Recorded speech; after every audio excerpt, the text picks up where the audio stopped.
This guy is wearing B-rank guild armor that's supposed to be impenetrable. Yet, a shirtless level 2 player just cracked it open like a walnut. His opponents are confused. They're using A-rank skills and expensive gear, but they can't even touch him. They think he's cheating, and honestly, they aren't wrong. While everyone else is grinding normal stats, he unlocked martial power, a glitch in the system that makes his basic attacks hit harder than their ultimate moves. Look at this. When the boss monsters spawn, the pros run for their lives. But he runs straight at them. He isn't farming for gold. He's speedrunning the apocalypse. Because he knows something the system doesn't tell you. He knows that in a few years, these games stop being fun, and the real nightmare begins. A nightmare that looked exactly like this. The sky above Manhattan was a bruised purple bruise, a celestial hematoma signaling the end of days. The sky above Manhattan was a bruised purple bruise, a celestial hematoma signaling the end of days as the demotion prevention mission initiated under the suffocating weight of an apocalypse that had long since claimed the vibrancy of New York. 3 figures stood amidst the urban decay,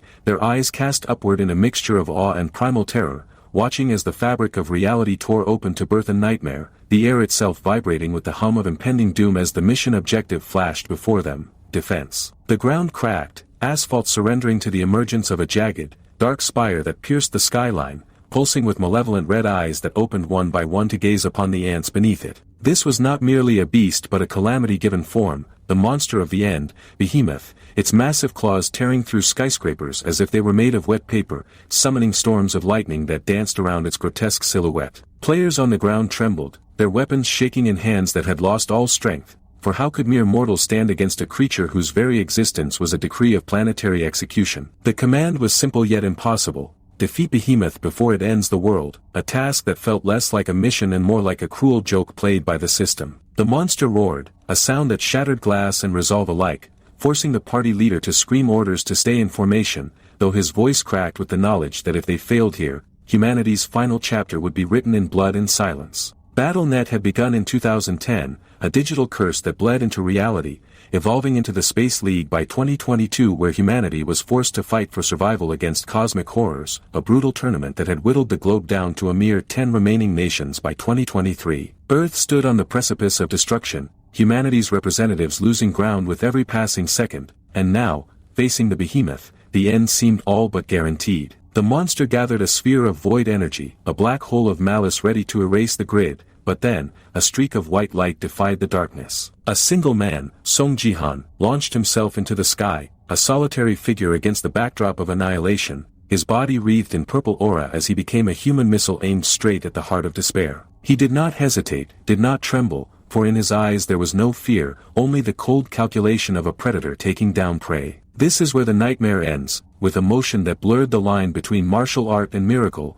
he struck, a collision of forces that unleashed a blinding shockwave, tearing through the Behemoth's defenses and silencing its roar in an explosion of light that turned the night sky into noon. The dust settled over the ruins, leaving the other players gasping on the ground, unable to comprehend what their eyes had just witnessed, stuttering in disbelief that he had killed the Behemoth on his own. Seong Jihan stood atop the disintegrating corpse of the Titan, a lone victor overlooking the city he had saved, the system proclaiming mission accomplished for Earth and the USA, though the glory felt hollow in the silence. Below him, the survivors looked up, wondering if this was the power of the martial saint, gazing upon the man ranked 7th in the world, affiliated with American First, yet standing so far apart from them. A blonde woman, the priestess Sophia, flew towards him with concern etched on her face, but she was intercepted by a wall of arrogance in the form of Baron Williams, the world's #1 player and guildmaster of American First. Baron looked at the corpse not with gratitude but with a critical, appraising eye, noting that the residual energy alone was enough to crush lesser beings, a testament to the monster's power and, by extension, the threat Jihan had neutralized single-handedly. Jihan stood amidst the dissipating evil energy, his left arm gone,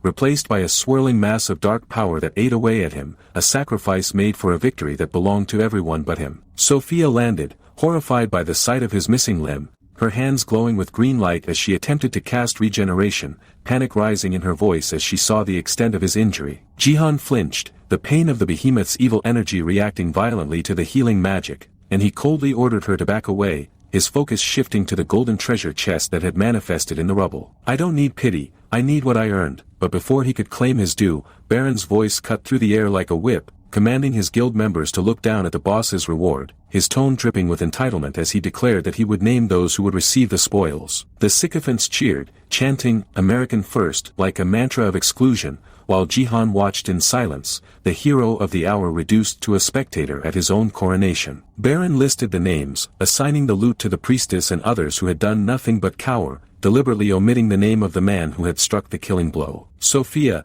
unable to stomach the injustice, cried out, demanding to know why Jihan was being excluded when he was the one who had saved them all. Baron's expression hardened, his finger pointing at Jihan with the weight of a judge sentencing a criminal, his words cutting deeper than any claw. "Why? That's because he's not American." The cruelty of the statement hung in the air, stripping Jihan of his humanity and reducing him to a tool, a useful dog who, despite naturalization, would never be one of them. Jihan closed his eyes, accepting the verdict with a weary resignation that spoke of 1,000 prior betrayals, telling Sophia to let it go because he simply didn't care anymore. "I am a ghost in a country that sees me as a weapon, not a man." He walked away from the celebration, a refugee who had lost his motherland and found only servitude in his asylum, wandering through the wreckage of a city that owed him its existence yet refused him its respect. Sitting on the hood of a crushed taxi, he opened his status window, staring at the notification of an SSS-Rank skill obtained through fragments, the nameless divine arts, a power that required him to find its true name to fully awaken. He had climbed to 7th in the world rankings, fought tooth and nail to prove his worth, yet the stain of his origin was indelible in the eyes of those who ruled this broken world. But what harassed him more than the discrimination, more than the stolen rewards or the physical pain of his severed arm, was the crushing guilt of survival. Was the guilt that I survived alone. He sat in the shadows of the ruins, focusing on healing his arm with his own energy, waiting for the mission results to finalize, a solitary king in a kingdom of ash. The screen flashed, "Game End," announcing the results of the Bronze League demotion mission, categorizing the defense as a success based on survival rates, reducing the miracle he had performed to cold statistics in a game that was rigged from the start. End of days as the demotion prevention mission initiated under the suffocating weight of an apocalypse that had long since claimed the vibrancy of New York. The mission category flashed as defense, the clear conditions demanding the survival of more than half the players, a statistical impossibility in the face of the horrors that had emerged. The results cascaded down the screen like a digital death sentence, the blue boxes of success for the USA and China drowned out by the overwhelming red tide of failure that swept across Russia, Japan, and the rest of the globe. Humanity had lost the demotion prevention mission, a verdict that hung heavy in the air as the survivors on the ground stared up at the sky, their faces masks of despair. But the system was not done with its cruelty, flashing a new notification that dragged the remaining players into a final demotion decision battle against the orc species, a scenario that sent a ripple of shock through the American First Guild members standing amidst the ruins. Sophia, the priestess, gripped her staff, her voice trembling as she realized the gravity of facing orcs without their strongest fighter, instinctively calling out that they needed Seong Jihan to survive this. "They cast me aside like trash, and now they beg for the weapon they broke." Baron Williams, however, remained blinded by his own hubris, his face twisting into a scowl as he vehemently rejected the idea, his ego refusing to share the stage with the man he just robbed. He declared they would go without him, summoning the representative players into the beam of light that transported them to the arena, leaving Jihan behind in the crumbling city. In the digital coliseum, the team materialized, Baron standing at the forefront, his eyes glowing with blue energy as he sneered at the massive orc leader,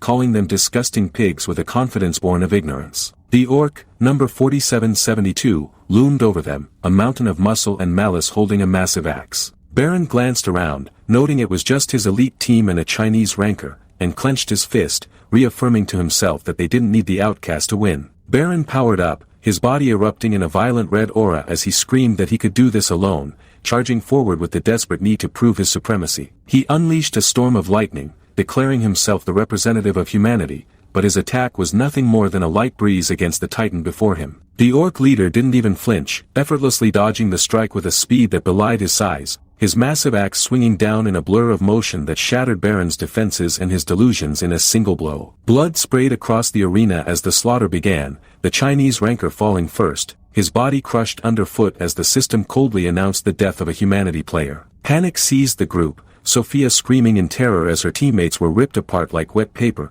the difference in power not just a gap but a chasm. The orc leader stood over the broken bodies, his red eyes glowing with mockery as he thanked the humans for being so weak, his axe descending one final time to silence the screams. Arrogance is a slow poison, but today it kills instantly. The screen faded to black, the game ending not with a bang but with the pathetic whimper of those who thought themselves gods. The verdict was final and absolute, the system declaring humanity worthless and sentencing the entire species to expulsion from the Space League, a polite euphemism for total erasure. There was no lower league to fall into, only the void, and as the notification flashed, the deletion began. In the ruins of New York, Seong Jihan sat on the hood of a crushed taxi, watching calmly as his hand began to dissolve into purple data, the world around him unraveling at the seams. Buildings turned to dust, the sky cracked like a broken mirror, and the screams of billions were silenced as the planet itself was deleted from existence. So this is how it ends, not with a fight, but with a command line. The Earth shattered, exploding into a cloud of cosmic debris,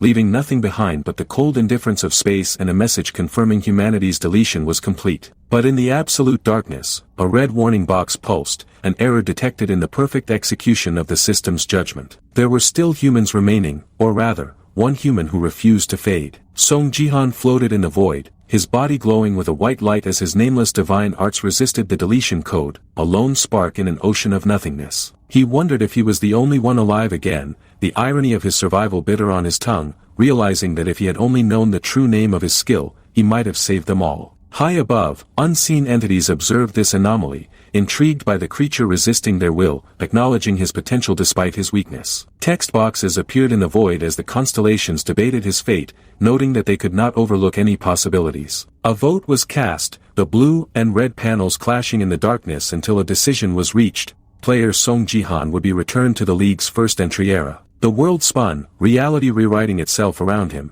and suddenly he was gasping for air, waking up in a sweat-soaked bed with a shout of confusion. He looked at his hands, solid and whole, the purple corruption gone, replaced by the trembling of a man who had just woken from a nightmare. He scanned the room, the modern furniture and the soft sunlight filtering through the curtains alien after years of apocalyptic ruin. He walked to the window, pulling back the drapes to reveal a bustling city, the skyscrapers intact, the streets filled with people living their lives in blissful ignorance of the doom that awaited them. A news report on the TV mentioned the Sword King Yoon Sejin, and outside, children played, mimicking the hero's moves. Jihan stared at the date, 2020, South Korea, and the realization hit him with the force of a physical blow. He was really back. He summoned his status window, seeing his name and level 2 staring back at him, confirming that he had returned to the very beginning, to the moment they first entered the league. A laugh bubbled up in his throat, not of madness but of sheer, unadulterated relief. Destiny thinks it can play games with me, but I know the cheat codes now. He looked at the family photo on the shelf,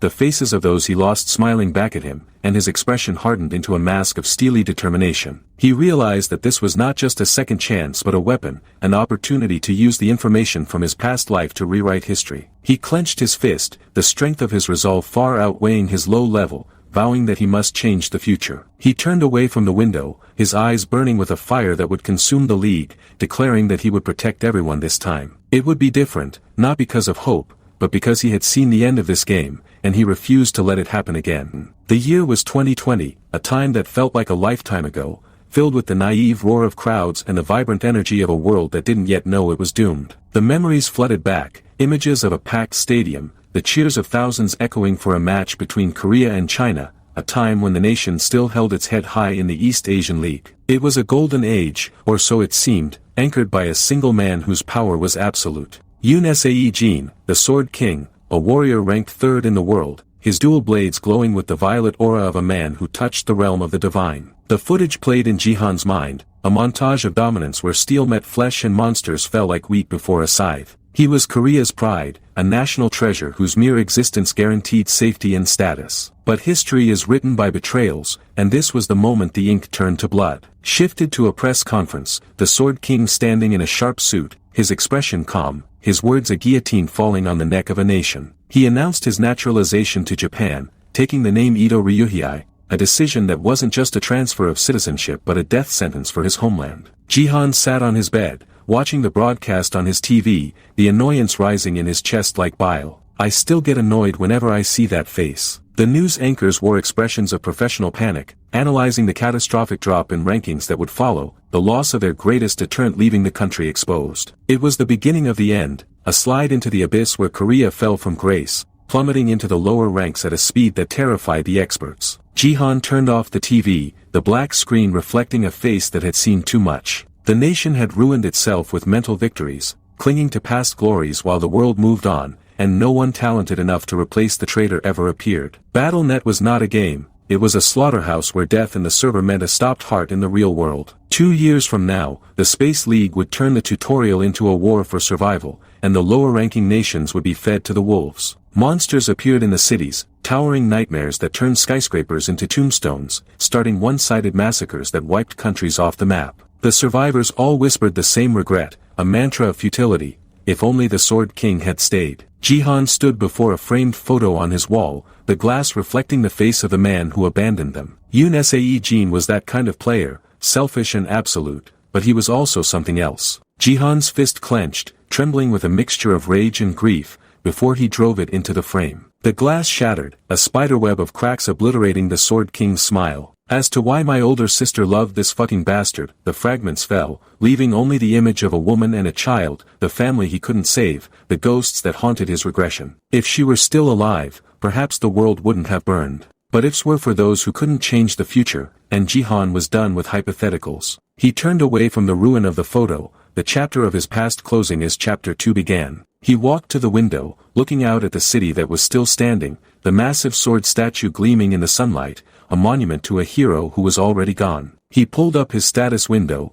the blue holographic light illuminating his disappointment. Level 2, Bronze League, Gangnam Area 1. His stats were a pathetic row of 5s, the numbers mocking him. It's good that I came back at such an opportune time, but my stats are just way too awful. He rubbed his head, remembering the pathetic existence he led in this era, a life of alcohol and gambling, wasting away while the world prepared for the end. I was so dumb. His eyes drifted to the gift section, expecting nothing, but finding the Wanderer's Eye, an F-rank ability that let him analyze other players. In his past life, he had used this divine tool for nothing more than winning bets on matches, a waste of potential that made him scoff at his own stupidity. I didn't realize how amazing this little guy was, but then, a memory surfaced through the haze of the past, a drunken night where he stumbled upon a bottle glowing with gold liquid. The experience potion. Some idiot had drunk it while wasted and leveled up. I remember now, that idiot was him. He recalled the sensation, the warmth of the liquid, the drunken praise he heaped on the bottle before passing out.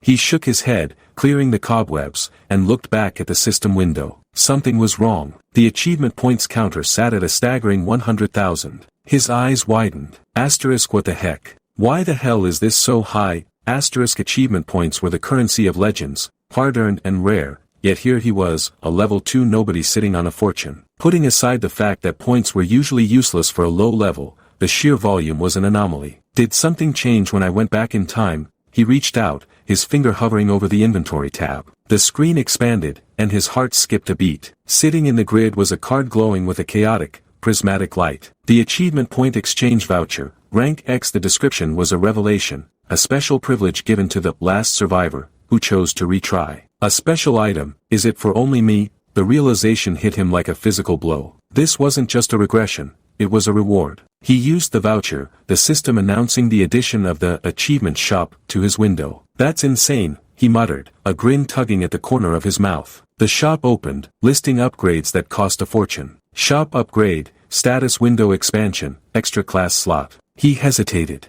Upgrading the shop was a gamble. He needed power now, not potential. But the gambler in him, the part of his soul that thrived on risk, took over. Let's try upgrading the shop. He tapped the button. Level 2 unlocked inventory expansion. Not enough. That's not it. One more time. Level 3 unlocked an extra title slot. Still useless. His points were draining, down to 50,000. The next upgrade cost 40,000. Does it get more expensive the higher the level? He had one shot left. What's there to worry about? You have to go as far as you can. He pressed the button. The shop hit level 4, and a new item appeared, emergency recovery. Jihan stared at it, his breath catching in his throat. Emergency recovery. This is, the description was simple but world-altering, can restore a broken item. He covered his face with his hand, a laugh bubbling up from his chest. This is bad, this is exactly why I can't stop gambling. It was a success. A massive, destiny-altering success. He walked to the high-tech gaming pod in the corner, the machine recognizing his biometrics. Recognition complete. Family, the word stung, but he ignored it. The machine still recognizes me as family, even though he left us. He sat in the chair, the familiar hum of the Battle.net connector enveloping him. Asterisk good. The preparations are complete. Asterisk he opened his inventory, his eyes locking onto the prize he had been aiming for all along. A broken, useless artifact that no one else would look at twice. Dongfang Shua's broken brush, rank A. I'll be able to easily obtain my first key. He selected the emergency recovery item, the blue light of the system clashing with the ancient aura of the brush. Restoring Dongfang Shua's broken brush, the light intensified, the shattered wood knitting itself back together, the bristles glowing with a celestial blue energy. A jewel embedded in the handle flashed red, and the item transformed. Dongfang Shua's brush, rank SS, the brush of the one who lived for 180,000 years, creating a connection to the martial god. Jihan held the SS-Rank artifact, the power humming against his skin. Good, the tutorial was about to begin, and for the first time, the game was rigged in his favor. The air in the gaming pod was thick with the silence of a timeline reset, the kind of heavy stillness that only exists before history begins to repeat itself. The countdown timer bled a digital red, ticking away the final seconds of a preparation phase that would define Seong Jihan's second life. 10 seconds. That was all he had. His hand moved with the desperate precision of a man rewriting his own destiny, the digital brush in his grip slashing across the holographic interface. He wasn't just assigning points, he was breaking the game. Strength, agility, vitality, the holy trinity of physical stats, were being dragged together, forced to merge under the sheer force of his will and the ancient power of Dongfang Shua's brush. I don't have that much time, the system screamed in protest, sparks of blue electricity dancing around the window as the unique stat began to take form. This was the gamble, the chaotic synthesis that had once made him the martial saint in a future that no longer existed. The clock was a guillotine blade falling in slow motion. 7, 6. The brush strokes were violent, tearing through the digital fabric. A unique stat, a rare trait that defied the logic of the system, was being born from the fusion of 3, 5, 4. The characters for martial and power coalesced, glowing with a golden hue that outshone the mundane blue of the interface. Thanks to this brush that everyone ignored because it was broken, these two characters that I write with this small brush, 3. The light exploded, consuming the screen, consuming him. Will be the start of my awakening, 2. The energy stabilized, the kanji 4 force burning into the slot where separate stats once stood. 1, 0. The world dissolved into a tunnel of light as the system acknowledged the impossible. Player Seong Jihan enters the BattleNet League. The transition was instantaneous, the quiet hum of the pod replaced by the roar of wind and the distant clamor of violence. He stood in the center of a coliseum, the digital sky stretching endlessly above him, the air thick with the scent of ozone and impending death. The system prompt hung in the air like a decree from the gods. The tutorial mission is survival. Survive the monsters of the Colosseum and the other 100 players. Eliminate opponents until 50 players remain. Simple instructions for a complex slaughter. Chaos erupted instantly, avatars clashing in a riot of steel and magic,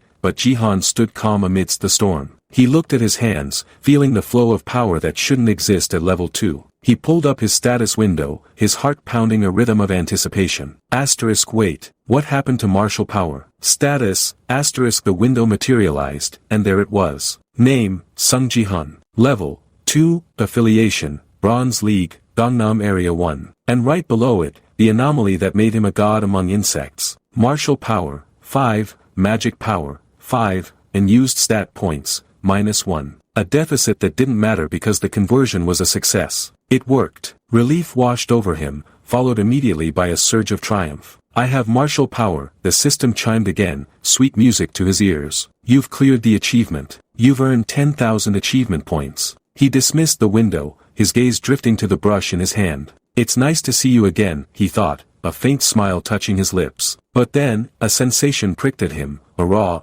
unfiltered feedback from the environment. He wasn't wearing a connector suit. In this era, pain in the game was real, dulled only by expensive haptic suits that he couldn't afford. This brings up old memories. He looked down at his simple tank top and sweatpants, the uniform of the destitute. A world where you use money to reduce the pain you experience. He recalled the high-end machines used by the elites, by traders like Yoon Sae-jin, machines that reduced pain by 99%. Jihan stood exposed, every hit he would take destined to hurt, but pain was a teacher he knew well. I'll make the most of that later. He looked up, scanning the arena. Players were summoning weapons, casting spells, their forms glowing with the arrogance of the ignorant. Another notification blocked his view. A limited quest has been added. Finish first place in the tutorial. Reward, 1,000 achievement points. Jihan's eyes narrowed. Asterisk a limited quest. There was nothing like this before. Asterisk the timeline was changing, reacting to his anomaly. Finishing first wasn't just an option, it was now a mandate.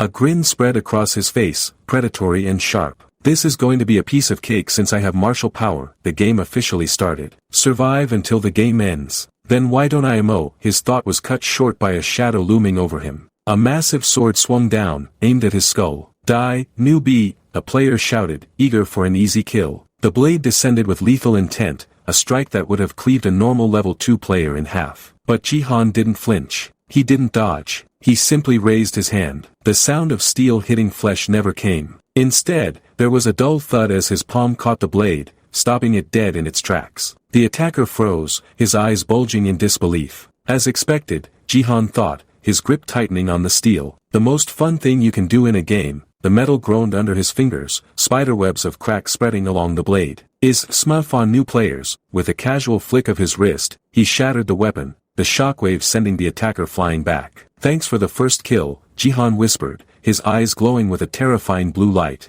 Meanwhile, in the stands of the corporate world, the gears of industry were turning. Massive guilds like the Twin Star Guild, LK, and Turtle were scouting, looking for the next big star to monetize in the BattleNet craze. Gangnam Area 1 was their hunting ground, the debut stage for their nurtured prospects. Back on the sand, a young man named Du Hyaku stood trembling, trying to shake off the nerves. Asterisk no, let's not get nervous. I'll do well. I'm the luckiest man alive. Asterisk he was a prospect for the Twin Star Guild, chosen for his A-rank gift, Agile. It was a game-breaking ability that increased agility by 25 and ignored the stat limit of the league. I can do it. He clenched his fist, feeling the superiority that came with being a chosen one. With this, I'll be able to get into at least the top 50s. He drew his sword, a sleek, expensive-looking blade provided by his sponsors. Hyaku scanned the battlefield, looking for prey. He saw a pigman monster crushing a player, a chaotic melee that he wisely decided to avoid. Let's not try to fight those guys for now. His eyes darted around until they landed on a lone figure standing still amidst the carnage. A man in sweatpants and a tank top, unarmed, looking lost. Did he get summoned wrong? Hyaku sneered. Asterisk he joined the Gangnam League like that. Sweatpants and a tank top, he's obviously a noob who got summoned wrong. Asterisk. It was the logic of a bully, finding the weakest target to validate his own strength. Then, that means, he gripped his sword, his knuckles white. A free kill, he launched himself forward, his A-rank agility propelling him across the sand like a bullet. Asterisk how lucky am I to get a free kill like this. Asterisk he closed the distance in a heartbeat, his sword swinging in a lethal arc. I don't know who you are, but thank you very much, he yelled, already tasting victory. The blade sliced through the air, aimed perfectly at the neck of the unsuspecting noob. But reality has a way of humbling the arrogant. There was no spray of blood, no digital disintegration, just a sharp clang. Hyaku's momentum halted instantly, the shock traveling up his arms. He looked down, his brain refusing to process what he saw. That noob had caught his sword. Not with a shield, not with a weapon, but with 2 fingers. What? Hyaku's eyes widened in horror. Asterisk what the hell is this? He blocked my sword with 2 fingers. Asterisk. Panic set in, cold and sharp. Asterisk H how? Against Agile A's speed? Asterisk Jihan looked at him, his expression bored, unimpressed. With a flick of his wrist that was almost insulting in its casualness, Jihan twisted the blade. Hyaku felt the world spin as he was launched into the air, his A-rank gift useless against raw, absolute power. He slammed into the ground, the breath knocked out of him. Yuak, he gasped, looking up at the monster standing over him. Jihan looked down, his voice dripping with disdain. You're incredibly confident. You joined Gangnam with a gift like that? Hyaku's indignity flared even through the pain. What? You're calling my Agile A gift like that? He screamed, tears pricking his eyes. Do you think A-rank gifts are shit, you bastard? But as he looked into Jihan's eyes, he realized the terrifying truth. To this man, they were. Do you think A-rank gifts are shit, you bastard? The scream tore from Du Hyaku's throat, a desperate, high-pitched plea for validation that cracked under the weight of his own insecurity. His face was twisted into a mask of ugly fury, sweat mingling with the grime of the Colosseum as his ego fractured in real time. To have his blade, swung with the full force of an elite prospect, caught by bare fingers was a humiliation that his worldview simply could not process. Jihan stood before him, an impassive statue of calm amidst the storm of the young prospect's rage, his expression unreadable and cold. I won't deny that, Jihan replied, his voice carrying the chilling weight of absolute truth. a verdict delivered by a judge who had seen the end of the world. The admission hit Hyuk-gu harder than any physical blow could have. "Yuck. You son of a bitch," he howled, his mind snapping as the indignity washed over him. "This bastard dares to make fun of me." The thought raced through his head, a frantic loop of denial and rage. He gritted his teeth, his grip on the sword trembling not with fear, but with the explosive, uncontrolled potential of his gift. "Don't get cocky just because you blocked me once," he spat, his eyes burning with a manic intensity that promised violence. "In that case," he hissed, crouching low as his leg muscles coiled like springs, "I'll hit you with my fastest attack." Blue lightning began to crackle around Hyuk-gu, the visual manifestation of his agile gift pushing his body beyond its limits, the air around him humming with the stress of the accumulated energy. He launched himself forward, a blur of motion that defied the laws of physics for a level 2 player, leaving a trail of afterimages in his wake. "He's thinking of going all out," Jihan realized, his eyes tracking the blur with a detached precision. Calmness settled over him, a stark, terrifying contrast to the frenetic energy of his opponent. To be honest, his speed from before wasn't nothing either, Jihan admitted to himself, the analytical part of his mind dissecting the threat even as death rushed towards him at breakneck speed. "At the very least, I'm sure that this guy is faster than me." The realization wasn't born of fear,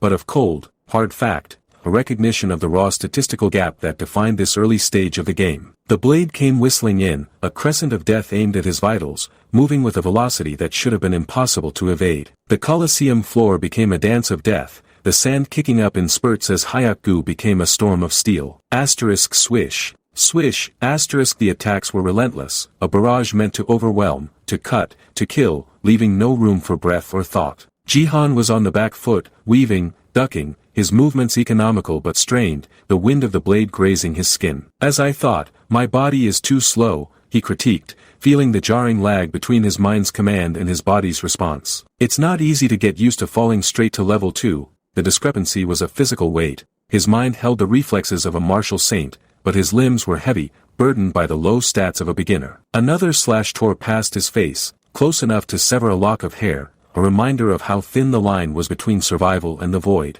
Rather than him being faster, "I'm too slow," Jihan corrected his assessment, his eyes narrowing as he focused on the rhythm of the violence. "This definitely won't be easy." A smile, faint and dangerous, tugged at the corner of Jihan's mouth, a predator recognizing the weakness of its prey. "If it was me from the past," he thought, briefly recalling the clumsy, terrified novice he once was, the man who would have died 10 times over by now. But now, after having experienced so many fights, the trajectory is too simple and honest. To the untrained eye, Hyuk-gu was a whirlwind of unpredictable speed. To Jihan, he was a telegraph, every muscle twitch, every shift in weight broadcasting his intent before the blade even moved. Jihan stepped sideways, the sword passing harmlessly through the space he had occupied a microsecond prior. I can see his movements. The realization was the turning point, the moment the hunter became the hunted. Hyuk-gu swung wide, overcommitting in his desperation to land a hit, leaving his center exposed. Jihan didn't hesitate. He stepped into the guard, his movement fluid,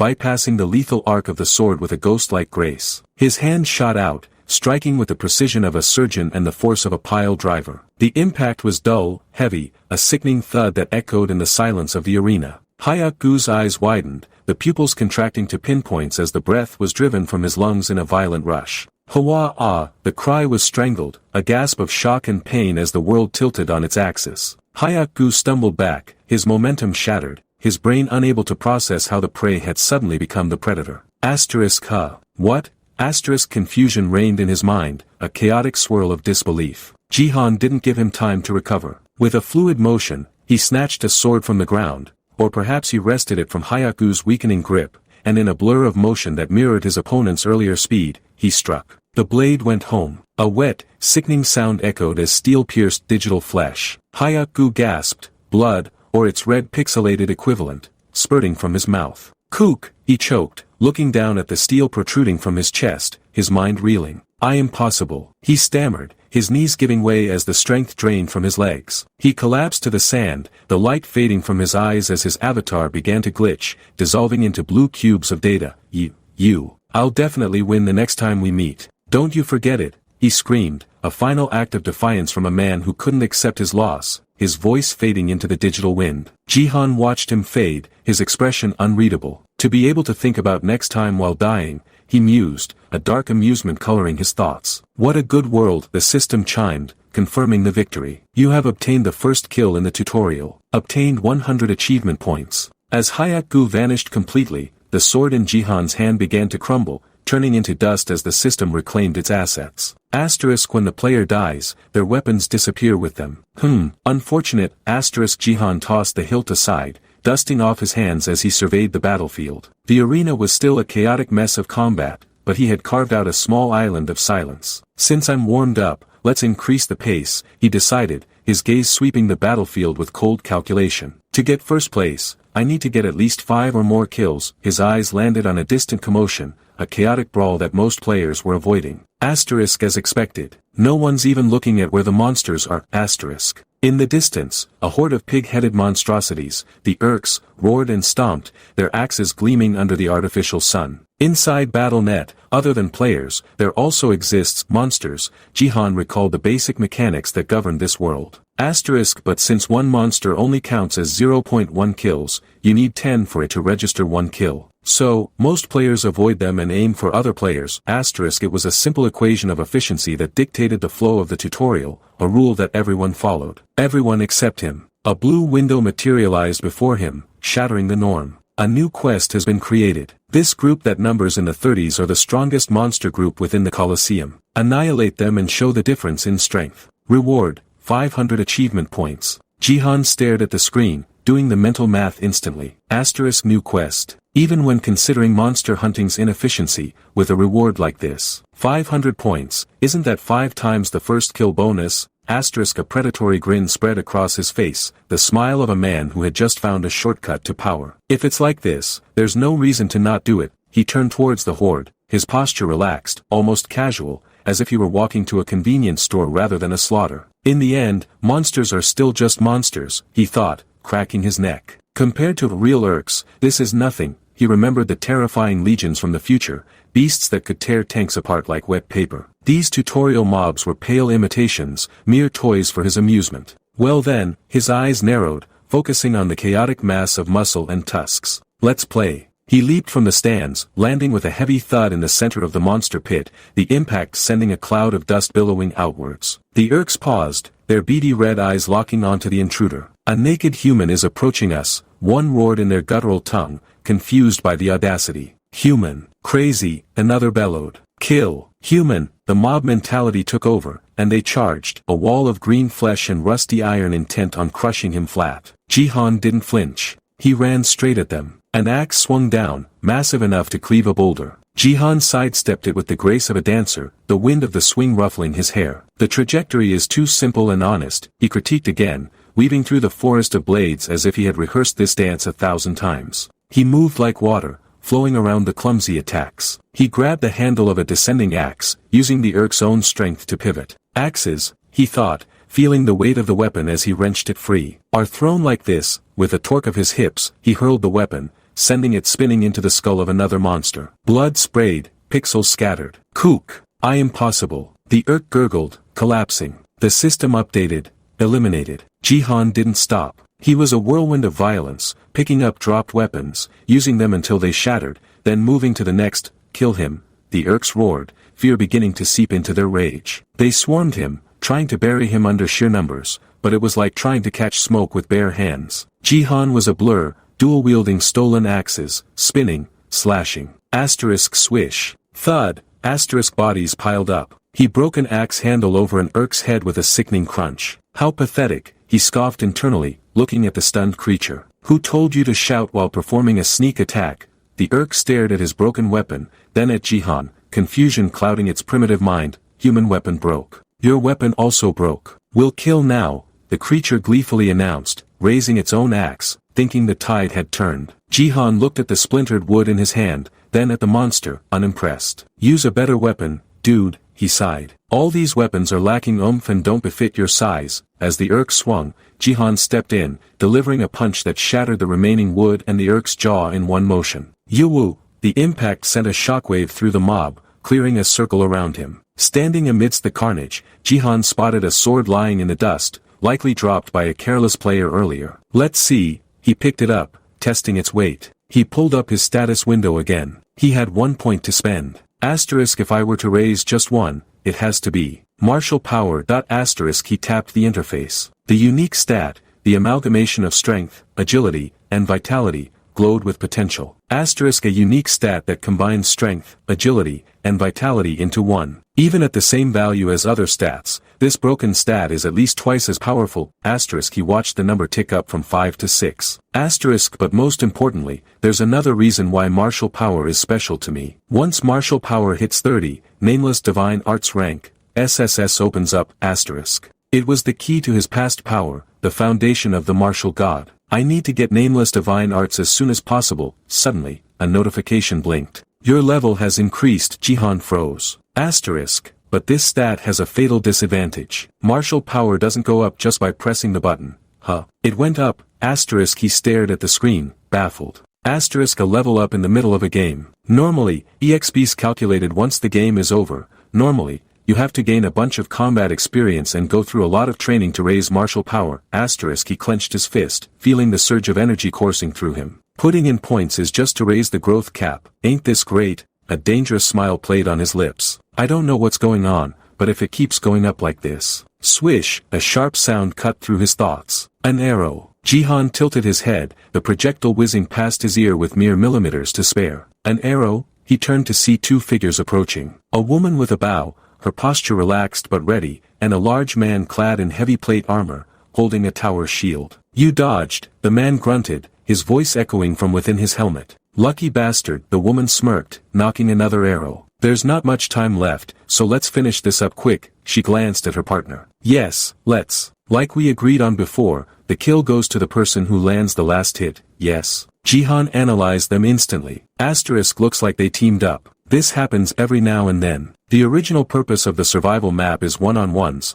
but there's no restriction saying that participants can't work together. Asterisk his eyes zeroed in on the emblem on the man's shoulder. Asterisk and judging by that logo, they're from one of Korea's top 10 guilds, Turtle Guild. A warrior and an archer, a close-range and long-range combo. If they're from the same guild, the rest needs no saying. Asterisk the system announced. 60 survivors left. The tutorial will soon end. Jihan raised an eyebrow. Asterisk so many people died already. That means you could survive just by dodging now, but since they went out of their way to target me, I guess I seemed like an easy target. Asterisk. The armored man stepped forward, banging his sword against his shield in a show of intimidation. You know, if you would join me for a meal afterwards, I'd be willing to let you have the kill, he leered, his voice dripping with arrogance. The woman rolled her eyes. Geez no thanks stupid bastards. Jihan pulled up the leaderboard. Asterisk 1 St, Seong Jihan, 4 kills. Second, I'm Gaeong, 3 kills. Asterisk that barely puts me in 1 St place, he noted. His grip tightened on the borrowed sword. Asterisk this is actually good. I can use this to hammer in my ranking. Asterisk he looked at the approaching tank. How shameless of you, considering the age gap. The archer paused, sensing a shift in the air, a sudden spike in danger that pricked at her instincts. Jihan didn't wait. He swung the sword, testing the new strength flowing through his veins. I'll test it here, the air screamed as the blade cut through it, vibrating with raw power. How strong a martial power of 6 is. He launched himself at the tank, the distance vanishing in a heartbeat. The tank raised his shield, confident in his gear. Asterisk A as expected of a Turtle Guild exclusive rank B armor. It really is sturdy. Asterisk the man grinned behind his visor, expecting the attack to bounce off harmlessly. A shabby weapon like yours won't be able to pierce through I dash. Crack. The sound was like a gunshot, loud and terrifying. Jihan's sword connected with the shield. Sparks flew, but they were eclipsed by the shockwave of pure kinetic force. The sturdy rank B shield didn't just dent, it shattered into fragments. The force traveled through the shield, into the armor, and into the man beneath. Gag! The tank screamed, his confidence evaporating along with his defense. The metal crumpled like tin foil under a hydraulic press.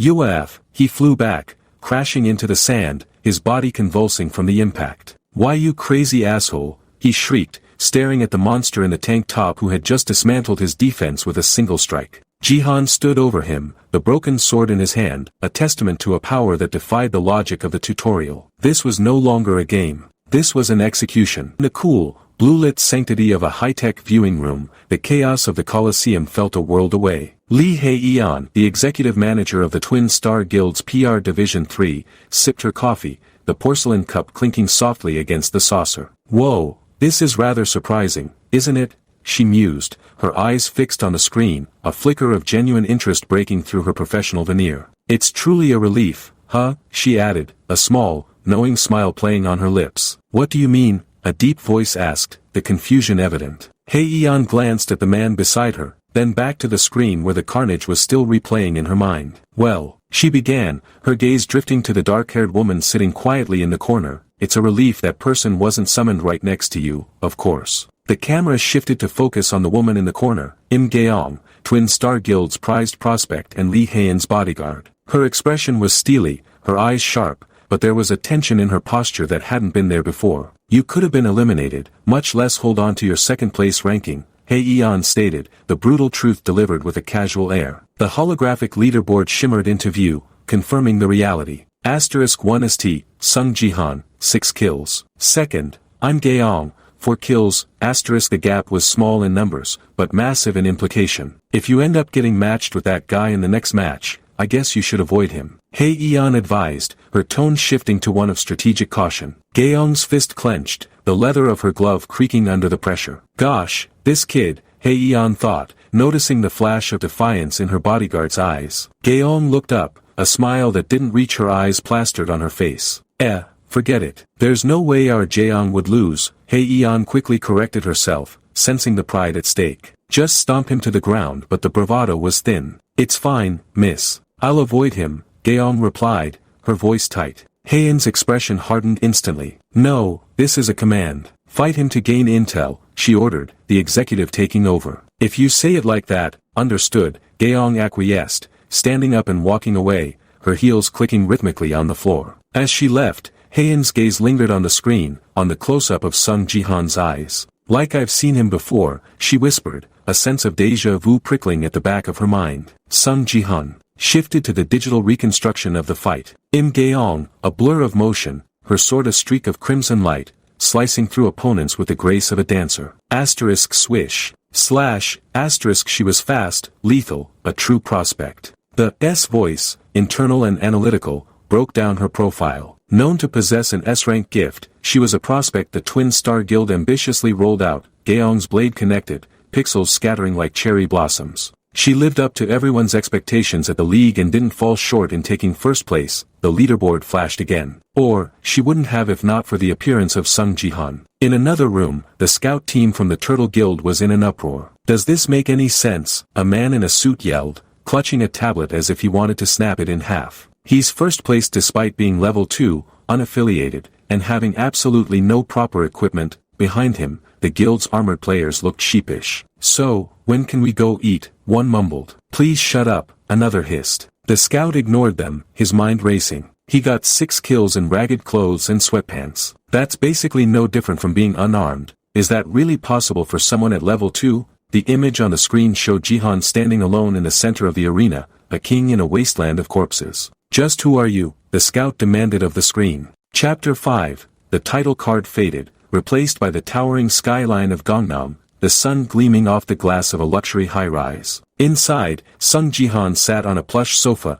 the picture of relaxation. Ding! A blue system window appeared. You have achieved first place in a tutorial. Jihan smiled, a satisfied, predatory grin. Your EXP gains increase by 50% as a reward. You have leveled up 3 times. LVL 3-LVL 6, he leaned back, crossing his legs. Leveling up is fast, as expected from being low level, he noted. Another notification popped up. GP isn't rewarded in the tutorial. Jihan waved it away. First, I should invest all 3 points into martial power. His finger tapped the holographic interface. Martial power has increased. 6-9 *. Next, the title I got from the league results. A new window shimmered into existence. Bronze title. All stats +1. EXP plus 20%. Effects only apply within the Bronze League. The title only applies in Bronze, but it's still quite nice, Jihan thought, analyzing the benefits. If all my stats increased by 1 from the title. He checked his status window. Name, Seong Jihan. Level, 6, martial power, 10, nice, he murmured. With 10 points in martial power, the Bronze League will be a breeze. His confidence was absolute, built on the foundation of a past life suffering. Silver promotion start at level 25. I just need to focus on getting stronger like I am now. Suddenly, his eyes sharpened. Flash, a new prompt appeared. That's right. I still have my class acquisition left. The screen displayed the text. You can obtain your basic at level 5. Jihan stared at the 4 glowing avatars representing the archetypes: warrior, mage, archer, support. It's an important moment for players without a class, the narration intoned. There are 4 options: warrior, archer, mage, and support. Jihan's gaze drifted to the warrior, clad in plate armor, sword in hand. I picked warrior in my previous life, he recalled. I've experienced it once before, so I'll be able to progress much easier if I select it again. But, he paused, a memory surfacing. I gained the achievement shop with my regression. The golden interface of the shop appeared in his mind. Asterisk achievement shop LV4. Extra class slot LV1, 10000P, asterisk. Thanks to this, I can add the warrior class whenever I want, he realized, a plan forming. Even if I select a different class. Just costs 10,000 points. Isn't this incredible? A sly smile spread across his face. With this, there's no real need for me to select warrior first. How fortunate, his finger hovered over the interface. Then the class I'll choose this time is, this one, he tapped. The screen went black for a split second, then exploded with white text. You have selected the support class. Immediately, a frantic warning box overlaid the selection. Asterisk, warning. Class does not match well with the player. Are you sure you want to select the support class? Asterisk. Jihan didn't flinch. There's only one reason I'm selecting support first, he thought, his eyes narrowing with determination. Despite even the system going out of its way to warn me of how unfitting it is, he pressed confirm. You have completed your class acquisition. Asterisk. Name, Seong Jihan. Class, support, asterisk. You unlock the divine power stat once you select the support class, Jihan explained to himself, the image of a priestess praying under a holy light filling his mind. It's a key component that must be developed to unlock a new, unique stat. However, the stat is rather troublesome to raise, and it's difficult to increase through training like other stats. The visual shifted to a monk struggling to lift a barbell, sweating profusely while the priestess looked on with pity. There's pretty much no method other than investing remaining points, but, Jihan crossed his arms, the corners of his mouth twitching upwards. I can't waste those precious and used points. I know of another method. A surefire method that people don't know well. His grip tightened on a steel pipe he had found. Welcome to Gangnam area. Bronze League. Your mission is defense. The new map loaded. A fortress under a red, apocalyptic sky. Fighting will continue until 5 towers remain. Jihan stood atop a stone tower, the wind whipping his hair. Below him, a sea of zombies groaned and clawed at the walls. Gra, Kia, Ka. The sounds of the undead were deafening. Protect the crystal and survive the zombies' onslaught. Jihan looked down at the chaos, unfazed. On the tower next to him, Im Geong stood ready, her sword drawn. Nearby, an archer from the LK Guild and a mage with expensive-looking robes assessed the situation. The mage looked at Jihan,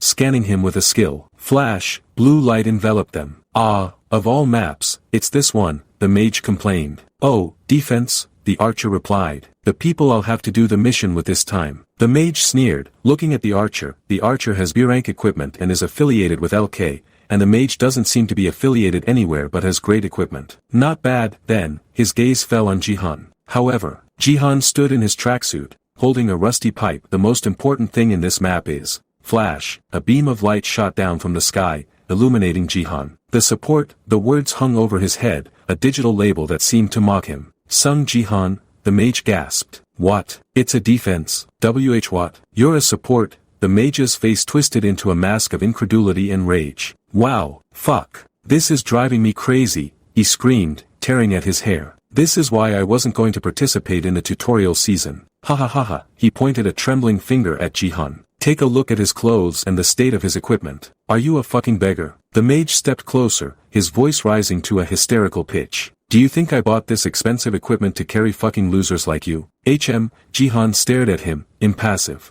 The mage turned to the others. You guys take care of it on your own. I won't participate. Im Geong closed her eyes, annoyed. How noisy. I had to get matched with a troll like him. This mission will be a little hard. Suddenly, the mage choked. What? Jihan's hand had shot out, grabbing the mage by the collar of his expensive robe. Release me, the mage sputtered, dangling in the air. Jihan walked to the edge of the tower, holding the struggling mage over the abyss of zombies. Im Geong's eyes widened. I said release me, you fucker, the mage screamed, kicking his legs futilely. Jihan looked him in the eye, his expression serene. As you wish, he said simply. Whoosh, he let go. The mage's eyes bulged as gravity took hold. He plummeted, his expensive robes flapping uselessly. He fell straight into the waiting maw of the horde. Karararararr, kragru. The zombies looked up, red eyes glowing with hunger. Groa, Kur, Kia. The horde descended on the fresh meat. Goo. The mage screamed as teeth tore into digital flesh. Flash. The blue light of death flickered in the pit. Jihan watched him disappear, then turned back to the stunned archer and Im Geong. What do you mean, what? He asked, adjusting his tracksuit. Don't play, the archer trembled, his face pale. Im Geong looked at Jihan with a mixture of fear and awe. Jihan hefted his pipe onto his shoulder, his eyes cold and commanding. I'll do fine without you. The statement was a fact, a promise of violence that transcended the game. This was the martial god, and he had no patience for dead weight.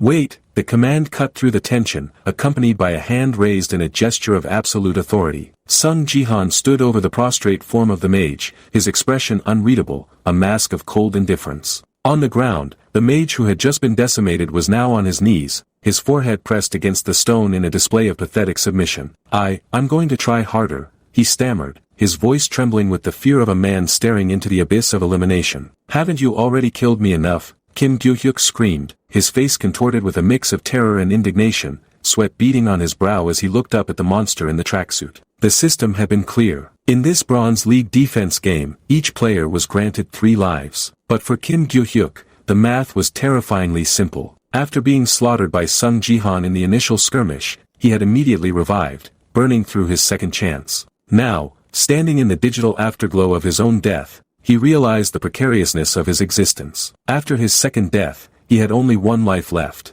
The red silhouette of his avatar flickered in his mind, a grim omen. If he died once more, it was game over. And for a man who had already failed to ascend to the Silver League 4 times, falling from the grace of a top 10 guild to the status of a washed-up troublemaker, elimination here meant more than just a loss. It meant the end of his career. I'm going to do my best from now on, he yelled, the desperation clawing at his throat. He stood up, dusting off his robes, his mind racing with calculations. He would end up last. The thought was a poison. I must avoid finishing last, he told himself, the panic rising. If I finish last, my level will decrease because of the penalty, and the skill I've spent so much to buy will disappear. The stakes were personal, financial, existential. He looked at Jihan, who was watching him with the bored curiosity of a predator playing with its food. Didn't your attitude change too fast? Jihan asked, leaning casually on his steel pipe. Why, try to use a skill again like before. The mage didn't hesitate. Stay away from me, he shrieked, spinning around to face the encroaching horde of undead scaling the walls. Fire, fire, fire, he chanted, unleashing a torrent of flames that engulfed the climbing zombies. The heat washed over the ramparts, a momentary victory against the rot. Jihan nodded, seemingly impressed. You used fire quite well. Kim Gyu-hyuk turned back, a manic grin plastered on his face, sweat dripping down his cheek. Why, yes. It's fire, he panted, eager to prove his worth. The fire mage is the most useful in maps like this. He pointed his staff at the burning corpses falling from the wall. That's me. On top of that, I'm level 15. You aren't planning to lose the most valuable force now, right? Im Geon watched the exchange, her hand resting on the hilt of her sword. Oof. She sighed, the recognition finally clicking. I thought I'd seen him before. So it's Kim Gyu-hyuk? She recalled the rumors, the fallen mage from a top guild who had become a notorious troll. Jihan looked at the mage, then at the leaderboard in his mind. A piece of trash, he concluded. But he had a use for trash. But, I have a condition, Jihan announced, pointing a finger at the sweating mage. Apologize for throwing me. The mage blinked, confused, but the archer beside him cheered. Whoa, this is great, the archer shouted, oblivious to the undercurrent of violence. Let's do our best from now on. Kim Gyu-hyuk forced a smile, but internally, he was seething. You fucker, he thought, his eyes narrowing. You just wait. Next time I'll. His internal monologue was cut short as a hand clamped onto his collar. He gasped, the world tilting dangerously. Jihan had grabbed him again. You want me to apologize? Jihan asked, a cruel smile playing on his lips. The mage floated over the edge of the wall, suspended over the abyss. Wait, he stammered, realizing too late that his usefulness had expired. Hey, Jihan said simply, releasing his grip. The mage plummeted, his expensive robes fluttering like broken wings. Kya, the scream faded as he hit the ground below, instantly swarmed by the undead. A blue system window popped up, cold and final. Mage class, Kim Gyu-hyuk has died. Jihan watched him disappear, then turned to the stunned party members. Go, he ordered. Im Gaeong looked at him with disdain. Next time, have some manners, she scolded, though fear lingered in her eyes. The archer stared at the spot where the mage had fallen. He killed him for real. The chapter title flashed, Chapter 6, below, the zombies surged. Gur, KRR. The sounds of the horde grew louder. Fire, the archer yelled, loosing an arrow. An explosion of flame erupted below, as expected of a fire mage. What an impressive destructive power, the archer cried out, clinging to the hope that the dead mage was still contributing. If we keep going like this, we won't finish last. We should stand back and cook some marshmallows. Then the realization hit. Oof, that's why we needed a mage. They turned to Jihan, the blame evident. What are you going to do now? You should have just forgiven him. We're all going to be negatively affected because of your pride. Jihan ignored them, his attention focused on a blue holographic window that had appeared before him. Status window, a new quest had triggered. Asterisk finish first in the 10 towers. Reward, 1000 achievement points. Asterisk simple enough. But then, another window overlapped it. There's a chain quest. Jihan's eyes widened slightly. Chain quest. Asterisk zombies source, 1. Eliminate 1000 zombies, alone. Reward, 3000 achievement points. Asterisk Jihan crouched on the battlements, staring at the text. Hunt 1000 alone. He mused, this is a quest that's impossible because of the time. The sheer volume of enemies versus the clock made it absurd. But still, the reward is too great to ignore. Im Gaeong watched him, her irritation growing. This is the worst, she thought. Leaving aside that he did whatever he wanted, to think he'd become a support with those specs. Even players just trying to have fun aren't like that. He isn't someone worth scouting for twin star. Hey, say something. Are you ignoring me? The archer yelled, breaking Jihan's concentration. If you're going to keep acting like that, why not just fight alone? Jihan froze. The words hung in the air, a sarcastic suggestion that aligned perfectly with his impossible quest. Exclamation point, Jihan turned, a look of genuine surprise on his face. Huh, can I really do that? The archer blinked. Yes, Jihan stood up, a plan forming. Maybe I could complete the quest if I monopolize the zombies. Im Gaeong stepped forward, drawing her blade. I'll be in the front. Mr. Support, stay at the back, she commanded, resigning herself to carrying the team. It's a game that's already been ruined, but as a player, I must take. Jihan's hand reached out, stopping her. It's okay, he said calmly. She looked at him, confused. What? Jihan rolled up his sleeve, his grip on the steel pipe tightening. I said it's okay. I'll face them, he declared. So MS Warrior, protect Mr. Archer. Huh, the archer gasped. Suddenly, a massive, dark hand slammed onto the ramparts. Wait, Im Gaeong cried out. A monstrous figure pulled itself up, red eyes glowing with malice, its body a shifting mass of crimson liquid. Kurr, the beast groaned. It was a blood zombie, an elite enemy made entirely of viscous fluid. That's a blood zombie, the archer screamed. It's different from ordinary zombies. Im Gaeong braced herself. Their entire body is made of liquid, so you won't be able to kill it with physical attacks. Jihan didn't listen. He leaped into the air, his steel pipe raised high. You need the opposite, he shouted. The pipe slammed down, not with the dull thud of metal on flesh, but with a blinding flash of white light. Boom! The impact sent shockwaves through the liquid monster. Im Gaeong shielded her eyes. You need the opposite, echoed in her mind as she saw the energy radiating from the weapon. White holy fire, she whispered, realizing what she was seeing. Is it divine power? Jihan landed, the pipe glowing with a brilliant, purifying aura. Below him, the horde snarled, a sea of rotting faces. He looked down, a smirk touching his lips. People will think that I was the one picking a fight, he murmured.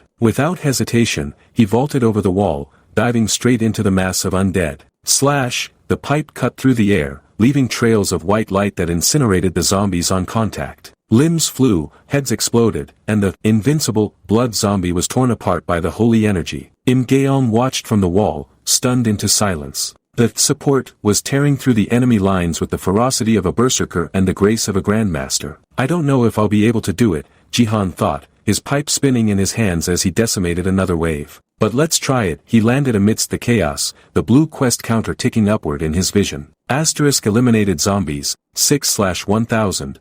Asterisk this wasn't just a defense anymore. It was an extermination. The title card burned against the darkness, signaling the return of the martial god who regressed to level 2. With a deafening swoosh, Seong Jihan swung his weapon, the steel pipe leaving a trail of cerulean light as it carved through the air. His eyes were focused, intense, locking onto the undead target before him. The impact was visceral, a sickening crunch echoing as the pipe connected with rotting flesh, sending shockwaves through the creature's body. The chain quest counter ticked upward in his peripheral vision, climbing from 12 to 13 kills, but the numbers were moving too slowly. He smashed another skull, the blue system window confirming the kill, yet the horde of blood zombies seemed endless. They swarmed over the ramparts, their red skin glistening, screaming as Jihan unleashed a flurry of strikes. Physical attacks won't work on these blood zombies, Jihan realized, dodging a clumsy swipe from a hulking monstrosity. Only when I see these zombies do I release my divine power, bit by bit. He tightened his grip, white energy swirling around his hands and the pipe,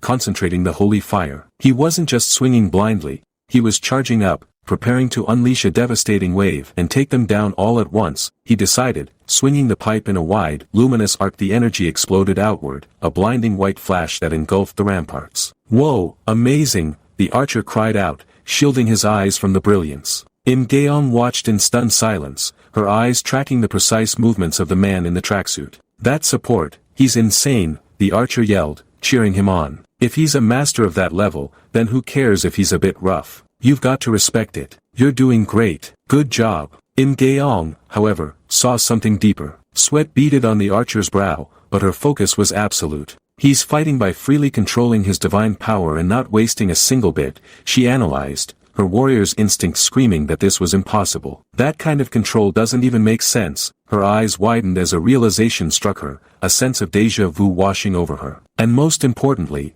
that person, the whole time. She watched as Jihan moved with fluid grace, his pipe glowing with lethal intent. He's been precisely aiming only for the head. Jihan landed softly, the corpse of a zombie thudding to the ground next to his sneakers. A blue system window appeared, validating his strategy. Asterisk, you have met the conditions. You've completely understood the other world's relic. Asterisk, the energy flared around him, and another notification chimed. Asterisk, your divine power has increased. 6-7, asterisk. A smirk played on Jihan's lips. I know a different method of raising one's divine power, he thought, satisfied. Nice. And it's a very surefire method. Chapter 7 began with a history lesson etched in the stars. The image of a golden crown, a scale, and an hourglass floated in the void. Relic, the narration began. A holy object. In 2010, when the Earth tutorial first began, it was traded at a high price, with the promise that it would contain some hidden secret. The artifacts glittered with potential, symbols of power from another dimension. But after 10 years, the secret was not found,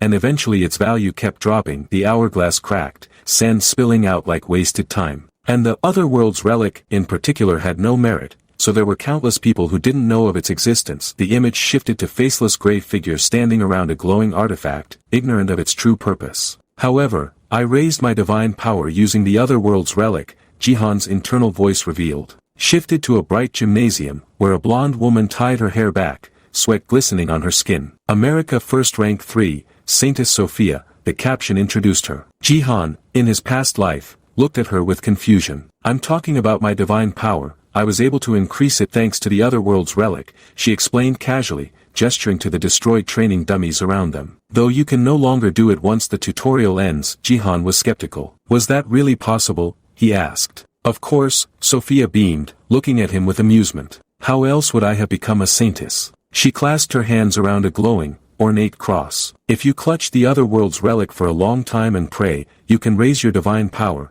she demonstrated, the holy light illuminating her face. Of course, the conditions for each relic are slightly different. Jihan grabbed his own head in frustration, the irony bitter. To think that everyone was unaware of such an easy method, he lamented. Sophia shrugged, her expression sympathetic. It can't be helped. Even if someone was to have heard a rumor, because the supply of the other world's relics are so limited, it would have been hard to even find it. Well, on top of that, it was only possible during the tutorial period, she pointed a finger at him. Thanks to that, you were able to keep the relic all to yourself. Yup. Jihan agreed, but then a thought struck him. Now that I think of it, I don't think so. He looked at Sophia, his gaze sharp. That was exclusive information that no one knew of. The memory darkened as he recalled another detail. There was one other person who consistently kept buying the other world's relic. The face of a man appeared in his mind, dark hair and sharp eyes. And one other player who knew of this. Transition to a dimly lit room, the Sword Palace penthouse. Jihan stood in the doorway, staring at a collection of items scattered on the floor.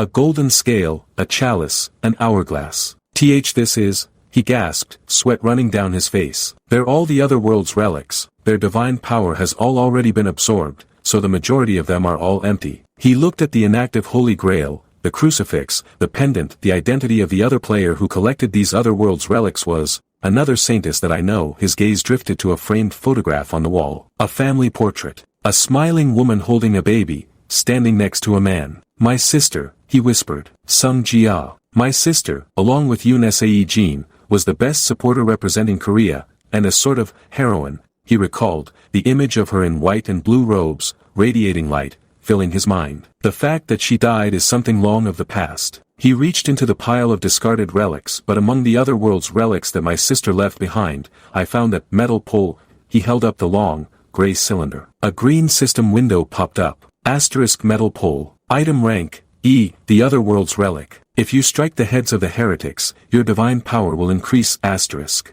Jihan gripped the pole, realizing the absurdity of it. And just like I'm supposed to use it, he thought, swinging the weapon in the present day, it's still sturdy as always and perfect for hitting things. The metal pole, now rank F, smashed into another zombie. Though its rank has gone down and it has no more divine power left to absorb. He looked down at the chaos below. Warrior. That tower's already fallen as well, the archer shouted, pointing to a crumbling structure in the distance where a massive red crystal pulsed. A rank 5 elite zombie roared, "Queek." Suddenly, a flash of pink energy cut through the battlefield. Petals of light scattered in the air as a blade sliced through the elite zombie. The hell? Jihan watched as a figure in red and gold armor landed gracefully. I thought there was something familiar about her. He focused on the woman wielding the blade, plum blossom sword, he recognized. Im Gaeong, she stood tall, her expression serious. She was a player that was a good prospect for becoming the Sword King. It didn't end well. Since she died to the hands of Untitled, no Ryuhei. Jihan looked at her, seeing a reflection of the tragedy that befell his sister. By chance, it looks like I'll end up saving the plum blossom sword. He stepped forward. Support, he called out. Im Gaeong turned,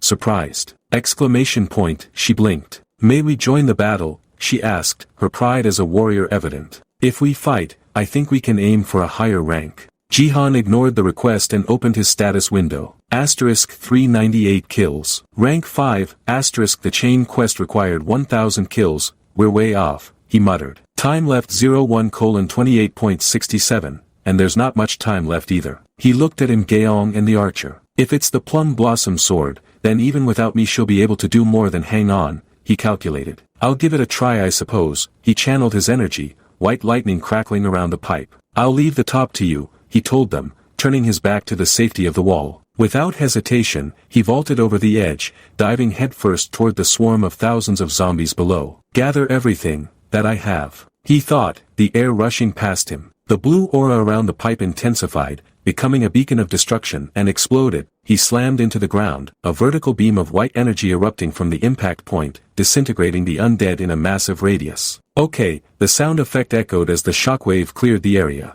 The thunderous impact of steel against rotten flesh echoed through the clearing as Seong Jihan delivered the final blow, his body wreathed in the fading remnants of cerulean energy. The force of the strike sent the zombie crashing into the stone ramparts, its body disintegrating into pixels as the system registered the kill. Silence descended upon the battlefield, a heavy, exhausted silence that was broken only by the ragged breathing of the survivors. The blue system window materialized in the air, its cold text confirming the end of the struggle. Limited quest, first among the 10 towers has been completed. Jihan leaned against his metal pole, his chest heaving, sweat dripping from his chin to stain the collar of his tracksuit. He closed his eyes for a moment, letting the adrenaline recede, replaced by a wave of bone-deep fatigue. As I thought, Jihan mused, his internal voice heavy with a mix of satisfaction and critique. It was too much for now. He opened his eyes to look at the chain quest counter hovering in his peripheral vision. Asterisk kill 1000 zombies by yourself. 560/1000.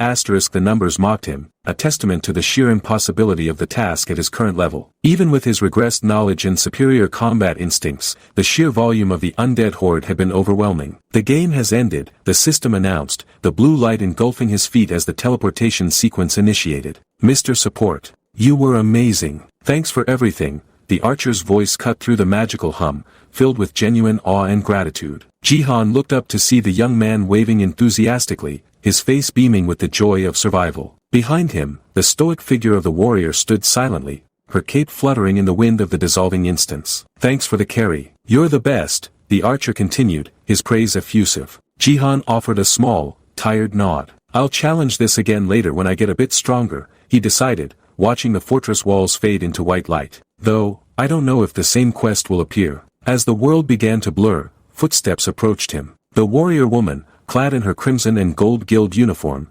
stepped forward with purpose. Her eyes, sharp and intelligent, locked onto Jihan's face. She was Gaeong, the plum blossom sword, a future legend in the making, but right now, she was just a player stunned by what she had witnessed. Let's meet up as teammates again in the future, the archer called out one last time as he dematerialized. But Gaeong didn't fade away just yet. She stood on the precipice of the teleportation circle, her mind racing. You unbelievable, she thought, a cold sweat breaking out on her forehead. Are these the enemies that a single unaffiliated player killed by himself? And from a support whose level is lower than mine, asterisk. She looked at the piles of corpses, the sheer devastation wrought by a man wielding a rusty metal pipe. The blue flames of his divine power still licked at the scorched earth, a lingering signature of his overwhelming might. Is it a bug? The thought crossed her mind, a desperate attempt to rationalize the impossible. I'll log out first, then, another player announced, vanishing. Gaeong realized she was running out of time. She couldn't let this anomaly slip away. She had to know who he was. She had to secure him for her guild. Mr. Seong Jihan, she called out,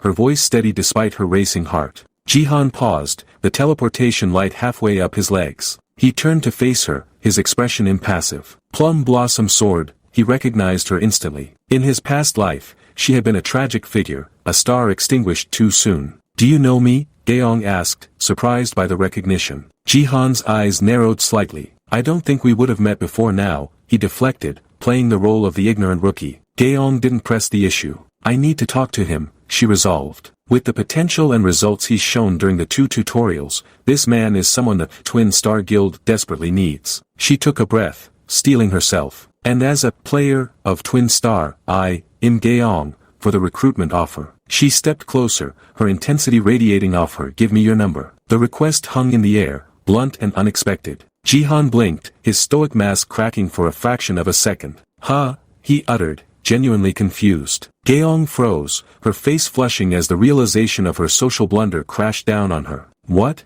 She panicked internally. Asterisk, did you explain the whole story? No, is the first thing you asked about his number out of nowhere? Yes. A ploy to get his number after the first meeting. Asterisk, her mind screamed at her own incompetence. I skipped too many steps. I am part of the Twin Star Guild. She stammered, trying to salvage the situation, but the momentum was gone. Jihan looked at her, his expression shifting from confusion to a polite but firm dismissal. It's for a recruitment offer, she tried again. I'm sorry, Jihan interrupted, bowing his head slightly. The rejection was swift and absolute. Gaeong felt as if she had been struck physically. She stood there, mouth slightly agape. Jihan scratched his cheek, looking a bit sheepish but resolute. I can't remember my number right now, he lied, or so it seemed. I'll tell you if I meet you again. What?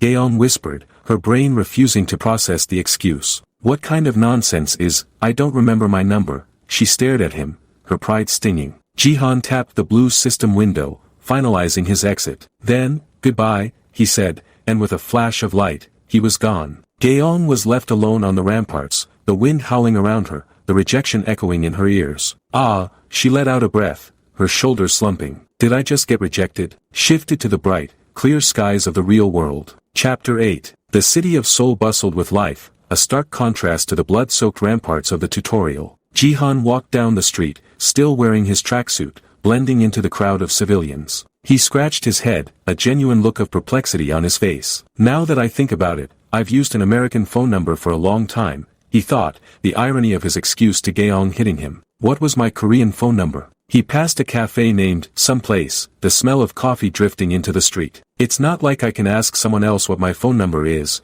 he realized, feeling foolish. His mind drifted back to the encounter. More importantly, a recruitment offer. He looked up and saw a massive billboard dominating the side of a skyscraper. Recruiting guild members, it proclaimed, featuring the heroic figures of the Twin Star Guild. Looks like I ended up standing out a bit, he mused, realizing that his performance had attracted the attention of the heavy hitters. It could have ended with me getting her number as well. He stopped walking, his gaze lingering on the billboard. But I don't have any intention of joining a guild right now. he decided firmly. He had his own path to walk, a path of vengeance and redemption that didn't align with corporate guild politics. Status window, he commanded. The blue interface appeared before him, visible only to his eyes. Asterisk name, Seong Jihan. Level, 8, Affiliation, Bronze League, Gangnam Area 1, asterisk. Asterisk Martial Power, 10. Magic Power, 6. Divine Power, 7, asterisk. Asterisk Class, Support. Gift, Wanderer's Eye, Rank F, dot asterisk. Title,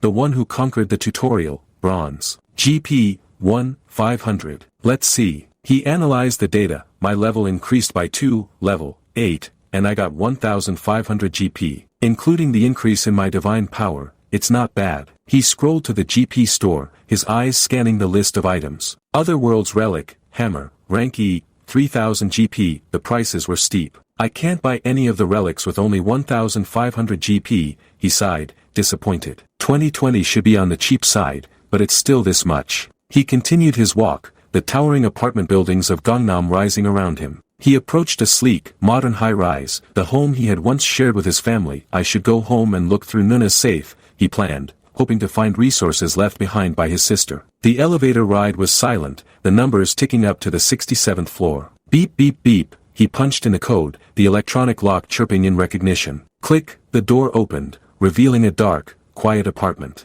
Jihan stepped inside, the familiar scent of home hitting him. He looked down at the entryway. A pair of women's loafers sat neatly by the door.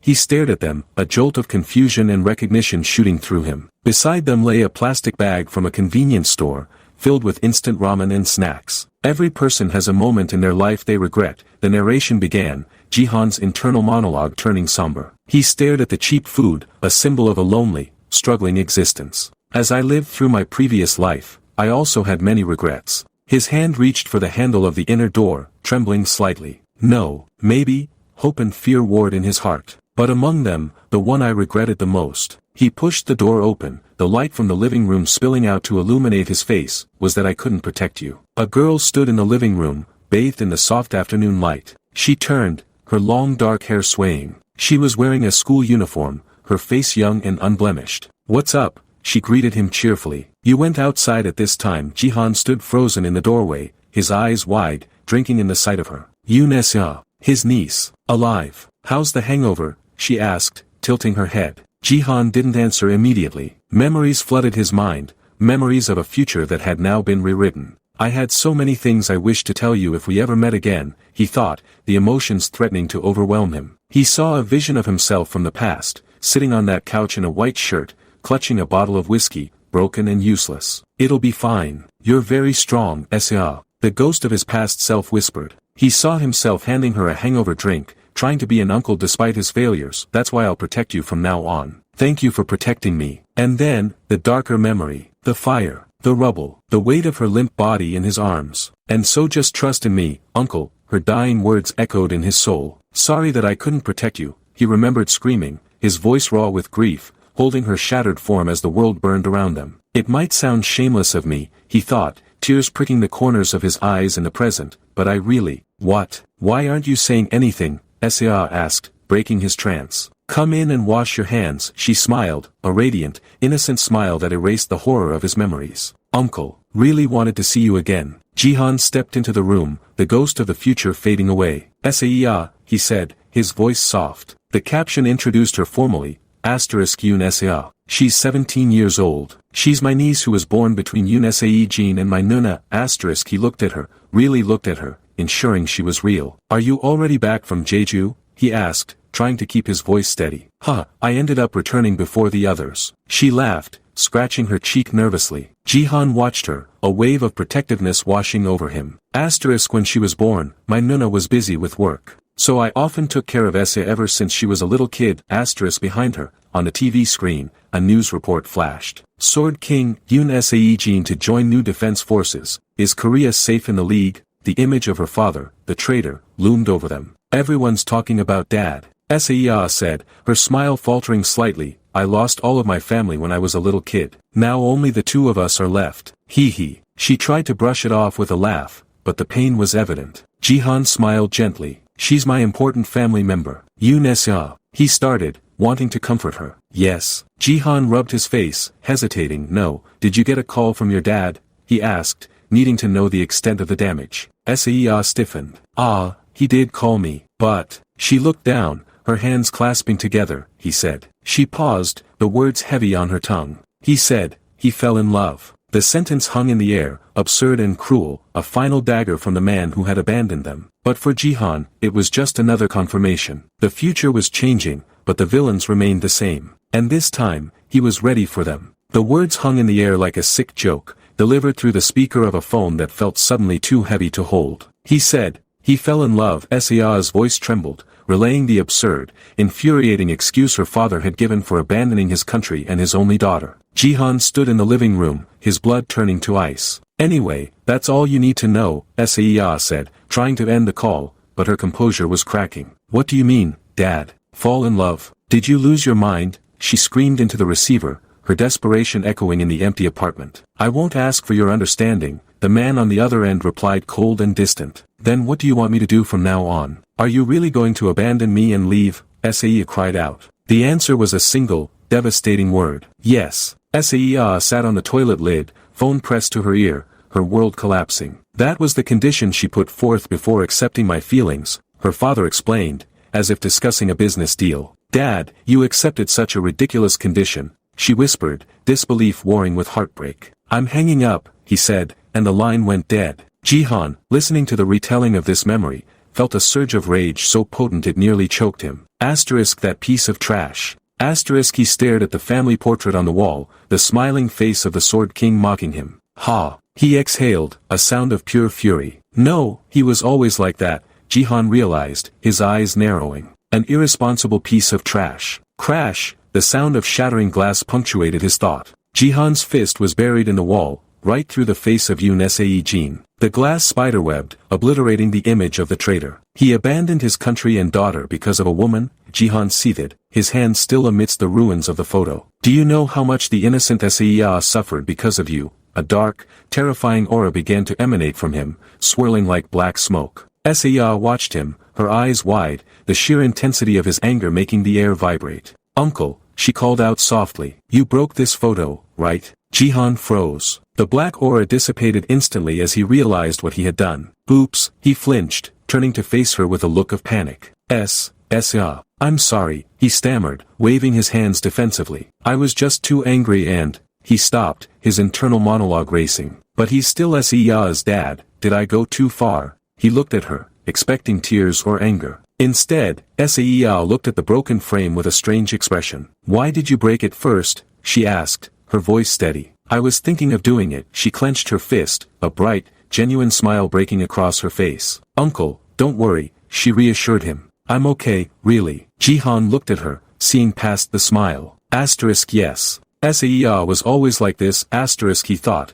memories of the future flooding back. Even when her mother died, even when her dad, Yoon Sae-jin, left and abandoned her, she always smiled brightly and was worried more about me than herself. He reached out, his hand hovering for a moment before gently patting her head. But, he said softly. Seo looked up, surprised by the contact. You don't have to be like that anymore. His hand rested on her hair, a silent vow of protection. From now on, he declared, pulling her into a gentle embrace. Seo, you've already grown up. She leaned her head against his chest, her eyes widening slightly. You even know how to take care of your uncle. Huh, she mumbled into his jacket. It's okay, Jihan said, holding her close. From now on, I'll protect you. Don't push yourself too much. Seo closed her eyes, a sense of peace washing over her that she hadn't felt in years. Okay, she whispered, thanks, uncle, but then, she pulled back, sniffing the air. But, she looked up at him with a deadpan expression. Yes? Jihan asked. You stink of sweat. The touching moment evaporated instantly. Ah! Jihan yelped as she shoved a bag of convenience store snacks into his hands and pushed him toward the bathroom. Chapter 9 opened with a view of the Twin Star Guild branch in Gangnam,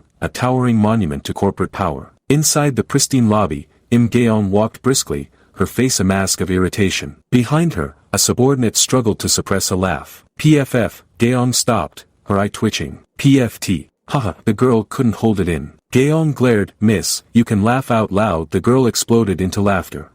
No, I wasn't. I'm sorry. PFF. Gaeong sighed, defeated. Just laugh. Ha ha ha, the girl roared, clutching her stomach. Ah, PFT, haha. Gaeong, I'm really sorry. Really, he's someone quite funny. Gaeong rubbed her temple, slightly bothered. To think he'd refuse to give his number to him. Gaeong, I don't remember my phone number. What an excuse. Gaeong walked on, trying to salvage her pride. Well, there's nothing I can do. First impressions are based on appearances. And unlike the miss, I'm not pretty. I look like a man. Her subordinate stopped laughing abruptly. Exclamation point. She looked at Gaeong, stunned. Is she serious? She thought, staring at the stunning woman in front of her. Doesn't she realize how popular she is? Later, in the guild lounge, the subordinate asked, how are you thinking of recruiting Seong Jihan? Gaeong sipped her tea, looking stressed. I must do it, no matter what. The old guys said I should do it no matter the method. I'm stressed out. I also think that Seong Jihan is someone that must be recruited. Suddenly, a notification pinged. The subordinate checked her phone.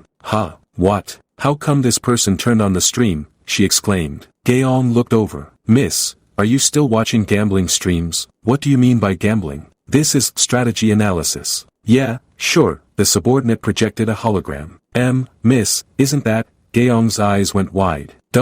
What? Seong Jihan. On the screen, Jihan was adjusting a camera, broadcasting live. Comments scrolled by rapidly. Is it live? Yes, uncle. The stream looks good on the smartphone. The subordinate gasped. Miss, isn't this the battle prediction stream you used to watch? That isn't important. Seong Jihan, that person. He says he's the Sword King's brother-in-law. On the screen, Jihan stood on a rooftop garden, framed against the blue sky. For real? A viewer commented. Judging by the twin sword statue, he does seem to be in the Sword Palace. Behind Jihan stood the massive twin sword statue, a national landmark. Oh, it's the Sword Palace's roof garden, another comment read. How dare you say the Sword King's name? A fan club member typed furiously. Jihan turned to someone off camera. Move back for a minute. Oh, okay, the chat was confused. Hey, wait, what's he doing? Blue energy began to crackle around Jihan's leg. He raised his foot, power condensing. Nice ass, have you been training? A comment joked, oblivious to the destruction about to unfold. Hey, wait, don't tell me. With a deafening quang, Jihan's foot slammed into the base of the statue. The steel groaned and buckled. Cracks shot up the length of the swords. The chat went wild.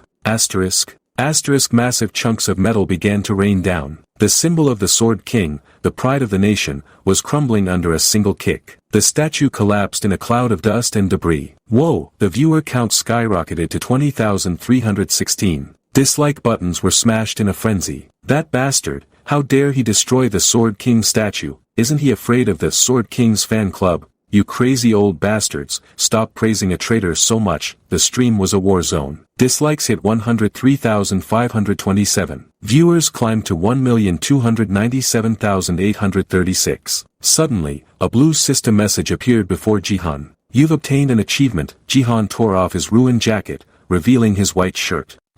I'm finally feeling refreshed. Okay, then, more notifications flooded his vision. You've obtained an achievement. BattleTube achievement unlocked. Gather viewers. 1. Gather viewers. 2. Gather 100,000 dislikes. Achieve 1,000 likes. The system text explained. Number of viewers, subscribers, and views can all allow me to get rewards when I achieve something. Jihan stood amidst the rubble, the broken statue behind him. There's no better situation than this for him to rake in all the rewards. Chapter 10 began with the confirmation.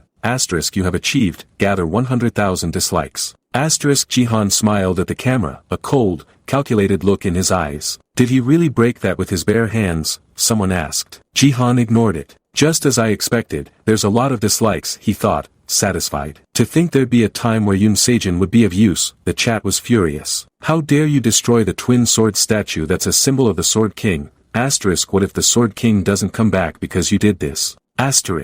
Jihan looked into the lens, his expression hardening. I'll now talk about our position regarding the naturalization of Sword King, Yoon Sejin. He spoke with authority, but his mind was on the dark future he had to prevent. While there were people who supported Yoon Sejin the most, their resentment and anger kept growing as time passed by. And those emotions began to gravitate towards Yoon Sejin's only blood relative, Yoon Sejin. The final image showed a terrifying vision, a faceless, shadowy mob reaching out with clawed hands towards a cowering Sejin. The text around them screamed their twisted logic. The Sword King has abandoned our country because his daughter is misbehaving. Yoon Sejin must die for the Sword King to return. This was the madness Jihan was here to stop. The words hung in the air like a digital curse, projected in blood-red text above the terrified form of Yunesya. The Sword King has abandoned our country because his daughter is misbehaving. The faceless mob surged forward, their shadows elongating into claws that sought to tear the innocent girl apart. Kill her, the text screamed, a chaotic cacophony of misplaced hatred. Kill her. Seong cowered on the ground, tears streaming down her face as the darkness swallowed her whole. In the end, Jihan's narration grimly intoned, since they needed someone to blame and be angry at. The red light intensified,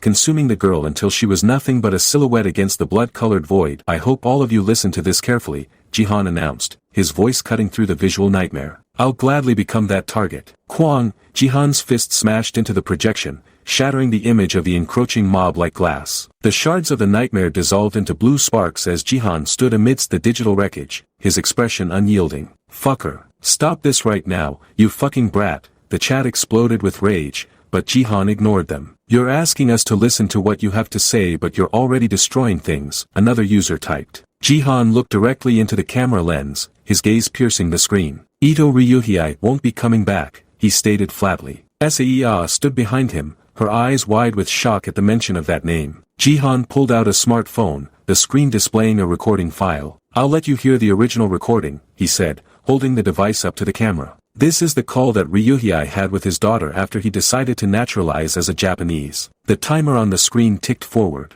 Seong's voice, trembling and confused, played through the speakers. Dad, what on earth is happening? Why did you leave so abruptly? The silence that followed was heavy, broken finally by the voice of the man who was once Korea's hero. I found someone that I love. The words echoed across the stream, a confession that felt like a betrayal. The cityscape on the phone screen seemed to mock the listeners with its cold indifference. What? Seong's recorded voice whispered. The chat fell silent, the users stunned into disbelief. That's the condition that she gave me in order for her to accept my love. The recording ended. Jihan lowered the phone, his face a mask of disgust. This is for her sake, he declared, though the chat was already spiraling. Wow, he's total trash, a user commented. Seong stood beside him, looking at the camera with a mixture of nervousness and resolve. You're really going to just abandon me here like this? The recording's final plea lingered in the air. Everyone suddenly quiet in the chat window, someone noted. Yes, Jihan confirmed, the single word hanging heavy. The towering skyscrapers of Gangnam reflected in the lens as the reality of the Sword King's abandonment sank in. That's the condition that she gave me in order for her to accept my love. The absurdity of it was undeniable. Jihan tore the ruined sleeve from his jacket, revealing the white shirt beneath. Well, can't stop him if it's for an international marriage. LOL, a cynical comment appeared. Seong stepped forward, her hands clasped nervously. Hello, I'm Yunesya, Sword King's daughter, she introduced herself, forcing a polite smile. This situation is shocking and abrupt for me as well. I'm standing here because I have something that I must tell everyone. Jihan watched her, his posture protective. My father said he'll pass down the Sword Palace to me, she continued. However, I am unable to accept the inheritance of someone who's abandoned his country and family. Her expression hardened, her eyes clear. And so, this building that he passed down to me, I've decided to donate it to the country. Behind her, the majestic Sword Palace gleamed in the sunlight, a symbol of power she was now rejecting. Has she gone mad? The chat reeled. Did we hear it wrongly? I hope that this donation will become a huge support and benefit to the grooming of Korea's players, Seong finished. Jihan stepped back into the frame, his torn suit a testament to his earlier rage. I will share further details on this at a later date, he promised, a satisfied smirk touching his lips. 30 minutes ago, the atmosphere in the apartment had been very different. You want us to donate the house? Seong had exclaimed, her face pale. Are you out of your mind? Why on earth would you want to give away everything we have? She looked at Jihan as if he were insane, clutching her hands together. Jihan dried his hair with a towel, looking calm. I'm in my right mind now, Seong. Seong, that hurts, he complained as she pinched his cheek to check for drunkenness. Honestly, I had no confidence that I could convince her, Jihan thought. But who would be convinced? Since we're not selling a building that people can't build usually even if they work for life, we're donating it away, But I have to convince her no matter what, for her own sake. Jihan's internal monologue darkened as he recalled the original timeline. After Yoon Sejin destroyed Korea completely as Japan's representative, the anger of Koreans grew so big that it was uncontrollable. The memories flashed by like newspaper headlines. Korea suffers a terrible defeat, furious citizens asking the Hunter Association to erase Yoon Sejin. Those who enjoyed benefits because of Yoon Sejin must also take responsibility. The government, unable to handle the rage, confiscated all assets. Seah, who had nowhere to go, couldn't withstand all the stalking and threats from the Sword King family, and took her own life, the image of a lone figure standing on a precipice, surrounded by the blood-red text of hate, burned in Jihan's mind. Since it'll be taken away anyways, I'd rather give it away to win over Koreans and make Seah safe. Back in the apartment, Jihan looked at his niece. To Seah right now, I'm just a freeloader uncle who only drinks all day long at home. I can't just suddenly tell her that I came from the future either. Alright, Seah said suddenly. Jihan blinked, caught off guard. He stammered. Seah, are you really okay with this? He asked, following her as she walked to the kitchen. What's with your reaction? Why are you suddenly acting different now that I say I'm okay with it? She teased. I mean, it doesn't make sense, right? You're not someone who'd say something like that to me for no good reason. She turned back to him, a bright, trusting smile on her face. It's been a long time since I've seen this side of you, a confident uncle. Jihan stared at her, stunned. She's really amazing, he thought, a genuine smile spreading across his face. I wonder who she takes over, seriously. Back on the rooftop, the stream comments were vicious. I'm speaking as one of the Sword King family, Miss Seah. You're being deceived right now, that man is a conman, one user warned. That Seong Jihan guy, is he really the Sword King's brother-in-law? He could be a spy sent from Japan, another accused. Jihan crossed his arms, unfazed. Perfect, keep focus firing those insults at me just as you're doing now, he thought, his eyes narrowing. At this rate, those from the Sword King family probably won't mess with Seah, but I have to make sure to drive in the final nail, Yoon Sejin, Jihan said, staring at the camera lens labeled Samsung. Honestly, I think I did a great job, he muttered to Seah, who looked worried. While he said this was all because of a woman, but the truth is, those who know him, know. Seah looked up at him, confusion in her eyes. You, uncle, this wasn't in the script. Jihan ignored the script. That he's a has-been, he declared. The chat paused for a microsecond before erupting. Wow, lol. Is he on drugs? Jihan leaned into the camera, his towering frame casting a shadow over the lens. Did you think we wouldn't know that you escaped to Japan because you couldn't make it in Korea? He taunted, his voice dripping with disdain. Seong Jihan, watch your words, a fan club member screamed in the chat. Seong Jihan, bronze, declares that Yoon Sejin is a has-been.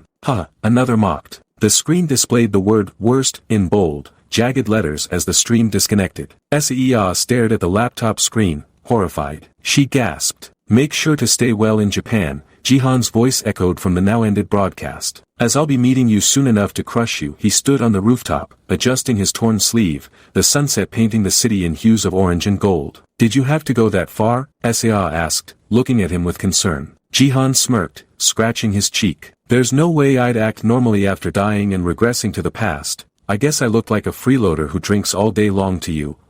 No, wait. How did that even come about? Seah exclaimed, though she admitted internally that it was true. Ding dong, the doorbell rang, interrupting their moment. Jihan turned toward the door. Seah froze. Who could that be? She asked. What a surprise. I wasn't expecting this to happen yet, Jihan mused. Seah panicked. Don't tell me they're here for you, she cried, imagining an angry mob. Jihan smiled calmly. Don't worry, that's not it. Alright then, let's see. Shall we earn some money? Meanwhile, in Tokyo, Japan, the iconic red tower glowed in the night skyline. Inside a luxurious penthouse, a man sat on the edge of a bed, the blue light of a holographic screen illuminating his face. The text on the screen read, the relationship between Korea and Japan is expected to continually worsen due to the Sword King naturalizing as a Japanese. I guess they must be greatly upset since they lost their best player. A woman's voice came from behind him. She wrapped her arms around his shoulders, her dark hair cascading over his robe. They're criticizing him, saying that, to think this was all for a mere woman. She read the comments aloud. They're wondering just how pretty she could be. That's right. And the problem is Mr. Ryuhei's brother-in-law also sent out provocation, she whispered, her hands sliding down his chest. I'm curious as to how the Sword King will react. Well, I guess it's not unexpected. One could say that his brother-in-law represented the Korean's fury. She leaned closer, her lips brushing his ear. Is all that bothering you? The man, Yoon Sejin, sighed deeply. Oh no, did I wake you up? He asked softly. It's alright. I just had all of that ecstasy that I really don't need to sleep anymore, she replied, her voice sultry. Sejin, I'm just worried that you'll go through a hard time, she said, her tone shifting to mock concern. Seong closed his eyes, a pained expression on his face. Shizuru, you don't need to call me Sejin anymore. I've now taken your name, so now I'm Ito Ryuhei. No, you're wrong, she interrupted, her hands clasping his tightly. You're Yoon Sejin. She pressed her body against his back, her embrace suffocatingly intimate. Korea, #1 player, the Sword King, Yoon Sejin. She turned his face toward hers, her eyes gleaming with possessive intent. Shizuru, he whispered. She caressed his cheek. That's a truth that hasn't changed. She leaned in and kissed him, a kiss that sealed his fate as a traitor. I love you. The text bubble floated in the doorbell chimed, a mundane sound that signaled the beginning of a high-stakes negotiation. Welcome, Jihan said, pulling the door open to reveal the visitor standing in the hallway. The man wore a suit that cost more than most people's cars, and his smile was practiced, polite, and completely hollow. Thank you, Seong Jihan SSI. Excuse me, the guest said, stepping into the entryway with the confidence of someone who walked through doors of power daily. His shoes clicked softly against the tiles as he entered. You seem like you were expecting me, he observed, his eyes scanning Jihan's face for any sign of nervousness. Seia peeked out from behind her uncle, her eyes wide with apprehension. No way, Jihan replied, his voice flat and unimpressed. I just expected the government to step in since the issue became such a big deal. The man bowed slightly, a gesture of professional courtesy rather than genuine respect. South Korean Government Battle Net Department Manager, Park Yun-sik, he introduced himself. The title hung in the air, heavy with bureaucratic authority. After Yoon Sejin left, the department stopped coming, the narration noted, highlighting the fickle nature of government support that vanished the moment their hero turned traitor. Welcome in, Jihan gestured toward the living room, his demeanor relaxed despite the tension. Park Yun-sik turned his gaze to the girl hiding behind Jihan. Long time no see, SSI, he greeted, his tone softening into a mask of avuncular kindness. Seia clasped her hands together, bowing respectfully. This man really took care to take Seia and I into consideration, Jihan thought, recognizing the calculated diplomacy. Park Yun-sik wasn't just a bureaucrat, he was a handler of potential assets. Hello, manager, they replied, the pleasantries concluding as they moved into the main room. Then, now that the stage is set, Jihan thought, his eyes narrowing as he sat across from the government official. The sunlight streamed through the windows, illuminating the dust motes dancing in the air, but the atmosphere at the table was ice cold. Jihan didn't have the patience for the slow dance of politics. I'll take all the things I need, he decided. Why don't we just get straight to the point instead of beating around the bush, he asked, cutting through the silence like a blade. Park Yun-sik blinked, caught off guard by the directness. He had expected a drunkard or a desperate relative, not a negotiator. It was rather violent, but I watched the show, Park admitted, referring to the live stream where Jihan had declared war on the Sword King. He lifted a cup of tea to his lips, composing himself. The government has accepted that we cannot bring back the Sword King, they know, Park said, his voice dropping to a conspiratorial whisper. The admission was heavy. The government was finally facing the reality that their national hero was gone for good. But we can't let the citizens know about that this soon, he continued, his gaze shifting away as he took a sip. The Korea-Japan match is soon, so. He trailed off, implying the potential for mass hysteria and plummeted morale. Jihan watched him, his expression unreadable. You want me to return the donation of the Sword Palace, right? Jihan stated, stripping away the diplomatic language to reveal the core demand. Park Yun-sik froze, the teacup hovering halfway to the saucer. He hit the nail on the head, the manager thought, a cold sweat forming on his brow. He lowered the cup with a trembling hand, staring at the young man across from him. Is he really that same loser from before? The file on Seong Jihan described a gambling addict, a waste of potential, a leech on his brother-in-law's fame. Yet the man sitting here was sharp, perceptive, and terrifyingly calm. From what I remember, he was just a jobless dude addicted to alcohol and gambling. You're correct, Park admitted, deciding that honesty was the only path forward against such an opponent. We haven't fully given up hope of the Sword King's return. We'd like to suggest a consigned management instead of a donation. The term was technical, a legal shield designed to protect assets while waiting for a miracle. Consigned management, the text explained, change of ownership to someone else to manage an organization or business. Jihan crossed his arms, his mind working faster than the manager could anticipate. Asterisk they're smart. Taking responsibility for management until the real owner is back Asterisk Seia looked confused by the difficult word, but Jihan understood the play perfectly. Then the condition is to return the ownership to the Sword King if he returns, Jihan asked, verifying the terms. Park nodded, reaching into his briefcase. Yes, that's right, so, it'd be nice if you could continue to reside in the Sword Palace. Both of you. He slid a thick envelope across the marble table. Consigned management contract. Jihan looked at the document, realizing the irony of the situation. They're all conditions that should be a win-win for the both sides, so please read it over and think about it, Park urged. They really put a lot of thought into this situation, Jihan realized. The government was desperate to maintain the illusion of stability. I was gonna hand it over whole anyway, but if they're willing to do this, then that's even better for me. He would get to keep the house, gain public favor by donating it, and have the government protected from the Sword King's wrath. I understand, Jihan said, accepting the deal. Park Yunsik placed his hand over the contract, stopping Jihan from taking it immediately. There's a favor we'd like to ask too, he added, his eyes gleaming with a new request. Jihan paused. What kind of favor would it be? He asked. Cut away before the details could be revealed, leaving the nature of the government's request a mystery. Me too? Sa asked in the background, surprised. Jihan smiled, a knowing look on his face. That's. The narrative shifted abruptly, leaving the stuffy apartment for the digital roar of the arena. The title card slammed onto the screen, Martial God Regressed to Level 2, Episode 11. The setting was now the bloody dusty Colosseum, a place of violence and glory. High above the combatants, atop a massive stone statue, a figure stood silhouetted against the sun. A notification chimed, Asterisk has begun streaming, Asterisk, hi, a fan typed in the chat, oh you're streaming, another asked. The figure on the statue let out a dramatic, attention-seeking shout. Ha! Below, players looked up in confusion. Hey, wait, where is this bastard? On the head of the Colosseum statue, the golden figure posed, his cape snapping in the wind. LMAO, what an attention whore, a cynic commented. With a theatrical leap, the warrior plummeted from the heights. Welcome to my stream, everyone, he bellowed mid-air, his voice amplified for maximum annoyance.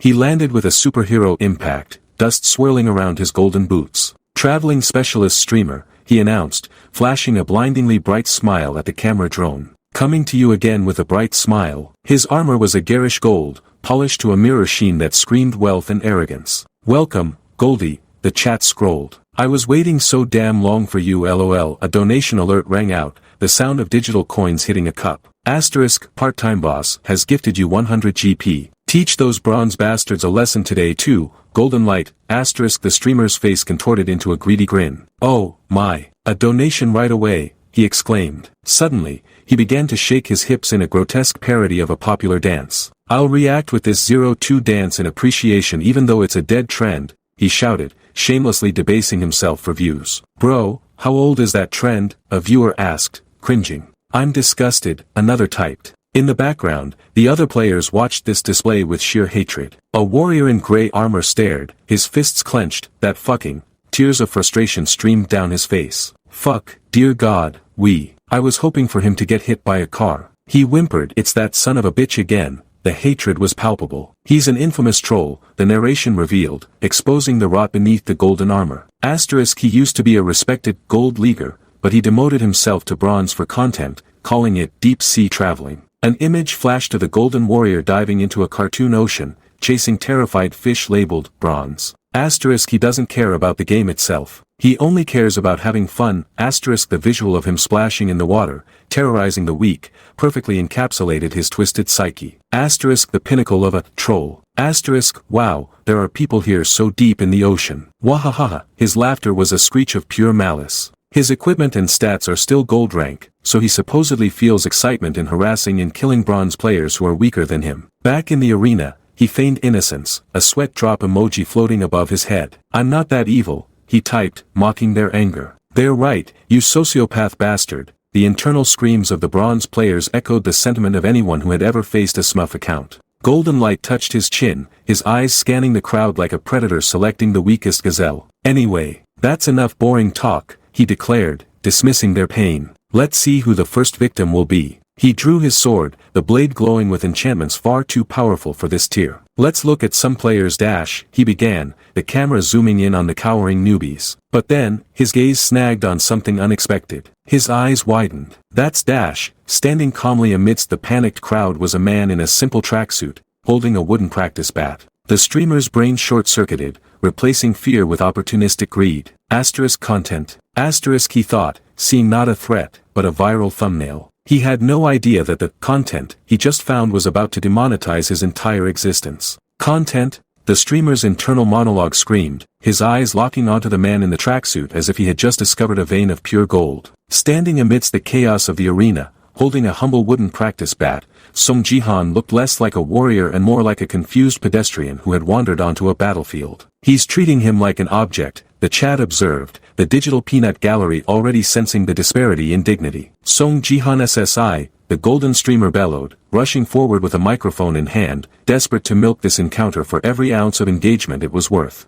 Jihan's expression remained flat, a mask of utter indifference that only fueled the streamer's frantic energy. I would love to interview you, the streamer shouted, shoving the mic into Jihan's personal space. What the hell? Jihan thought, his annoyance barely contained. The golden figure rattled off titles like a carnival barker, Sword King's brother-in-law, Bronze's best player, Twin Sword Statue Breaker, trying to pin a label on the enigma before him. You go by many nicknames. You've been eating up people's attention lately. Jihan ignored the accolades, his attention drifting as the streamer's voice grated on his nerves. Asterisk, is he a BattleTube streamer? He's so loud. Asterisk, he realized, the noise triggering a sudden strategic thought. If this clown was streaming, then the audience was already here. Now that I think about it, there are quite a few BattleTube achievements I haven't accomplished yet, Jihan mused, his hand moving to his own interface. With a few deft taps, he prepared to turn the tables. I'll raise the views a bit, he decided, effectively hijacking the moment. Whoa, guys, the streamer exclaimed, posing for the camera with a thumbs up,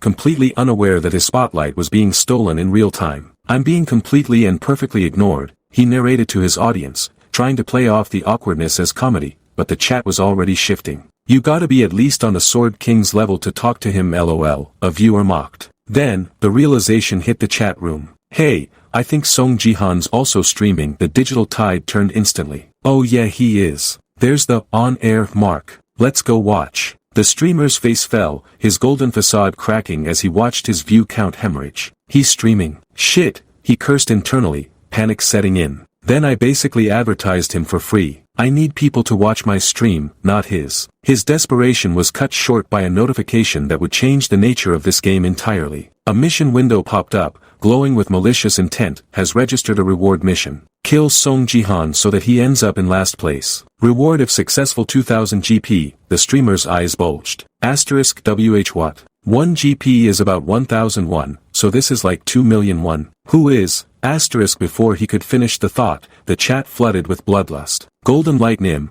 please kill Seong Jihan for the Sword King family. We'll add to the reward. The numbers began to tick upward, fueled by a collective grudge that defied logic. The Sword King family, the streamer gasped, sweat beading on his forehead as the donation alert stacked like Tetris blocks. The reward has been increased again and again, the blue boxes flashed, piling wealth upon wealth. I knew they had a grudge against Seong Jihan, but not to this extent, he thought, watching the figure climb past 30,000 GP. His moral compass spun wildly before shattering under the weight of avarice. It's already past 30,000, and it's now at 40,000. He covered his mouth, trembling not with fear, but with the sheer ecstasy of profit. At this rate, I might get to 50,000 GP, the system announced the start of the game, but for Golden Light, the game had become a transaction. Kill Seong Jihan so that he ends up in last place. Reward if successful 42,713 GP. He fell to his knees, screaming in a mix of joy and madness. All woo, he roared, looking like a man possessed. Jihan watched him with mild disgust. Damn, that much is disappointing to you, a viewer commented, misunderstanding the streamer's breakdown. Psycho-ass bastard lol, another added. He's way too obsessed with money. The streamer clutched his face, tears of greed streaming down his cheeks. I could have made it to 50,000, he wept, grieving the potential earnings before he had even struck a blow. But then, a final donation sealed his resolve. If you really defeat Seong Jihan, then I'll donate 10,000 GP, his hand snapped up, wiping away the tears. His expression shifted from pathetic to predatory in a heartbeat. I, Golden Light, have received your determination, he declared, his cape swirling dramatically as he rose. His demeanor changed, the goofy persona replaced by a cold, calculated seriousness that the chat dubbed money-greedy mode. He drew his sword, the blade gleaming with expensive enchantments. Look at him. He's so serious that he became black and white, the chat observed. TBH I'd be the same if I was getting 50 million 12 LMAO. Golden Light pointed his weapon at Jihan, his voice dripping with theatrical menace. That's a real good deal lol, he chuckled darkly. Seong Jihan SSI, you can fall into despair now. From now on, Golden Light, will end your game. He activated his skill, his body accelerating to blinding speeds. Act as your own personal Grim Reaper, he screamed, rushing forward like a golden bullet. Jihan didn't flinch. He didn't even raise a proper guard. He simply held out the wooden bat. What a nice and sturdy sword, Jihan thought sarcastically, watching the incoming missile. With a casual swing, he met the charge head-on. The impact was thunderous, but it wasn't Jihan who flew back. The wooden bat, infused with a power far beyond its appearance, stopped the golden warrior cold. The shockwave rippled through the arena, leaving the streamer stunned and his sword vibrating from the recoil. Jihan looked at the bat, then at his inventory. I swung with all I had, he noted, unimpressed by the result. He unequipped the bat, the wooden weapon vanishing into pixels. Then I guess I should also use a sword out of etiquette, he murmured. In his hands appeared a strange combination, a club and a kitchen knife. The item description for the cooking set read, aliens use this to cook heathens.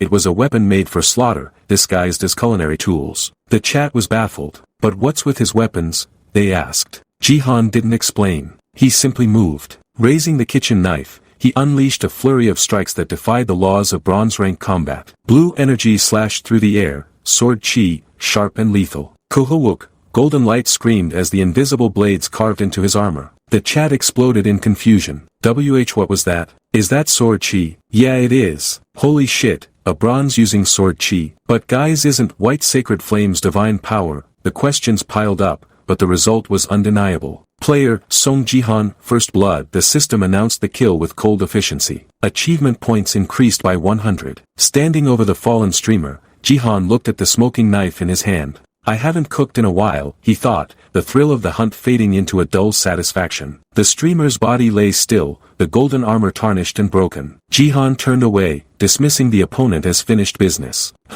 He grunted, ready to move on. But the show wasn't over. Deep within the darkness of death, a voice narrated its own resurrection. I have fallen into the dark void of death, where I can see nothing, and all of my life has been lost, the streamer's internal monologue recited, dramatic even in defeat. However, the darker the night, the brighter the light. A golden feather floated down from the void, touching the broken body. Light erupted from the corpse, blinding and brilliant. I, Golden Light Streamer, have been reborn for you all, he shouted, rising from the dead with a renewed, manic energy. The chat was dumbfounded. How is this guy alive? Is he hacking? This is that thing, a knowledgeable viewer typed. Cross of Resurrection. The golden nuisance had returned, fueled by items and an unyielding desire for donations, proving that in this game, money could even buy a second life. The blinding radiance of a miracle flooded the arena, a pillar of holy light that defied the finality of death itself. From the void, a golden cross descended, its surface etched with divine runes that whispered of second chances purchased at a premium. The chat room, previously mocking the streamer's demise, now erupted in a frenzy of confusion and accusation. How is this guy alive? One viewer typed, the question echoing the collective bewilderment of thousands. Is he hacking? Another asked, unable to comprehend how a player whose head had just been smashed like a ripe melon was now standing amidst a swirl of celestial particles. But the veterans of the pay-to-win ecosystem recognized the visual signature immediately.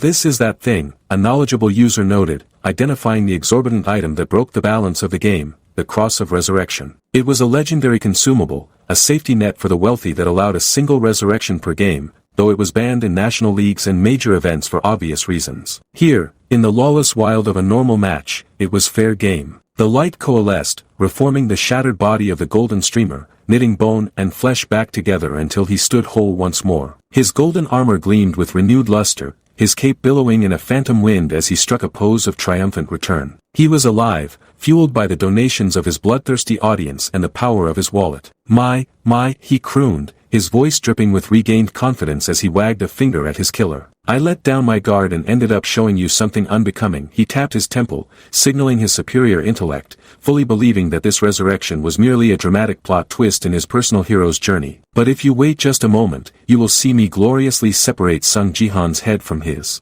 Jihan stared at the man, his expression unreadable, a mask of utter boredom. He talks too much, Jihan thought, his patience evaporating. The streamer was still mid-monologue, basking in the glow of his own resurrection, when reality arrived in the form of a horizontal blue line. There was no wind-up, no scream of effort, just the sudden, sharp hiss of air being split. The streamer's eyes went wide, his sentence cut short not by a period, but by a slash of sword chi that bisected his golden ambition. Why? He screamed, his second life ending faster than his first. The system was ruthless in its efficiency. Player, Seong Jihan, double kill. The notification hung in the air, a digital tombstone for the man who thought money could buy skill. Jihan lowered his weapon, unimpressed. It's been a while since I've seen someone use that, he mused internally, recalling the cross of resurrection from his past life. It was a powerful item, yes, but in the future he came from, it had fallen out of favor. In the future, rather than the penalty, people didn't use it because of its flaw. That he didn't elaborate on the flaw,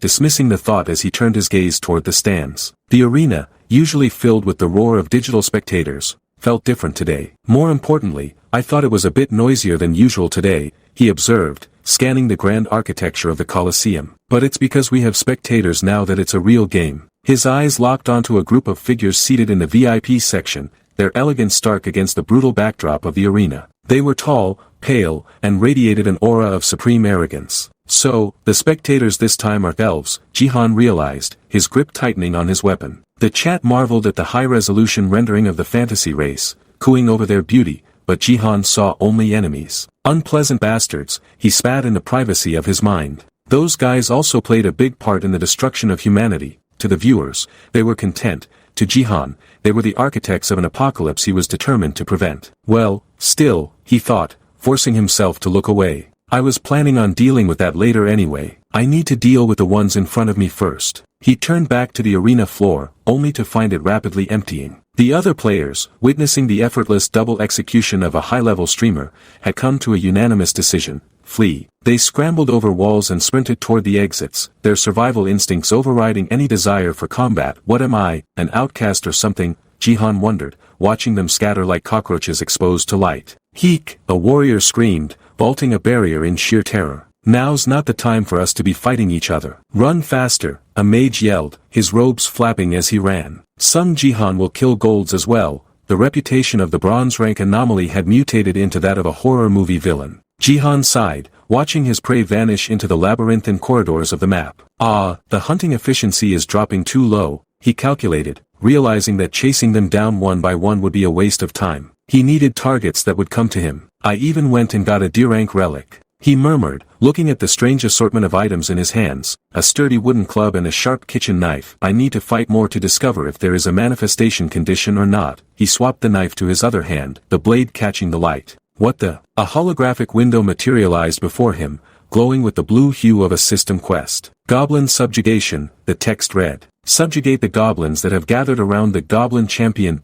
As if on cue, the ground rumbled, and the air filled with the screeching of monsters. A horde of green-skinned creatures poured into the arena, led by a massive shadow. Jihan's lips curled into a faint smile. This is a pleasant surprise. The universe, it seemed, wanted to help him test his new toys. A goblin lunged at him, its jagged dagger raised, screaming, "Kihik," in a frenzy of bloodlust. Jihan didn't dodge. He stepped in, the wooden club in his right hand blurring as he swung. Save Mike! The goblin's gargled cry was cut short by a sickening crunch. The bat connected with the creature's skull, the impact sending shockwaves through its small body. Plasashii, it squealed, crumpling to the ground. Jihan didn't stop. The moment the bat made contact, his left hand moved. The kitchen knife flashed, a silver streak that plunged into the goblin's chest. Break the head and cut the heart. Jihan recited the combo in his mind, the movements flowing together like a dark dance. Since they're set equipment, there is an order to using them. The system chimed in approval. You have used the relic properly. Two-step cooking set, rank, D,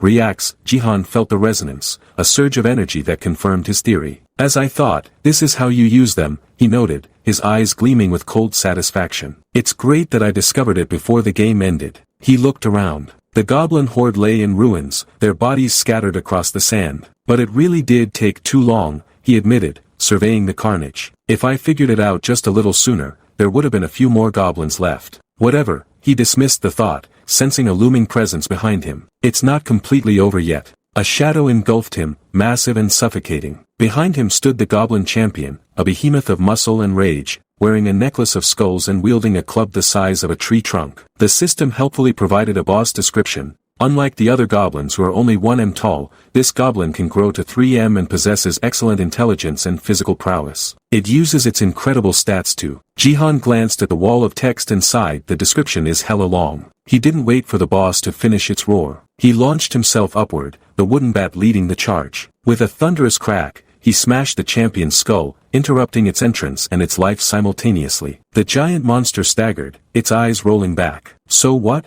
Jihan muttered, landing gracefully. He switched to the knife, delivering the follow-up strike to the heart with surgical precision. In the end, you're just a big goblin. The massive body collapsed, kicking up a cloud of dust. Quest clear, the system announced. You have been awarded 500 achievement points, but that wasn't the only reward. A notification popped up, one that Jihan had been waiting for. Gained 1 divine power. White energy swirled around him, absorbed into his being. He checked the item status. 2-step cooking set's rank has decreased from D rank to E rank. Jihan analyzed the change. The relic consumed its own rank to generate divine power when the combo was executed perfectly. Since it's still E rank, I'll be able to obtain divine power from them one more time, he calculated, weighing the wooden bat in his hand. But there was a problem. The weapons were losing their edge, their power diminishing with the rank drop. But it'll be too slow to hunt with them, he concluded. As I thought. He looked toward the distant exits where the other players had fled. The goblins were dead, the boss was slain, and he still needed more. His gaze hardened, the predator refocusing on the only prey left. I need to hunt players. Far away, the survivors were still running, unaware that the monster in the tracksuit was coming for them. They ran really far away, Jihan sighed, starting his pursuit. It's tiresome,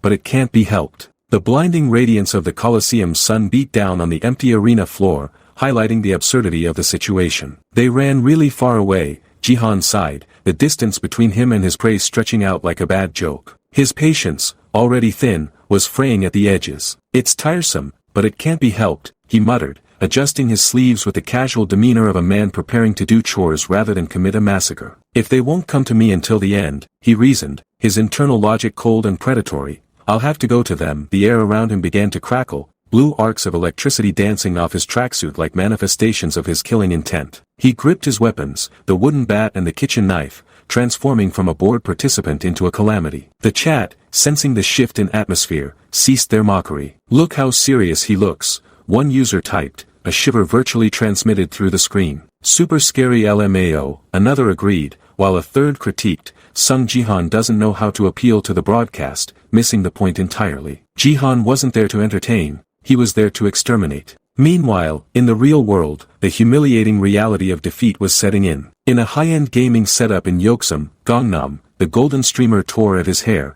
a scream of frustration ripping from his throat. Hiya, he bellowed, the sound of a bruised ego. He stared at his monitors, replaying the moment of his death. That bastard, he just attacked me, right? My goodness, he ranted to his chat, trying to salvage his reputation. Weren't you the one who praised me for being good at streaming? He deflected, desperately needing validation. And am I weak? No, he's just abnormally strong, he shouted, realizing that admitting Jihan's strength was the only way to preserve his own dignity. Are you even attempting to analyze this? He demanded of his viewers, pulling up the data. The numbers on the screen were impossible. Estimated stats, strength 33, agility 37, vitality 36, magic power 34, the streamer's eyes bulged. Just the estimated stats we got during his fight with the goblins had an average of 35, he collapsed onto his desk, his face pressed against the cool surface, his mind reeling. The stat limit for Bronze League is 25, so how does 35 make any sense? He whispered, the math of the game broken by this anomaly. He's gotta be hacking somehow. His accusation was interrupted by a sound that didn't belong in a strategy game. Kurik, a guttural, wet squeal echoed through his speakers. The streamer lifted his head, confused. The kill counter on the screen ticked up. Player, Seong Jihan 1 kill. He looked closer at the broadcast feed, his eyes widening as he saw the carnage. Jihan was a blur of violence, smashing into a group of players with the force of a freight train. Where did that dying pig sound come from? The streamer asked, before realizing with a jolt of horror that the sound had come from a human player. What? He stammered, watching as Jihan unleashed a hurricane of blows. What is that one-sided attack? On the screen, Jihan was conducting a symphony of destruction. He blocked a sword strike with his bat, then countered with a kick that sent an opponent flying. The movements were fluid, brutal, and terrifyingly efficient. Player, Seong Jihan double kill. The system announced the deaths with a cheerful ping. The chat went wild. Wow, it's just art, one user marveled. How the hell did he get 4 kills in 1-LMO? Another asked, unable to comprehend the speed. Jihan didn't pause. He spun, his knife flashing, cutting down another fleeing victim. Triple kill, he vaulted over a crumbling wall, landing on a mage who had no time to cast a spell. Quadra kill, the momentum carried him forward, his bat swinging in a lethal arc that connected with a warrior's helm. Penta kill, the notifications stacked up, a testament to the widening gap between the hunter and the hunted. In the ruins of the Colosseum, the remaining survivors were turning on each other in their panic. Now's not the time for us to be fighting, a man in a vest screamed at a bald mage. Give me your buff, you tool. The mage, eyes wide with fear, shot back. What tool? They were rats in a trap, snapping at each other while the cat approached. The man in the vest raised a crossbow, aiming it not at the enemy, but at the impending doom. You damn spoon-looking, he yelled, his insults nonsensical in the face of death. Jihan arrived, his presence suffocating. Hey, you fucking hacker, the crossbowman shouted, clinging to the only explanation that made sense to his terrified mind. Jihan looked at him with eyes devoid of mercy. Just piss off already, he roared, delivering a front kick that sent the man flying off the edge of the arena structure. The man plummeted, his scream fading into the abyss. Jihan turned to the next target. The wooden bat in his hand hummed with potential energy. Smash the head, he thought, swinging with practiced ease. The bat connected with a sickening thud, the impact reverberating through the air. What is that power? A player gasped before collapsing. Jihan followed up instantly with the knife, the two-step cooking set demanding a specific rhythm. Cut the heart, the blade sank deep,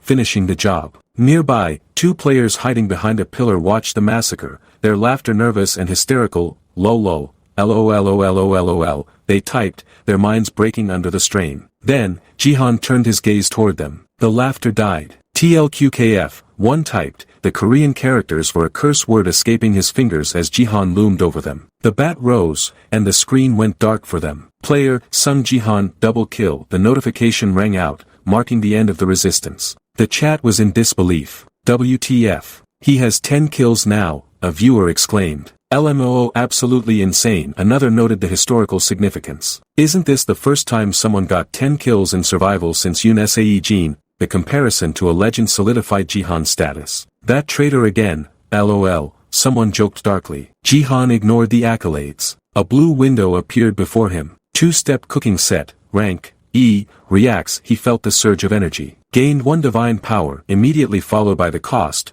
2-step cooking set's rank has decreased from E rank to F rank. The weapons were now barely better than trash, but he had extracted what he needed. Another window popped up. Hidden quest clear, 10 kills in the Colosseum. You have been awarded 5,000 achievement points. Jihan stared at the rewards, his expression hard. Divine power and achievement points. I got everything I wanted, but, he clenched his fist, the hunger for power gnawing at him. It's still far from enough, mere survival wasn't the goal. He needed dominance. I need one big win, he told himself, his ambition reaching beyond the Bronze League. Suddenly, a sharp ring pierced the air. Jihan's eyes widened. This is. A new holographic window materialized, glowing with a deeper, more intense blue. Epic quest, the text proclaimed, sending a jolt of adrenaline through his veins. An epic quest appeared in the Bronze League. Jihan was stunned. These were rare, game-changing events. He read the objective. Find the Shadow Queen among the spectators in the Colosseum and provoke her. His eyes darted to the reward section. Reward, 50,000 achievement points, a massive sum. But the second reward was what stopped his heart. The interest of the constellation, Shadow Queen. The world seemed to pause as Jihan processed the information. Constellation, he whispered the word with reverence and dread. An absolute being who represents a star and the godlike beings of Battle.net. In the lore of this universe, they were the patrons of power. The interest of such constellations will lead to sponsorship, and will allow you to obtain powers you can't normally get. Getting a constellation's attention in the Bronze League was unheard of. Something that's possible only after getting to at least diamond rank just appeared before me. He realized, the magnitude of the opportunity weighing on him. I need to achieve this no matter what. He formulated a plan instantly. If I can garner the interest of at least one constellation, the other constellations will start to have interest in me as well. It was a domino effect of power. But then, the difficulty of the quest settled in. But, he looked up at the grandstands of the Colosseum, where thousands of figures sat in silent judgment. Will I be able to find her? The rain began to fall harder, blurring the lines between the spectators. Somewhere among all those elves, he thought, scanning the rows of pale, beautiful, and utterly identical faces. The elves stared back with cold, glowing eyes, an ocean of apathy. Lies the Shadow Queen. Finding a god hiding amongst mortals was a task fit for a hero or a madman. Jihan tightened his grip on his F-rank weapons. The achievement he obtained this time was 10 kills, but the real hunt was just beginning. The Colosseum was silent, save for the digital echoes of a massacre that had just rewritten history. At the Colosseum, 10 kills, the text proclaimed, a stark numerical testament to the violence that had just unfolded. Seong Jihan stood amidst the fading particles of his enemies, his expression unreadable, a calm storm in a tracksuit. Within the country, it was the first time someone had achieved this level of dominance in survival since the legendary Untitled Chapter, and this news began to spread through the various community chats and through social media like a digital contagion. The Sword King Fan Club, a group dedicated to Jihan's failure, had tuned in with the express purpose of mocking him, but their collective hate-watching had backfired spectacularly. As a result, the stream managed to reach 10,000 subscribers and a peak live viewer count of over 4,000. The comments section, once a pit of vipers,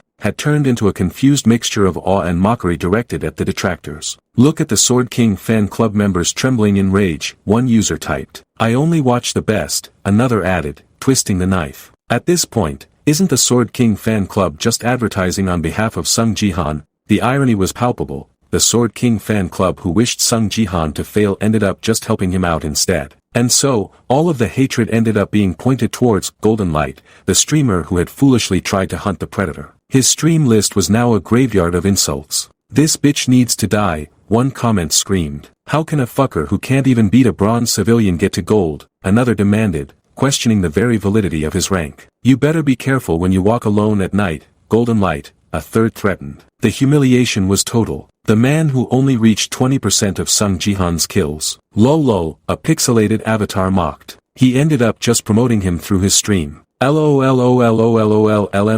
Golden Light lay slumped in his chair, sweat beading on his forehead, a forced, desperate smile plastering his face. LOL, the internet is fucked, he muttered, realizing his career was balancing on a knife's edge. At this point, there's nothing much I can do, he admitted to the empty room, the glow of his monitors illuminating his defeat. But desperation breeds innovation. He stood up abruptly, his resolve hardening. And starting from this point, he declared, pivoting with the shameless agility of a content creator, starting today, I'll be riding on the Seong Jihan train. The image of him cheering behind a stoic Jihan filled his imagination. With this event, I became his fan. God Jihan, streamer Golden Light began to dream of becoming the editor of Seong Jihan, seeing a golden parachute in the man who had just destroyed him. I will turn you into the best BattleTube star, he vowed to the image of Jihan's back. Of course, Seong Jihan's opinions were not considered in this unilateral business partnership. Shifted from the chaotic internet to the quiet reality of night. High above the city streets, in a modern apartment,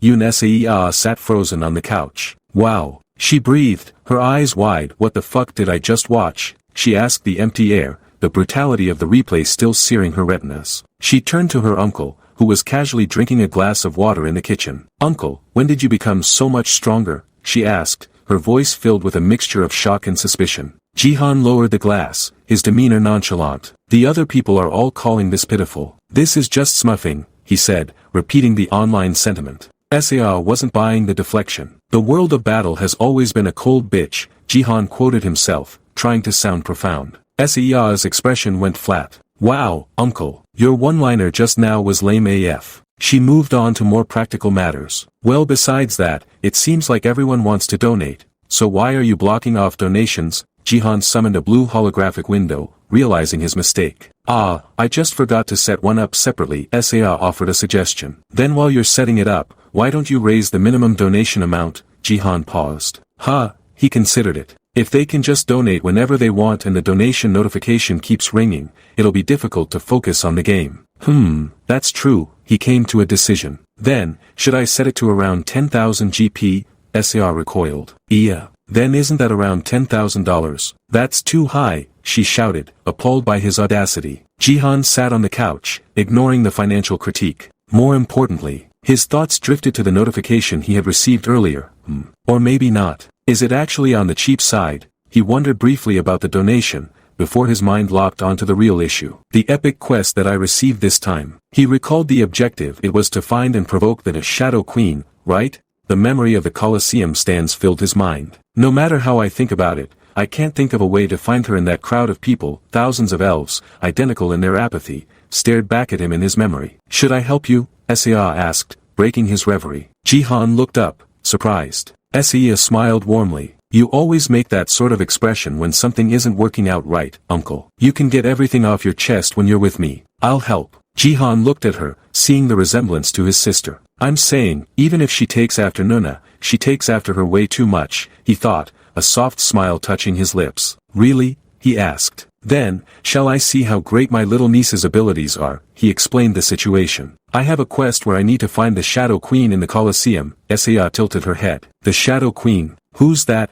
Jihan shrugged. I don't know either. Besides the information that she's somewhere in the spectator seats, there really are all sorts of quests. Saya pumped her fists. For now, how about this? I'll look through all the replays slowly and look for her. Jihan was taken aback by her willingness to perform such tedious labor. I'll be waiting then, he said, standing up. As he walked to his room, guilt gnawed at him. I'm strangely feeling a bit guilty after telling her to do that. It's probably like finding a needle in a haystack. He closed his door, isolating himself. Still, it's fine. He reassured himself, she's so special. It's what Saya especially said to me, so I should just thankfully receive her help. With the search delegated, he turned to his own progression. Then, since I've earned some extra time with this, shall I begin going through the settlements that I've been pushing off? He opened his system interface. A golden window appeared, Achievement Shop LV4. He focused on a specific item. The extra class slot that I purchased using all of the achievement points I've saved up so far. The item cost 10,000 P. With this, I'm now able to add an extra class. The system prompted him.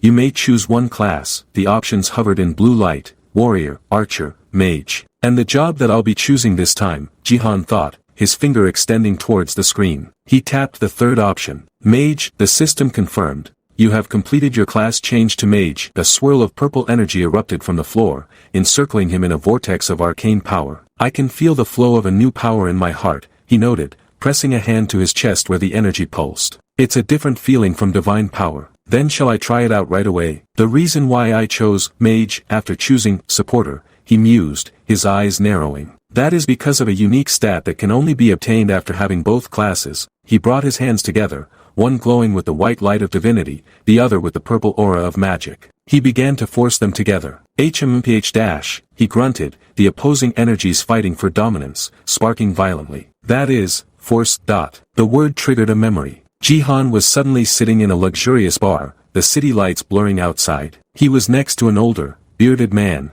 Baron. Jihan, I feel that it's too unfortunate, Baron slurred in English, a glass of bourbon in his hand. Master, how many times have you told me this story already? Jihan asked, weary. Baron pulled him closer. If only you had been naturalized a little bit faster, I would have acknowledged you as an American and taken better care of you. Jihan narrated the memory. When he was drunk, he would occasionally tell me stories that he had kept hidden away in his heart. However, someday we may be able to mesh perfectly. Baron held up the bottle. But that day, he talked about a subject that was a bit different from normal. Just like the day I was able to obtain force. Baron pointed a finger upward, a wisp of reddish energy curling around it. By force, do you mean master's ability? The younger Jihan asked. Baron looked at him, confused. Have I never told you this before? The revelation hung in the air, heavy with destiny. Force is a stat that appears when magic power and divine power are completely and perfectly fused together. In the present, Jihan stared at the result of his fusion, the secret to absolute power now in his hands. The neon lights of the city blurred into soft bokeh behind the glass, framing a memory that felt both distant and immediate. Jihan sat across from Baron, the man's face flushed with the warm haze of expensive bourbon, his guard lowered by the alcohol and the false security of being the only one at the peak. Baron's voice was thick with a pride that bordered on arrogance, the kind that came from possessing a weapon no one else could touch. Of course, it's not an easy thing, the older man slurred, swirling the amber liquid in his glass, but others would never have been able to try it. Since the only player with two classes is me, Jihan watched him, his expression carefully neutral, masking the storm of realization brewing behind his eyes. Baron believed his monopoly on power was absolute, a natural law written into the fabric of the system, but he was staring right at the anomaly that would shatter his worldview. It's a power that only I who has two status windows can monopolize,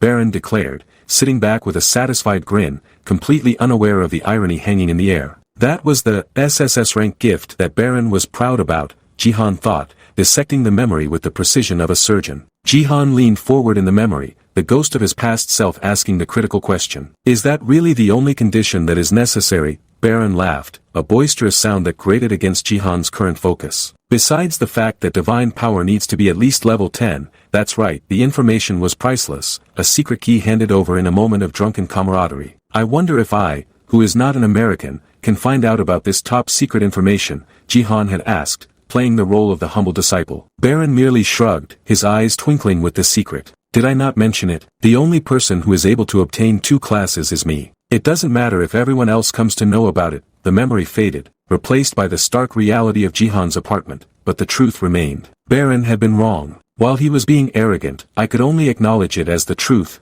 Jihan admitted to himself, feeling the weight of destiny settling on his shoulders. The overwhelming power to conquer a space force was only obtainable by Baron. The darkness of the room seemed to press in, charged with potential. But not anymore. Reality snapped back with a crackle of violet energy. Jihan stood in the center of his room, his body wreathed in wild, untamed arcs of power that hissed like live wires. The air smelled of ozone and danger. Kiek, he gritted his teeth, his body convulsing as the foreign energies fought for dominance within his veins. The pain was sharp, electric, a testament to the volatility of what he was attempting. Now I know the conditions, he realized, his eyes glowing with the reflection of the chaotic light. The energy lifted him off his feet, suspending him in a cruciform of agony and power. Yua Ea, he cried out, not in fear, but in the sheer effort of containment. And I've also obtained the qualifications to try it out for myself. He was no longer the disciple, he was the usurper. It's an ability that was able to make Baron, who was a mess at control and usage, to reach rank 1, Jihan recalled, his mind sharpening even as his body screamed. If a clumsy brawler like Baron could dominate the world with this power,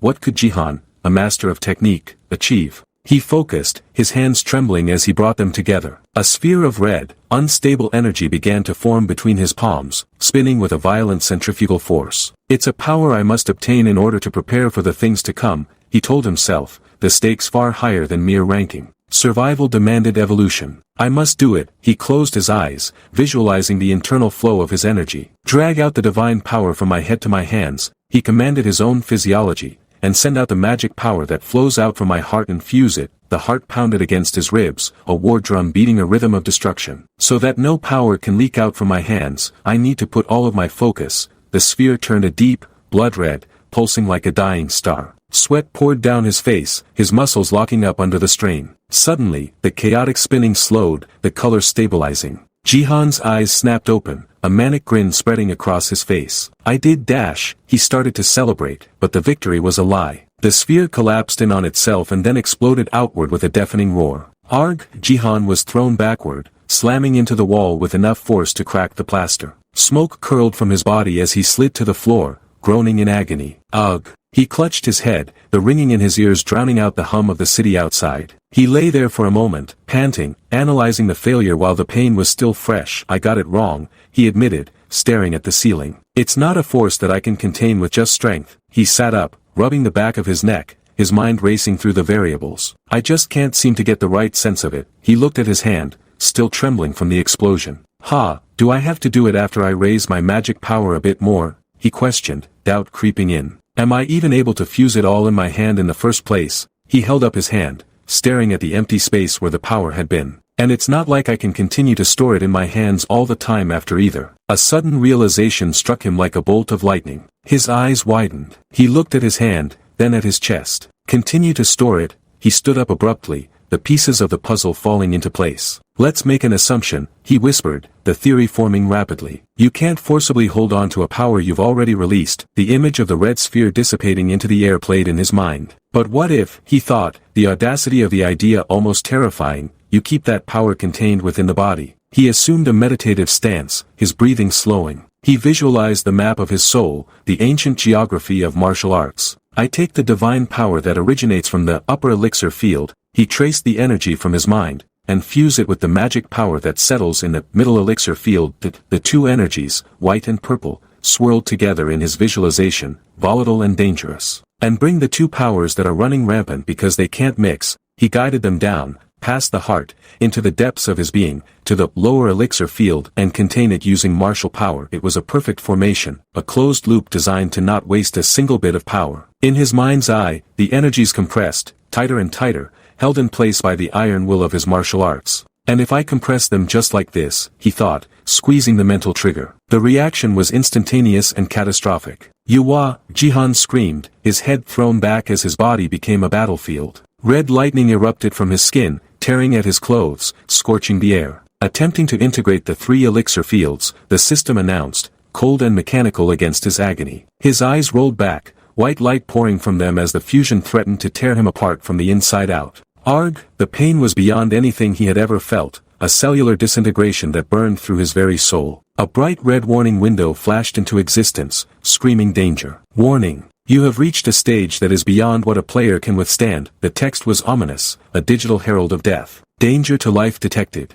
In the room next door, the silence of the night was shattered. Yoon Seia sat at her desk, headphones on, lost in the digital world, until a sound pierced through her isolation. She froze, her eyes wide. It was a sound she never wanted to hear. Uncle, she whispered, pulling off her headphones. The screaming continued, raw and terrified. She spun around in her chair, panic seizing her heart. Screams really were coming from Uncle's room. She didn't hesitate. She bolted from her chair, sprinting into the hallway, her bare feet slapping against the floor. Uncle, is something wrong? She shouted, rushing towards the door that hid a man warring with gods inside his own body. But inside that room, Seong Jihan was already past the point of no return. The hallway thundered with the frantic rhythm of bare feet slapping against the floorboards, a desperate staccato that echoed the panic seizing Yoon Seia's heart. Uncle, is something wrong? She screamed, her voice cracking with terror as she sprinted toward the source of the agony that had shattered the night's silence. She didn't wait for permission or a response. The raw,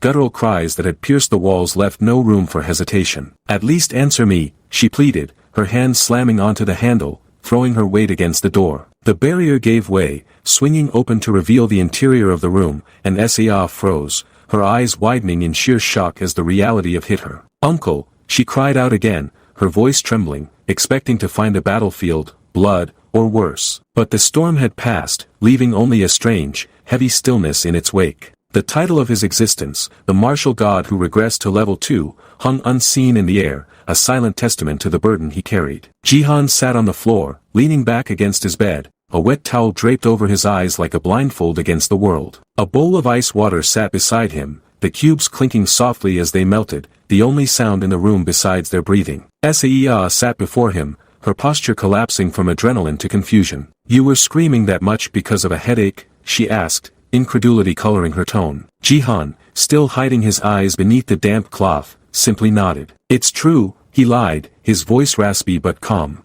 Seia wasn't convinced, her gaze drilling into him. Then how did it go away in just a short moment? She pressed, the logic of his excuse failing to hold up against the visceral horror of his earlier screams. Jihan lifted the towel, revealing a face that was composed, perhaps too composed. Isn't that one of the mysteries of the human body? He deflected, offering a weak, lopsided smile that didn't quite reach his eyes. I'm being serious, Seia snapped, her frustration bubbling over. She reached out, her hand trembling as she touched her forehead, closing her eyes as the adrenaline crash hit her. I'm sorry, I didn't want to get mad at you, she whispered, her voice small. Jihan watched her, his smile fading into a look of concern. To be honest, I was very scared, she confessed, wiping at the tears that had begun to pool in the corners of her eyes. What if something bad happened to you as well? The words hung in the air, heavy with the trauma of their past, the fear of loss that defined their current existence. Jihan stared at her, the weight of her vulnerability crushing him more than the failed fusion ever could. I wasn't thoughtful, he realized, the guilt piercing his heart.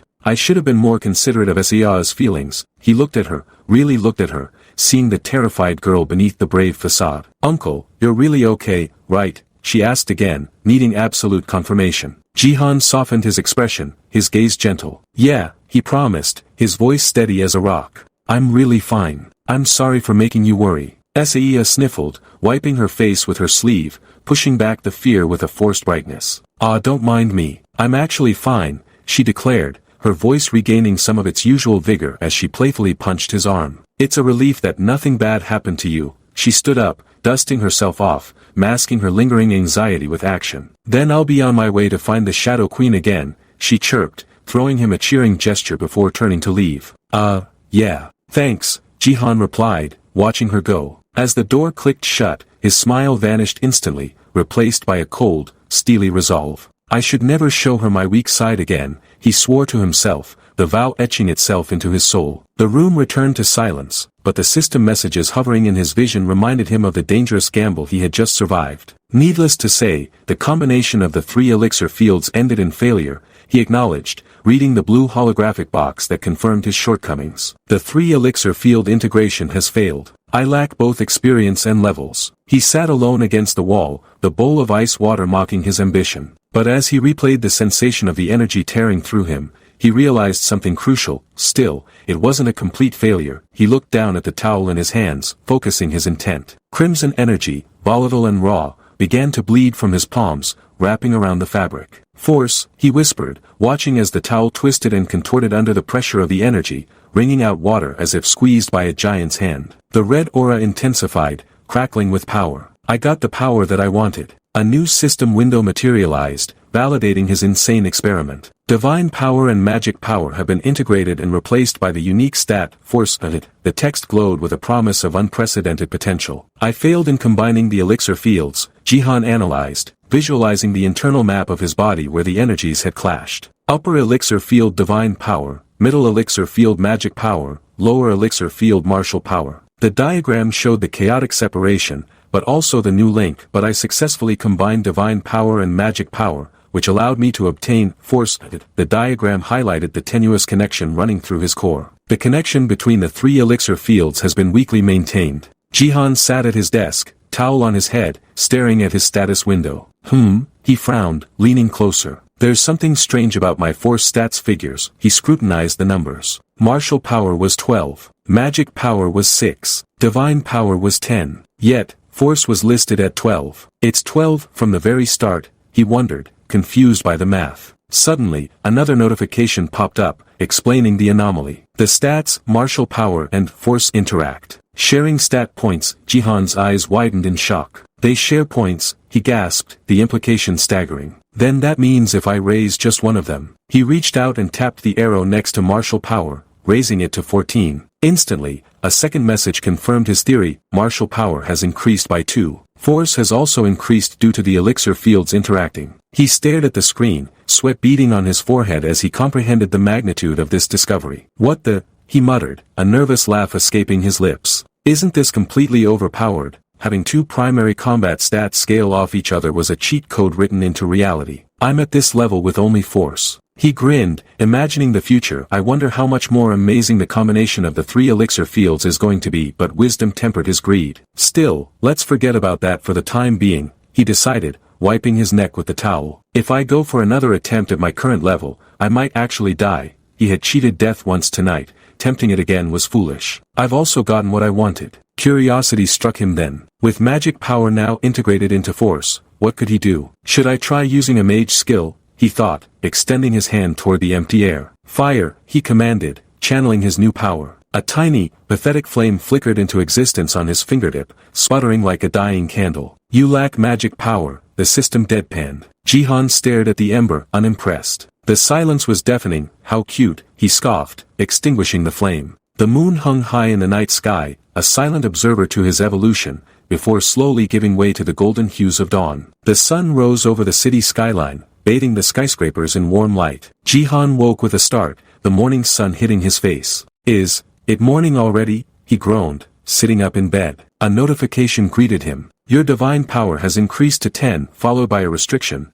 From now on, you can only absorb divine power from relics that are C-rank or higher. Jihan looked down at the items scattered on his bed, the D-rank acupressure tool and the E-rank play ball. I was hoping there was an off chance that it would keep working, but no, he sighed, rubbing his face. How petty, they were all items I bought with my points. He looked at the useless junk with disdain. I should sell what's left on the second-hand market. He walked out of his room, his bare feet padding softly on the floor. Are you awake? He called out, descending the stairs. He paused, seeing her slumped on the couch in the living room. Is she sleeping? He wondered, approaching quietly. But as he got closer, she turned, revealing dark circles under her eyes that rivaled a panda's. Ah, uncle, you're up, she greeted, looking like a zombie. SSS, why do you look like that? Don't tell me you stayed up all night, Jihan asked, concerned. Well, I just kept searching, and it was morning before I knew it, she laughed nervously, trembling from exhaustion. You don't need to go so far, Jihan chided gently. But still, take a look at this.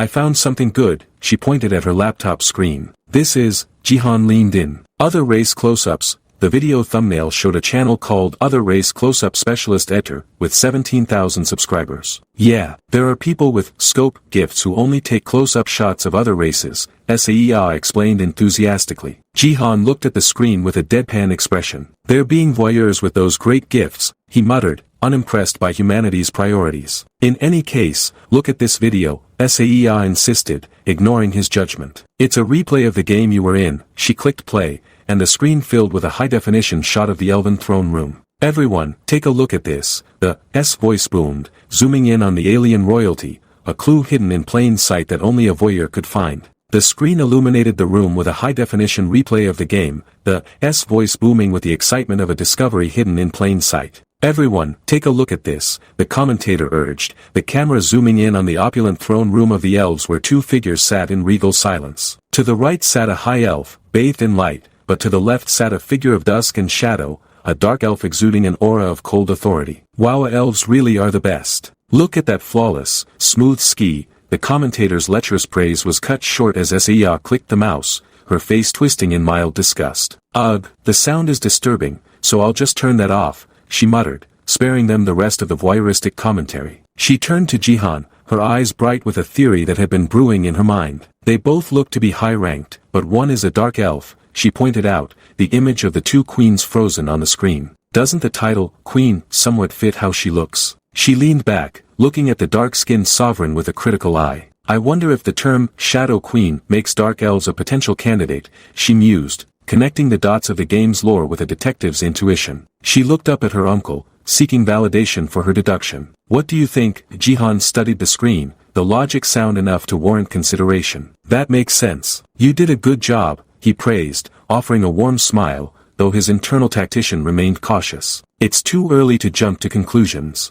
I'll look for a little bit more information, she chirped, energized by his approval. Jihan watched her, impressed not just by her research but by the presentation. You look really professional, he noted, admiring the clean cuts and zooms of the video she had prepared. Of course. I'll even edit the videos nicely for you, she offered, beaming with pride. Jihan blinked, surprised by her technical proficiency. You know how to edit videos? He asked. SAEA's smile faltered for a fraction of a second, a shadow passing over her eyes. Yeah, though it's only a little bit. I made videos of Dad as a hobby. The name landed like a stone in deep water. The atmosphere in the room curdled instantly. Jihan's expression, previously open and warm, hardened into a mask of cold recognition. The realization hit him. Yoon Sae Jin. The name of the Sword King, the man who had abandoned everything, echoed in the silence. Jihan turned his gaze away from his niece, his eyes landing on a framed family portrait hanging on the wall. It was a picture of happier times, a young couple holding a baby, but the glass over the father's face was shattered, a spiderweb of cracks obscuring the man who had betrayed them. Did you really? Jihan thought,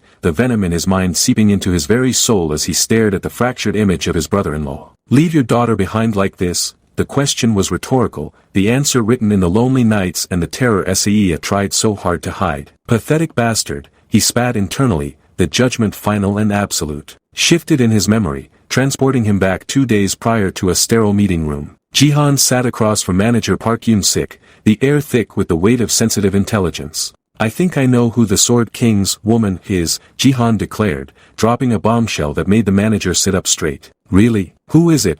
Park asked, his professional demeanor cracking under the shock. Jihan didn't hesitate. Her name is Ito Shizuru, he revealed. Park froze, the name carrying a weight he hadn't expected. The owner of the SSS-Rank gift, Beauty, Jihan continued, explaining the terrified looks on the faces of those who knew the truth. Beauty is predicted to exceed mind control and even be on the level of remodeling the mind, Jihan explained, the horror of the ability lying not in physical destruction but in the absolute subversion of the self. There have been similar cases in the past, Jihan reminded him, the image of prospects bowing in unison to an unseen mistress filling the narrative space. Of prospects in our country suddenly moving to Japan, the smoke of a pipe curled around a silhouette in a kimono, a visual representation of the seductive trap that had ensnared so many. If that gift happens to have no restrictions on its use. Jihan's voice dropped, the strategic nightmare becoming clear, then there's no knowing when she'll appear to take powerful individuals from us. The implication was terrifying. The Sword King hadn't just defected, he had been harvested. Back in the present, Jihan stood before the floor-to-ceiling window of his apartment, looking out over the sprawling metropolis. After that, I continuously searched for beauty and Ito Shizuru, he narrated to himself, the city moving silently below him. But I couldn't find any information. He stared at his phone, the screen blank, a testament to the information blackout. Japan is probably thoroughly managing any info on her, he deduced, realizing the enemy was as cautious as they were dangerous. There's nothing I can do at the moment, he admitted, pocketing the device. He turned away from the window, his resolve hardening. I have no choice but to heed Manager Park's warning to be careful. Let's prepare in advance, just in case. But as he walked away, the sky outside darkened with the arrival of a massive aircraft. If what he said is true, they could already be making their move. The white fuselage of a plane cut through the clouds, the red circle of the rising sun emblazoned on its wing. The text on the side read, Neo Self-Defense Force. It was a touchdown in Korea, an invasion disguised as diplomacy. The narrative jumped forward to the night of the event. The elevator doors slid open with a soft chime. Uncle, Saiya called out, stepping out in a powder blue dress, looking every bit the elegant young woman she was growing up to be. How much longer? She asked, adjusting her bag. Jihan, looking sharp in a dark suit, checked his watch. At this rate, we'll be late, he noted, but there was no panic in his voice. All right, I'm done. Let's go, he said, buttoning his jacket as he walked toward the door. Saiya followed, but as they waited for the elevator to descend to the lobby, he noticed the tremor in her hands. Are you nervous? He asked, seeing the fear behind her wide eyes. Saiya flinched, caught in her anxiety. Don't be. There's no reason to be, he assured her, his voice a calm anchor. I'm shaking a bit because it's the first time I've made a public appearance since my dad's work. She confessed, the shadow of the Sword King still looming over her. Jihan looked at her, his expression softening. Just be confident like you were on the last broadcast, he advised, reminding her of her own strength. We've done nothing wrong, so there's no reason or need for us to act like we have. Saiya took a breath, drawing strength from his conviction. Yep. The elevator dinged, announcing their arrival at the lobby floor. The doors slid open to reveal a bustling hall, the golden light of chandeliers reflecting off the polished floors. Anyways, most of the people here, Jihan whispered to her as they stepped out, seeing Manager Park approaching them with a welcoming smile. Already know what they want to hear. The room was filled with the elite, men and women in suits and gowns, all gathered for a singular purpose. We've been waiting. Seong Jihan, Manager Park greeted, bowing slightly. We've prepared all the things you've requested, so I think we can get started straight away, he informed them, his efficiency absolute. Jihan nodded, a glint of steel in his eyes. Thank you. Then, I'll be relying on you to see this event through, he said. Flashed back briefly to the planning stage, Jihan handing a document to a stunned Manager Park. Manager Park Yun-sik, he had said, sliding the paper across the desk. I was confused at first, Park admitted in the present, looking at the banner that hung over the stage. That request you had asked of me back then. The banner read, former Sword King Yoon Sae-jin. An auction event of their treasures and collection. An auction for the Sword King collection, Park marveled, looking at the setup. But now I think I know a bit more about your aim. The hall was set with round tables, a stage, and a display of the items left behind by the trader. Jihan looked out over the empty chairs that would soon be filled with vultures and spies. On one table, a reserve sign stood prominently, Neo Self-Defense Force. Jihan's eyes narrowed as he looked at the sign, the trap set and the bait laid. It's to lure Japan in, isn't it? Park asked, the realization dawning on him. Jihan stared at the sign, the game finally beginning. You're right, he confirmed, but that was only the beginning of his retaliation. The screen illuminated the room with the replay, but Saiya had already connected the dots. You're right, Jihan confirmed, walking beside Manager Park down the opulent hallway of the auction venue. The plan was in motion, a trap set with the most dangerous bait imaginable. The auction items were also selected to match that purpose, Jihan explained, his mind visualizing the prize, Yoon Sae-jin's personal battle connector and the treasure trove of battle data stored within it. The stored battle data of Yoon Sae-jin must be particularly eye-catching for them, Jihan reasoned, knowing the enemy's hunger for power. Japan will definitely move to retrieve it, he predicted, the image of a sleek black luxury vehicle cutting through the soul traffic filling the narrative space. Inside, powerful figures sat in silence, moving toward the bait. And depending on the scenario, Jihan's internal monologue turned darker. Considering the ultimate betrayal, the person in question may come themselves. Whether the Sword King himself showed up or just his lackeys,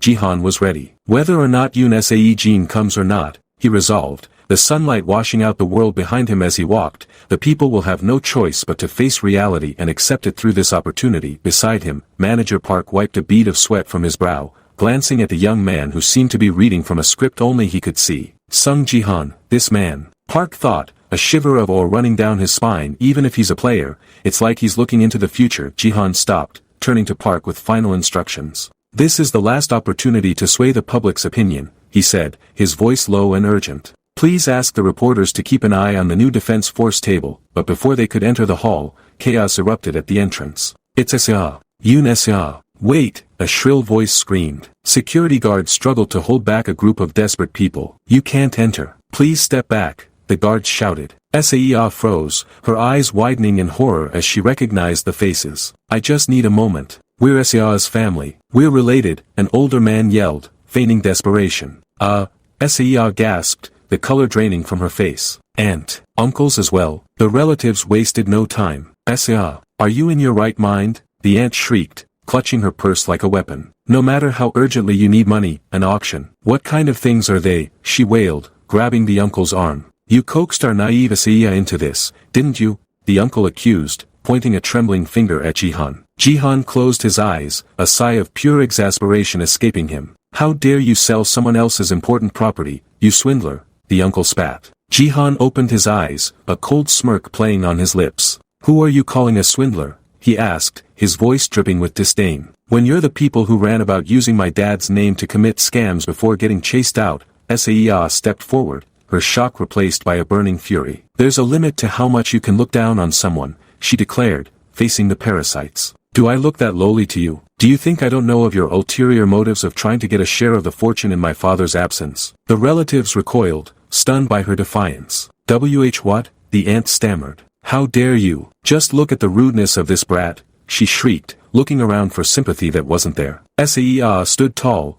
her voice cutting through their noise. The wealth that my dad left behind is all mine, she stated, claiming her birthright. And you don't have the right nor the claim to argue about that. She turned her back on them, grabbing Jihan's arm. Please see them off. They aren't related to me, she ordered the guards. Let's go, uncle, she urged, pulling him away. Hey, don't you dare walk off. Hey, the relatives screamed impotently as the guards moved in. Entrance is forbidden. Please leave, the farce was over. As they walked toward the double doors, Jihan smiled down at her. You were pretty cool today, he teased gently. SSS beamed, the tension melting into a bright smile. Of course, when I do something, I do it properly. Manager Park opened the doors. Jihan, SSS, we've arrived, he announced. I'll see you in, Jihan said, stepping into the blinding lights of the venue. The hall was packed. A massive screen displayed the event. Former Sword King Jin. An auction event of their treasures and collection. They're here, a reporter shouted. It's Seong Jihan. The flashbulbs went off like a strobe light, blinding and relentless. Quick, take pictures, the press surged forward. Seong Jihan. What is the purpose of this auction? One shouted. You allowed overseas groups to participate in this auction. What's the reason for that? Another demanded. SSS. Look this way, the questions were a physical assault. Is it true that there was external pressure on the Sword Palace's donation and the hosting of this auction? Have you given up on the Sword King's return? What do you think about the people's view who see the Sword King's property as just a source of money? Jihan walked through the storm, his face impassive. Seong Jihan. Please say something about your recent BattleNet results, a reporter yelled, shoving a camera too close. Jihan stopped. He raised his hand, a crimson aura of force crackling around his fingers. With a subtle flick, he released the energy. Crack, the sound was sharp, like a bone snapping. The reporter's camera lens shattered instantly, glass raining onto the floor. What? The photographer gasped, staring at his ruined equipment. Why did my camera suddenly crack?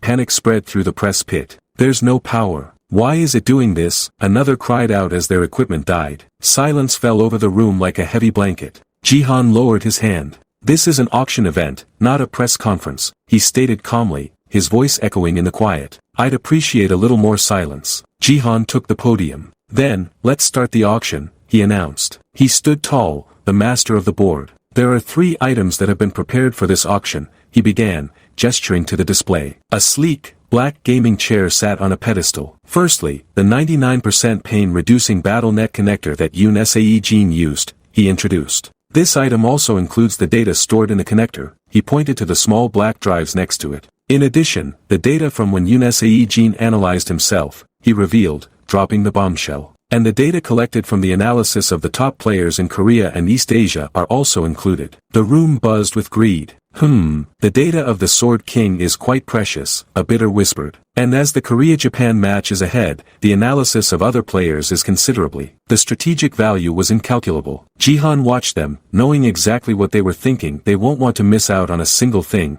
he thought. Analytical data of high-end players cannot be obtained elsewhere. After all, suddenly, a hand shot up. "Excuse me," a polite voice called out. Jihan looked toward the source. It was the Japanese table. An older man with a mustache sat there, waving casually. "This is Japan's Neo Self-Defense Force affiliate," the narration confirmed. "Recruiting team manager, Takeda Kazuo.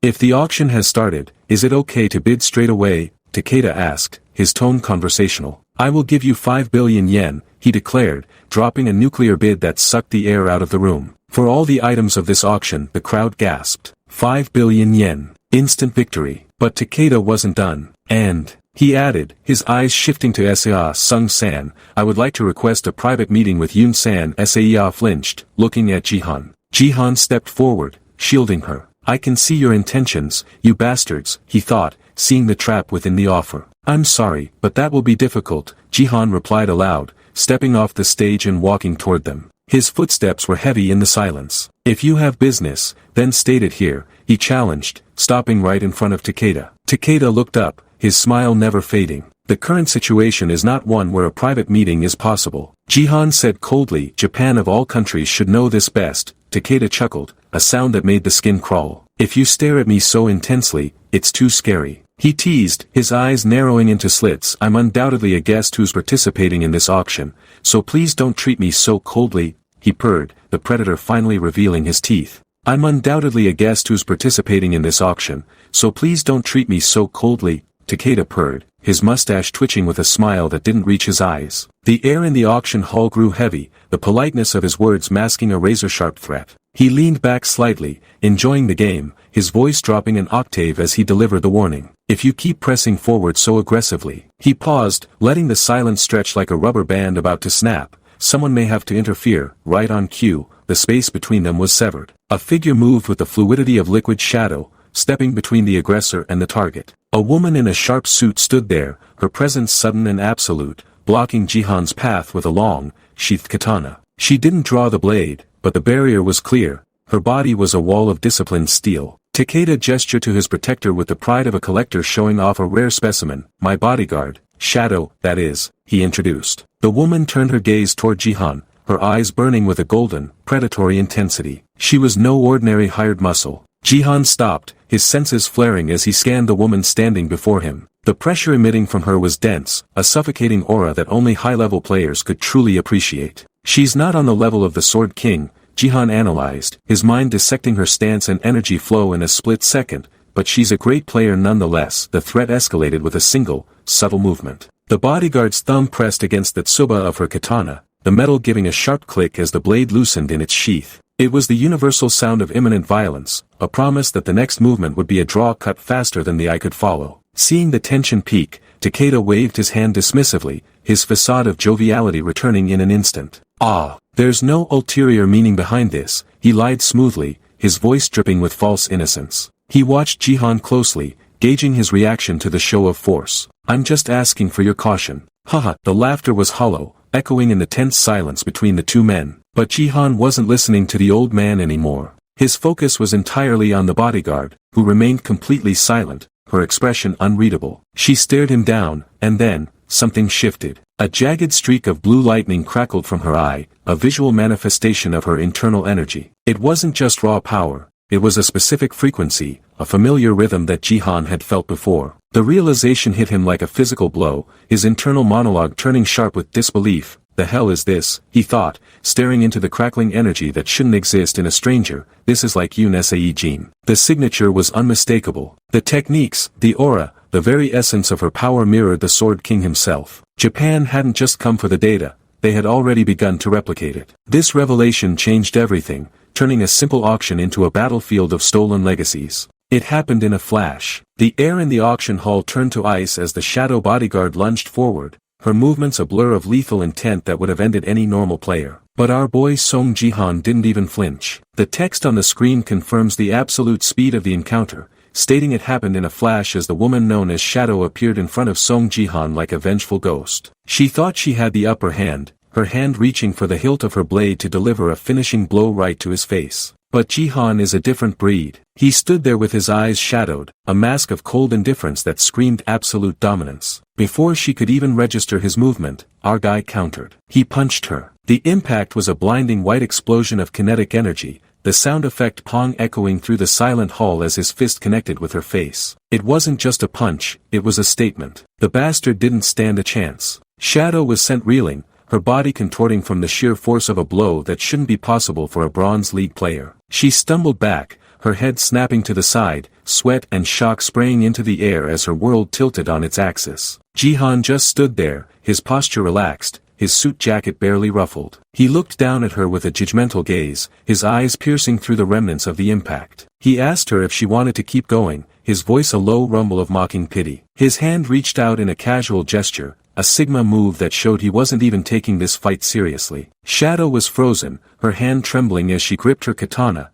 her face a mask of pure terror. She realized in that moment that she was staring into the eyes of a predator. Jihan told her she better quit it, his hand landing on her shoulder with the weight of a mountain. Then he dropped the real bomb that shattered the Japanese delegation's composure. He revealed that this auction was being streamed live through his battle tube worldwide. The digital world exploded. The chat bubbles started popping up in a frantic scroll. Barley Croaker typed welcome y'all LOL, while Ska889 asked if it hadn't been a damn long time since he last streamed. The viewer count began to skyrocket as the world tuned in to see the humiliation of the Neo Self-Defense Force. Jihan looked at the trembling bodyguard and asked if she was really going to swing her weapon while everyone was watching. The chat was loving every second of the drama. 1008 Nanana commented that he was damn crossing the line, while Barley Croaker mocked her, saying to look at her grabbing her sword right away because she doesn't think she can win against him lol. Then the camera shifted to the face of the real rat in the room, Takeda Kazuo. The recruiting manager tried to play it off with a fake, oily smile, his mustache twitching as he uttered a pathetic as if. He waved his hand dismissively,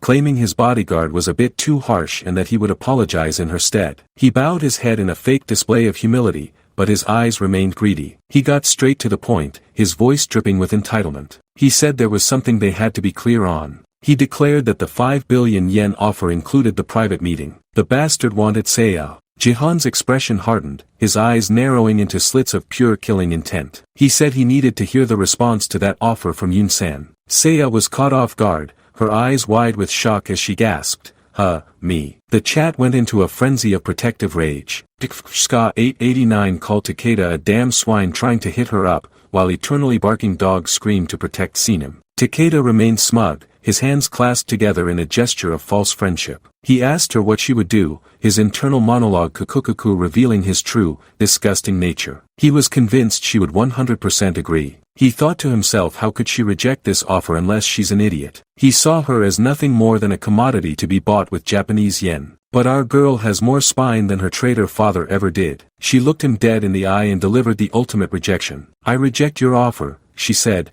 her voice steady and cold. Takeda's face literally pixelated out in a moment of digital shock, his brain unable to process the refusal. The chat was dying of laughter. Barley Croaker noted that he got pixelated, while Ska889 just typed a string of umfu. Takeda panicked, his composure crumbling as he stammered, wait, Chato, wait, Kadasai. He couldn't believe she would give up 50 billion won in Korean currency just to avoid a private meeting. Seiya stood her ground, her silhouette tall and proud against the bright lights of the hall. She said her uncle was right and that they needed to be careful because of the times. She added that if her dad was only available for communication through money, she didn't want to know about him. Takeda tried one last desperate ploy to regain control. He reached into his white suit jacket, his fingers fumbling. He said he was told to offer 5 billion from the start. He pulled out a white envelope, the red seal of the Neo Self-Defense Force gleaming under the chandeliers. The name Ito Ryuhei was written on it in sharp, black ink. This is a letter for Yun-san from the Sword King,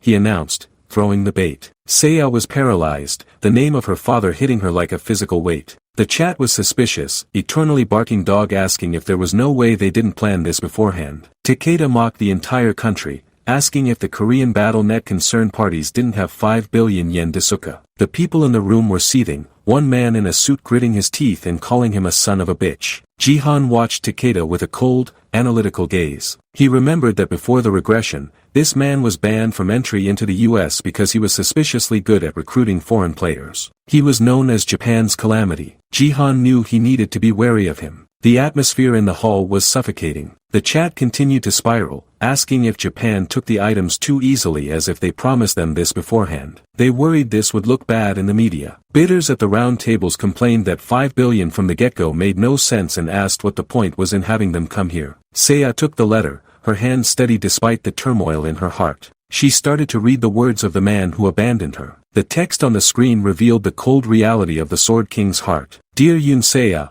I heard the news that you donated the Sword Palace. I don't know why you did that, but it's a shame. This is the last asset I'm giving you, so use it wisely. And, this is the end of our relationship as father and daughter. Don't expect the next time ever again. Signed, Ito Ryuhei. The cruelty of the message hung in the air. Seiya's eyes were cast down, her long hair shadowing her face. She remembered him as a good and dependable dad, but the man who wrote this was a stranger. She looked up, a sad, beautiful smile on her face that masked a world of pain. She told Takeda to relay a message to Idanim. Then, in a move of absolute strength, she ripped the letter to shreds. The sound effect Jiik punctuated the end of her father's influence. I received your last assets well, and am glad to cut off our relations, she declared, the paper fluttering to the floor like snow. She even joked that ripping it up would be a pain for the cleaners to clean up. Jihan stepped forward, his presence a warm shield. It's okay, Seiya. I'll take care of it, he said. He raised his hand, and the air began to vibrate with a terrifying power. Crimson energy, the unique stat known as force,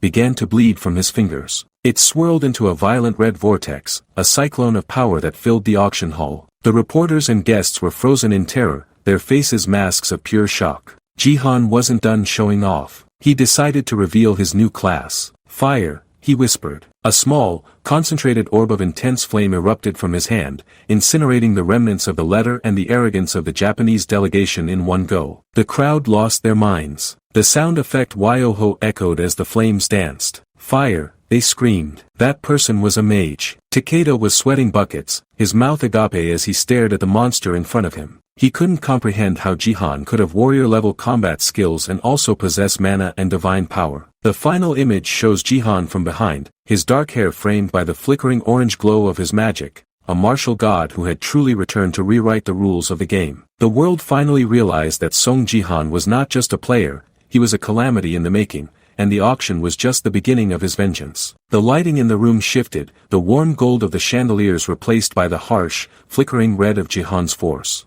Takeda is absolutely losing his mind, his face is flushed a deep shade of pathetic red as he stares at our boy Seong Jihan. The bastard is sweating buckets, his eyes wide with a mixture of terror and pure, unadulterated greed. He can't wrap his tiny brain around what he just witnessed. How can one man have warrior-level combat skills and also possess mana and divine power at the same time, he wonders. It's a combination that shouldn't exist, a glitch in the system that makes our guy a walking cheat code. The text on the screen screams his obsession, Seong Jihan, that man, I want him. Takeda is panting now and escaping his lips as he fumbles with his bow tie. He declares to himself that Jihan is a person that Japan absolutely needs to have. But before the rat can make another move, the rest of the room wakes up from their shock. The silence of the auction hall is shattered as a mob of recruiters surges forward like a pack of hungry wolves. They don't care about decorum anymore. They see a golden goose and they want a piece. Seong Jihansi, you're not in any guild yet, right? One screams. Well, match any conditions you have, another bellows, shoving a business card toward our boy. The scene is pure chaos, a sea of suits and desperate faces all crowding around our guy. I was first, you know you should prioritize me, right?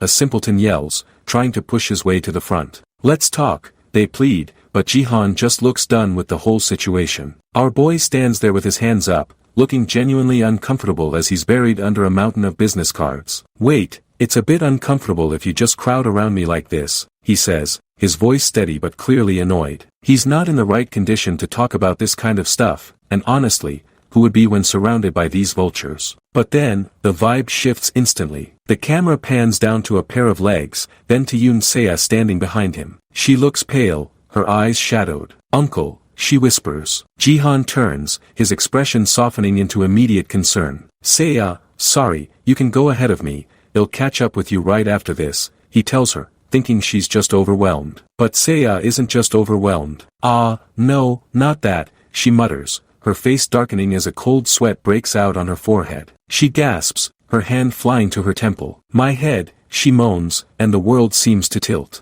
Hurts really bad, she gasps out before her knees buckle. The sound effect hook echoes as she collapses. It's a heavy, sickening thud as she hits the floor. The crowd freezes. Jihan's eyes go wide, his heart probably skipping a beat as he sees his niece lying motionless. Seiya, open your eyes, he screams, his voice cracking with a rare moment of genuine fear. Yoon Seiya, he bellows again, dropping to his knees and pulling her into his arms. The recruiters are stunned, their greedy chatter replaced by a heavy, awkward silence. Jihan is panicking, his hands trembling as he checks on her. Seiya, are you okay? Just hold on, I'll take you to the hospital, he says, his mind racing. He's ready to burn the whole building down just to get her to safety. But then, something happens. Seiya's hand reaches up, gripping his suit jacket with surprising strength. The sound effect quack punctuates the movement. Uncle, she starts, her voice a low whisper that only he can hear. I'm acting right now, she reveals. Jihan's face is a mask of pure confusion. He looks down at her,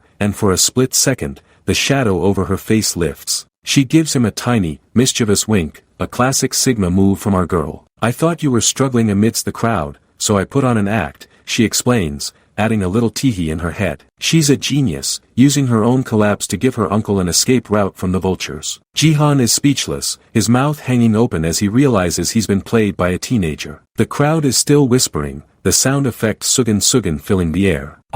What's with this timing, they grumble. At this rate, we won't be able to offer him a bid, one recruiter mutters, cursing under his breath. Jihan quickly composes himself, his judgmental narrator voice returning as he looks at the crowd. He looks down at Seiya, who is still playing the part of the fainting damsel perfectly. I did well, right? She asks him silently. Jihan can only sigh, a long hoo escaping his lips. Gosh, she's just like her sister, he thinks, a small, proud smile tugging at the corners of his mouth. The chat on his battle tube is going wild. Korean Peninsula Barker types that this is all because of that traitor Ito bitch, while Sejang's 2 pleads for Seiya Nuna not to be hurt. Jihan stands up, lifting Seiya with ease. I apologize, I'm ending the event here, he announces to the room, his voice booming with authority. My niece's condition isn't so good right now, so she'll need rest. He starts walking toward the exit, the crowd parting like the Red Sea. Seiya, can you walk? He asks quietly. Yeah, I want to go back and rest, she replies,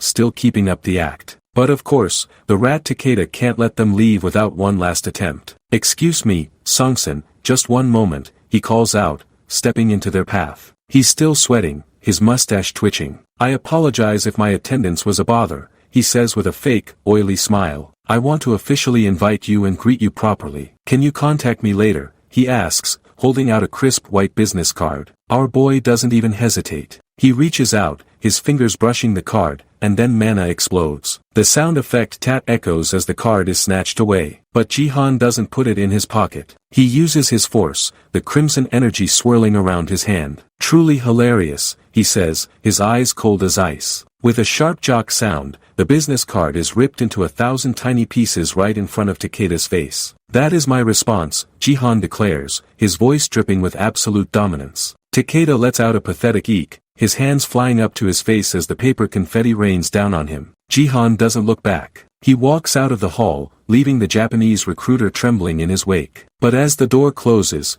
Takeda's expression changes. He isn't angry. He's ecstatic. As expected, he's the best, Seong Jihan, he whispers to himself. That power is real. An unknown power that can rip a business card into shreds in reality as well. He's worth it with that one power alone, he thinks, his eyes gleaming with a disturbing light. He sees Jihan as a rising star who will become even greater in the future. He lets out a creepy hee-hee laugh, his hands clawing at the air as if he's already trying to grab our boy. I must obtain him no matter what, he vows. Meanwhile, safely away from the crowd, Jihan and Seiya share a moment of triumph. Nice, Seiya says, giving him a high five. Your acting was good, even I fell for it, Jihan admits, rubbing the back of his head. Ahem, have you ever seen me be bad at something, she brags, looking smug. Cooking, Jihan retorts, and the silence that follows is deafening. Sea's smug face instantly drops into a flat, unimpressed stare. But the banter is cut short by a blue system window. You have an unread notification, it reads. Jihan frowns. What's this? He wonders. He opens it and sees a donation. Taechan has sponsored you with 10,000 GP. The message attached is enough to make anyone's skin crawl. Songsun, I was so happy to meet you today, let's see each other privately next time, your forever fan, Taechan. Jihan is disgusted. 10,000 GP, I turned off the broadcast, but he still sponsored me, he mutters. Wow, the way he talks is so disgusting, Seiya says, looking like she wants to throw up. To think my first sponsor is this bastard, maybe I should block him, Jihan thinks. But before he can hit the block button, a new presence makes itself known. Hello Seong Jihan, Yoon Seiya, a calm, melodic voice says. It's a pleasure to meet you. Jihan and Seiya turn to see a woman standing there. She's elegant, with long brown hair and a confident smile. She's wearing a stylish white blazer with navy blue lapels and gold earrings that catch the light. I would like to send greetings from the Divergent Guild as the third department head, Lee Hye-yeon, she introduces herself. Jihan's eyes narrow. Other than those involved, you cannot enter, so how did you get in? He asks, his guard immediately up. Her voice is so familiar, have I met her before? He wonders. Hye-yeon just smiles, her eyes sparkling with intelligence. I have deep ties with South Korea's BattleNet department, so I used my connections, she explains simply. I'm famous at my workplace as a Nepo baby, she adds with a shameless shrug. Jihan is taken aback. That confident and shameless attitude, and that tone of voice. Eve definitely met her before somewhere, he realizes. Hye-yeon reaches out a hand, her movements graceful.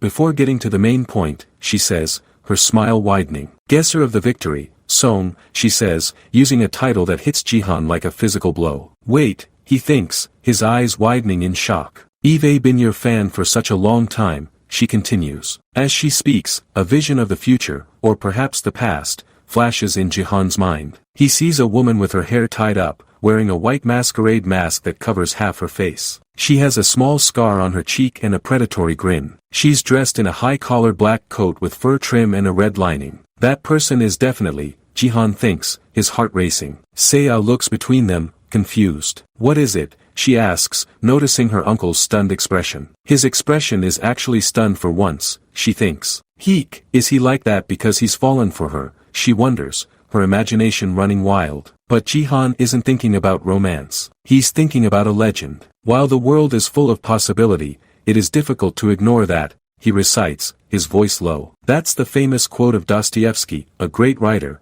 better known for his gambling addiction, he says, looking Hye-yeon dead in the eye. Hye-yeon's smile falters for a fraction of a second. Do you like that quote? She asks. Stand aside, miss, Jihan tells Seiya, his voice turning cold and serious. Who are you? He demands. How did you know her motto? He asks, his mind flashing back to the masked woman sitting on a throne, a glass of amber liquid in her hand, surrounded by bodyguards. There's no doubt about it, he thinks. That woman is American First's manager, Zero. The only other Korean other than me in that high circle. She was a scoundrel who always drank and gambled, but rose to second-string guild master due to her voice ability. Originally, voice ability was a skill you could only use for experience buffs, but after the tutorial ended, as the growth scope spread to all other aspects, including stats and gift rankings, it started shining. And the person who was the strongest among the voice users was her, Zero. Jihan stares at the woman in front of him, realizing that the Nepo baby from the Divergent Guild is actually a future powerhouse in disguise. The lighting in the hallway seems to dim as the weight of this revelation settles in. Miss, did you travel to casinos? He asks, the final panel showing Hye-yeon's calm face as the mystery of her identity begins to unravel in this new timeline. Our boy has just found a major player,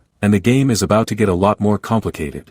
Did you travel to casinos too? The elegant woman, Lee Hye-yeon, is caught completely off guard. Her face scrunches up in a mixture of annoyance and embarrassment, a tiny vein popping on her forehead as she grits her teeth. Ugh, please stop, she mutters, while her internal thoughts scream for her bodyguard Gaeong to please make it stop. Our boy just smirks, thinking to himself that from the plum blossom soared to Zero, it seems the Divergent Guild is truly doing really well. He remembers seeing her in one of his live broadcasts in the past, or rather, the future he regressed from. The chat she sent amongst his fans was the most memorable, so he asked just in case. He offers a fake apology, saying he is sorry if she was very surprised, but his eyes are still judging her. Hye-yeon is sweating now, her hand covering her face as she tries to maintain her composure. Do you chat while you watch the streams as well? Our boy asks, twisting the knife. Hye-yeon snaps, whispering for him to please shut up. She clears her throat, ahem, trying to regain her dignity. I don't feel so good, being framed as a gambler all of a sudden, she claims, but our boy isn't buying it. Framed, it's a fact, he thinks, his face a mask of calm dominance. Yoon Se-ah is standing right there, her eyes wide and sparkling as she watches the interaction. He smiled, she thinks, her imagination running wild as she looks at her uncle. He must really like her, she concludes, a classic simpleton move from our girl. Hye-yeon tries to pivot back to business, her smile returning as she adjusts her white blazer. But it's fine, I don't mind starting in such a comfortable atmosphere, she says, her voice smooth and professional. She walks forward, her heels clicking on the floor with a sharp dock sound. And I strangely feel as if we'll be seeing each other often going forward, she adds, looking like a true Sigma female. Se-ah is practically vibrating with excitement in the background. Oh my, she took out her phone, she must really like my uncle too, the niece thinks, completely misreading the situation. Hye-yeon holds out her phone, the screen dark but the intent clear. The Divergent Guild wants you, Seong Jihan, she declares, her eyes locked onto his. Let's see each other again, just the two of us, she says, dropping a line that would make any lesser man crumble. Se-ah is losing her mind, her hands over her mouth as she screams internally, my goodness, is this how I get an aunt? Hye-yeon is feeling herself, a smug thought bubble appearing over her head. I was so sexy just now, she brags to herself, tossing her long brown hair. I was so good at pace control, while also keeping business and pleasure separate. She looks at her bodyguard Gaeong with a predatory glint in her eyes. Watch well, Gaeong, just how I take control of men, she thinks, convinced she has our boy wrapped around her finger. Watch this skillful demonstration, she tells herself, looking like a total girl boss. But our boy is on a completely different wavelength. I apologize, he starts, looking genuinely awkward. Hye-yeon waits for the confession, but instead, he drops a bomb. But I still don't know what my number is, he admits, rubbing the back of his neck. The silence that follows is deafening. Hye-yeon's sexy facade shatters instantly, her eyes going wide as she stares at him in disbelief. Se-ah is equally stunned, her mouth hanging open. Se-ah, what's your number again? Our boy asks, turning to his niece. Se-ah can only think one thing, what's with this absurd excuse? She stares at him with eyes, completely baffled by his lack of social awareness. Is he, playing hard to get, she wonders, her brain trying to make sense of the Sigma move he just pulled. As mentioned by the narrator, this is not the case at all, our boy is just that much of a simpleton when it comes to phones. Se-ah decides she needs to step in. Uncle must have a big plan, I should help him out, she thinks, her face determined. She grabs her head, putting on another performance. Uncle, I'm feeling dizzy again, she moans, matching his tempo perfectly. Our boy looks at her, wondering if she really wants to go back and rest now. If so, I should match her tempo, he decides. He turns back to Hye-yeon, his voice returning to that cold, authoritative tone.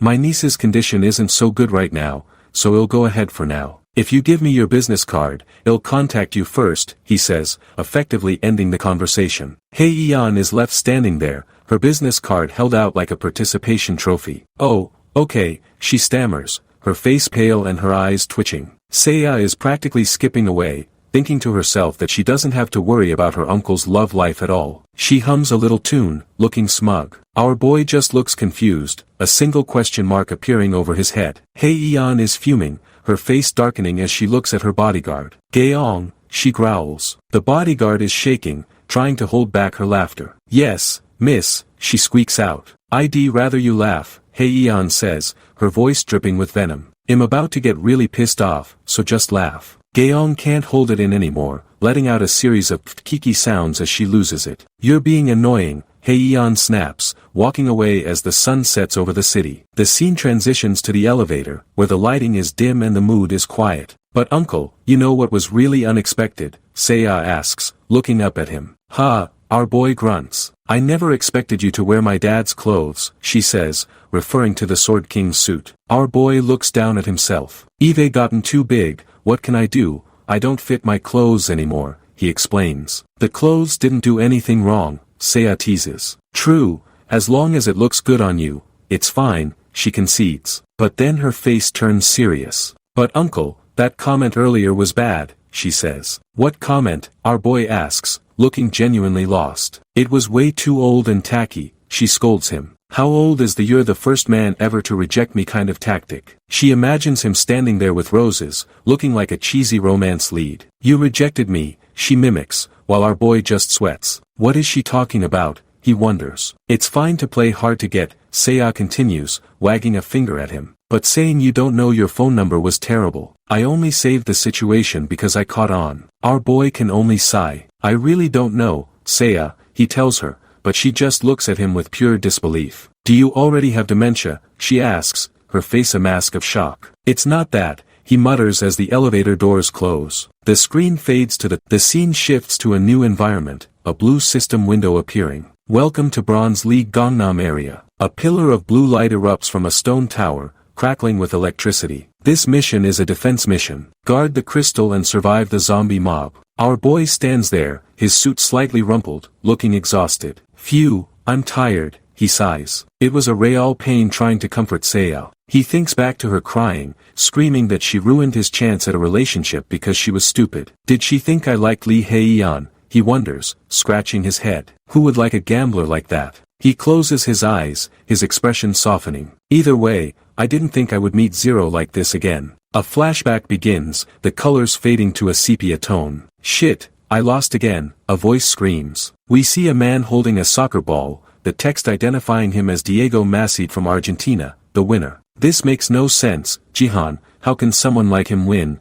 Zero screams in the past. She is wearing her mask and her American First tracksuit, looking frantic. Our boy is sitting at a bar, calmly sipping a drink. We got close fast because we related to each other on the basis that we had both lost our home countries, the narration explains. On our days off, we bet on sports. Zero was very obsessed with the bets. I told you to look at the rank, it's SSS, Jihan tells her in the flashback. An outdated gift like God of Soccer is that op, she gasps, looking at Massid's status window. Ha, he'll win next time for sure, she vows. You should just give up gambling, Jihan retorts. Don't say that, she pleads, her voice low. It's hard to ignore the endless possibilities. She looks down at her glass, her expression hidden by the mask. You always lose, you need to stop with that quote, I'm sick of it, Jihan tells her. By the way, aren't you gonna erase that facial scar? Zero touches the scar on her cheek, her eyes distant. Never, as I said, it's the price I have to pay for making a deal with the devil. The narration continues, we had a lot of similarities other than being refugees. The biggest thing we had in common was guilt and self-hatred. The self-hatred and guilt of failing to protect the people we loved.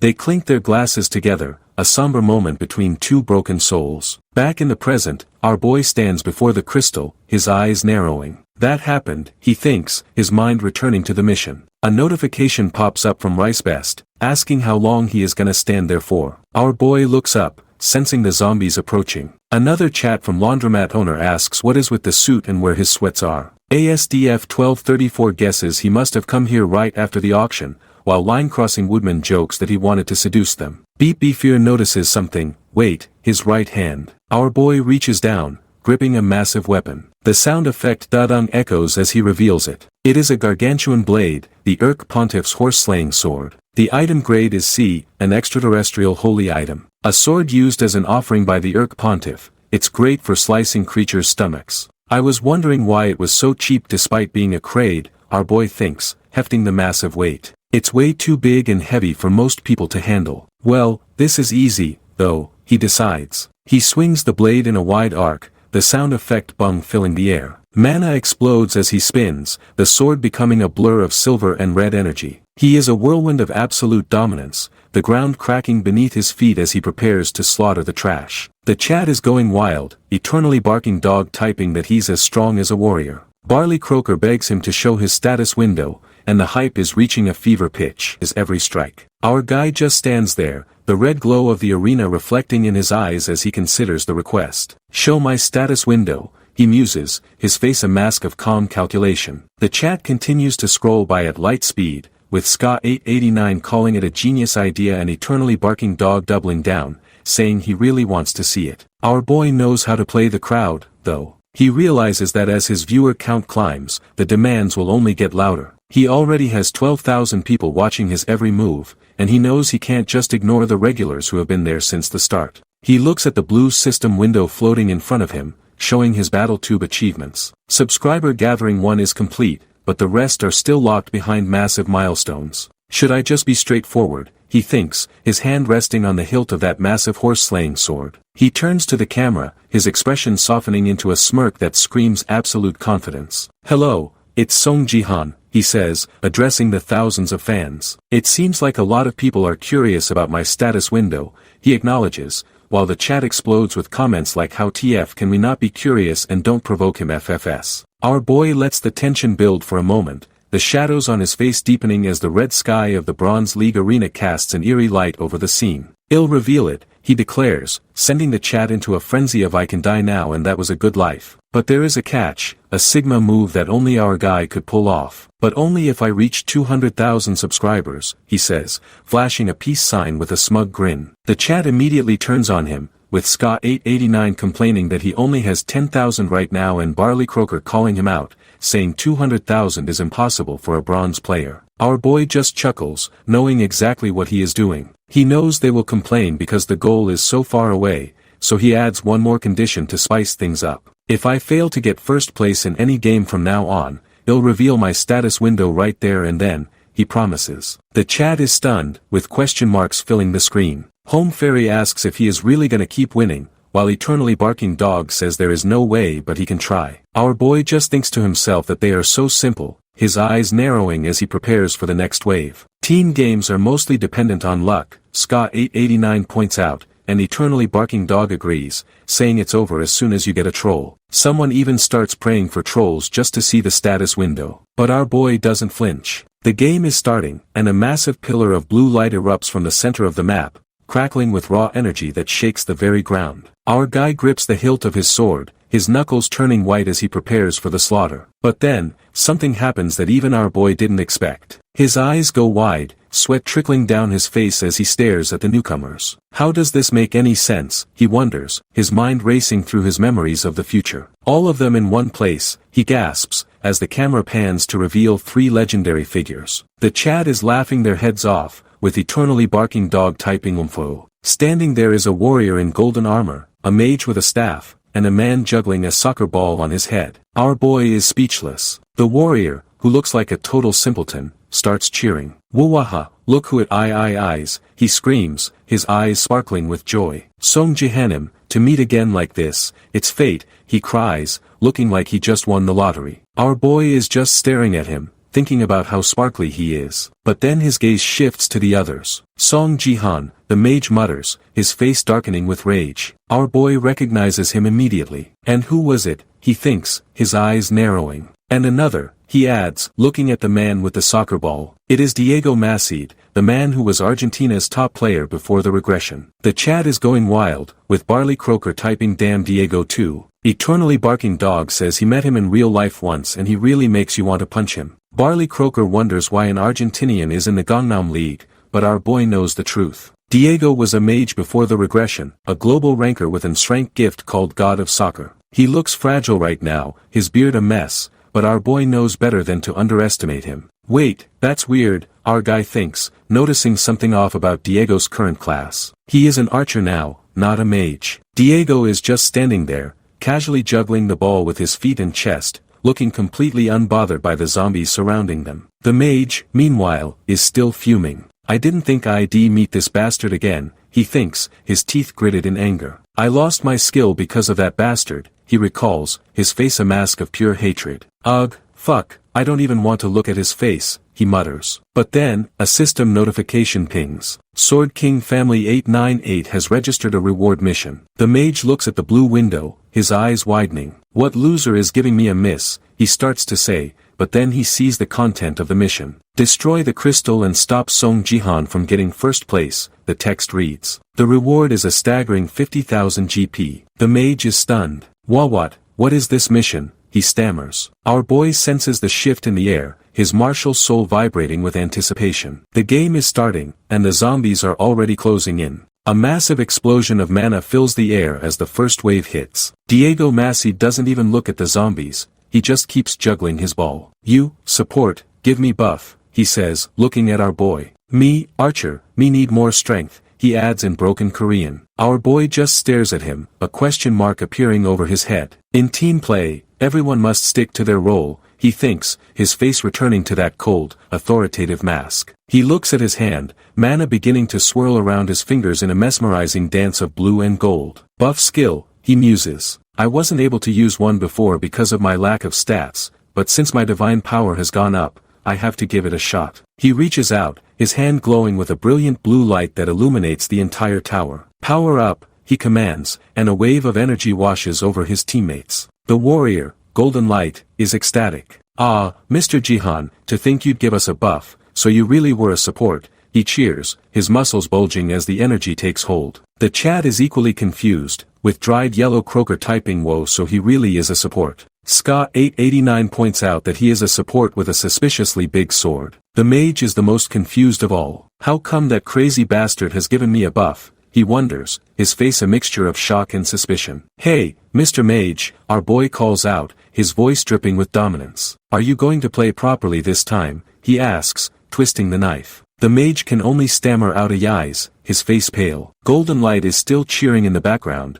holding up a sign that says stream screenplay. What, did something happen between you two, are you perhaps friends, he asks, completely oblivious to the tension. The mage is screaming internally, thinking that if he doesn't listen, our boy will just throw him again. He decides to stay quiet and focus on the mission. Good, our boy thinks, his eyes narrowing as he looks at the horde of zombies. Then he'll leave the top to you, he says, before launching himself into the air. He is a blur of motion, his suit fluttering in the wind as he descends upon the trash. He grips the horse-slaying sword with both hands, mana exploding from the blade in a violent surge. Fire, he roars, as a massive wave of blue and orange energy erupts from his hands. My magic power increased after it was fused and became force, he explains, his eyes glowing with the power of a god. If I add divine power on this, he muses, as the energy intensifies into a blinding inferno. Something like a group of zombies are nothing more than paper dolls to me, he declares, as the fire consumes everything in its path. The zombies are obliterated instantly, their bodies turning to ash as the force of the attack shatters the ground. The sound of the explosion is deafening, a massive kwaong that echoes through the arena. Diego Macid is left standing there, his soccer ball frozen on his head as he stares at the destruction. Crazy Korean bronze support,